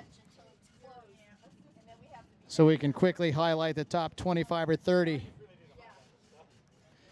Hope you've enjoyed our live coverage this afternoon, brought to you by Ride Biker Alliance and by Cannondale Bikes, also by Specialized Bikes.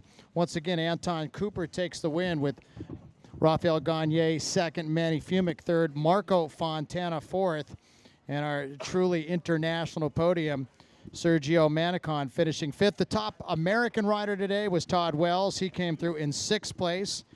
Andrea Tiburi was seventh, Max Plaxton eighth. Adam Morka, another solid ride for the Trek Store of Canada,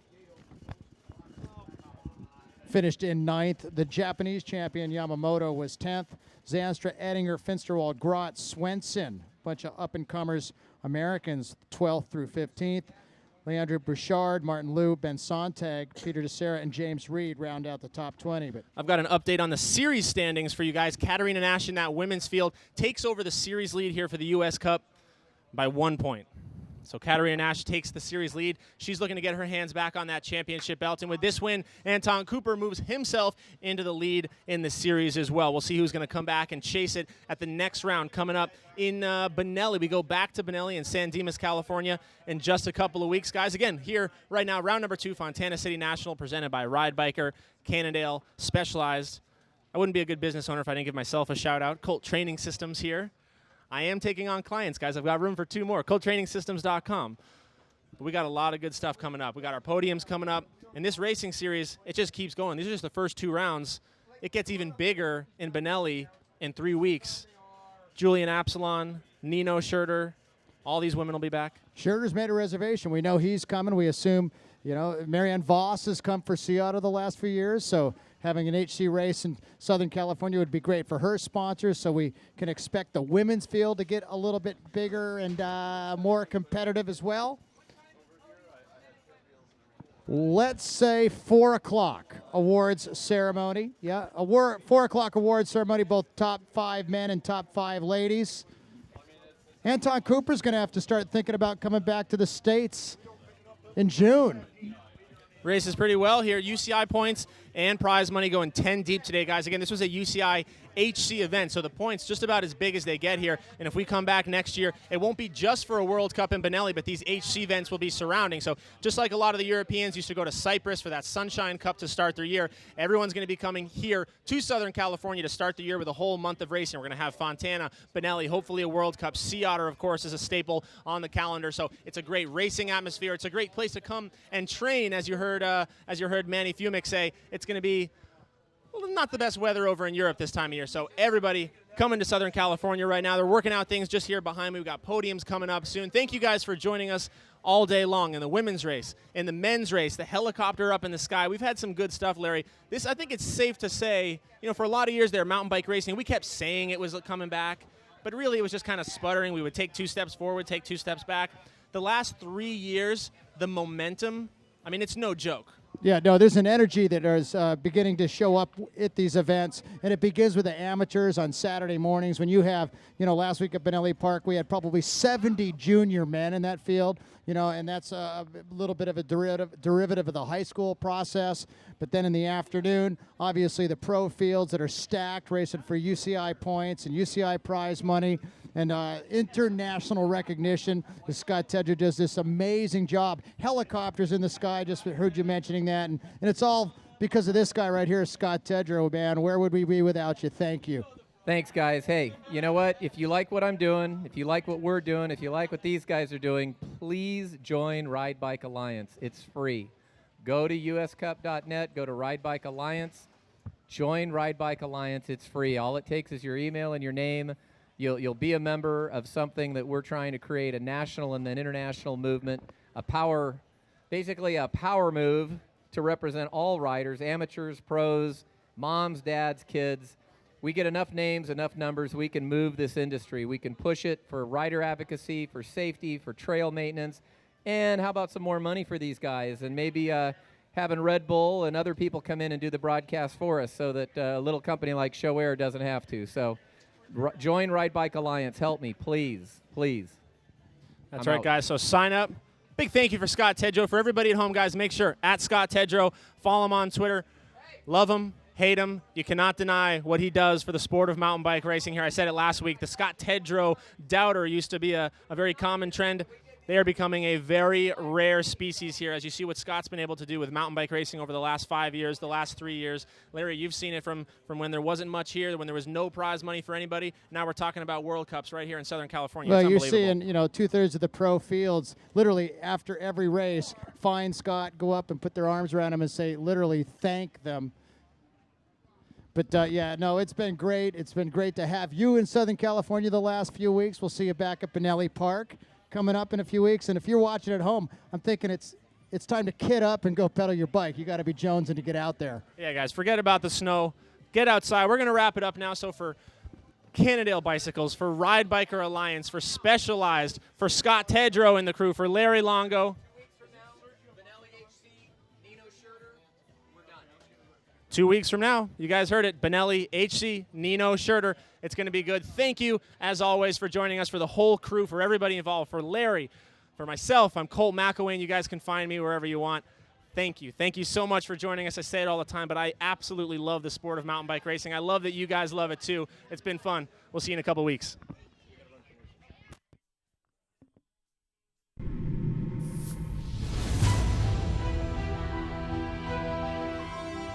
This is race-fueled engineering. This is cross country. So we have top 10 prize This money for both is the men over-mountain. and the women. Top 10 prize money. We'll be giving that out This is at the performance. stage, or at the podium, I should say. Also, This is junior the passion of green. UCI categories from This this morning. is Cannondale. We will have your awards presentation coming up in about 20 minutes as well. So junior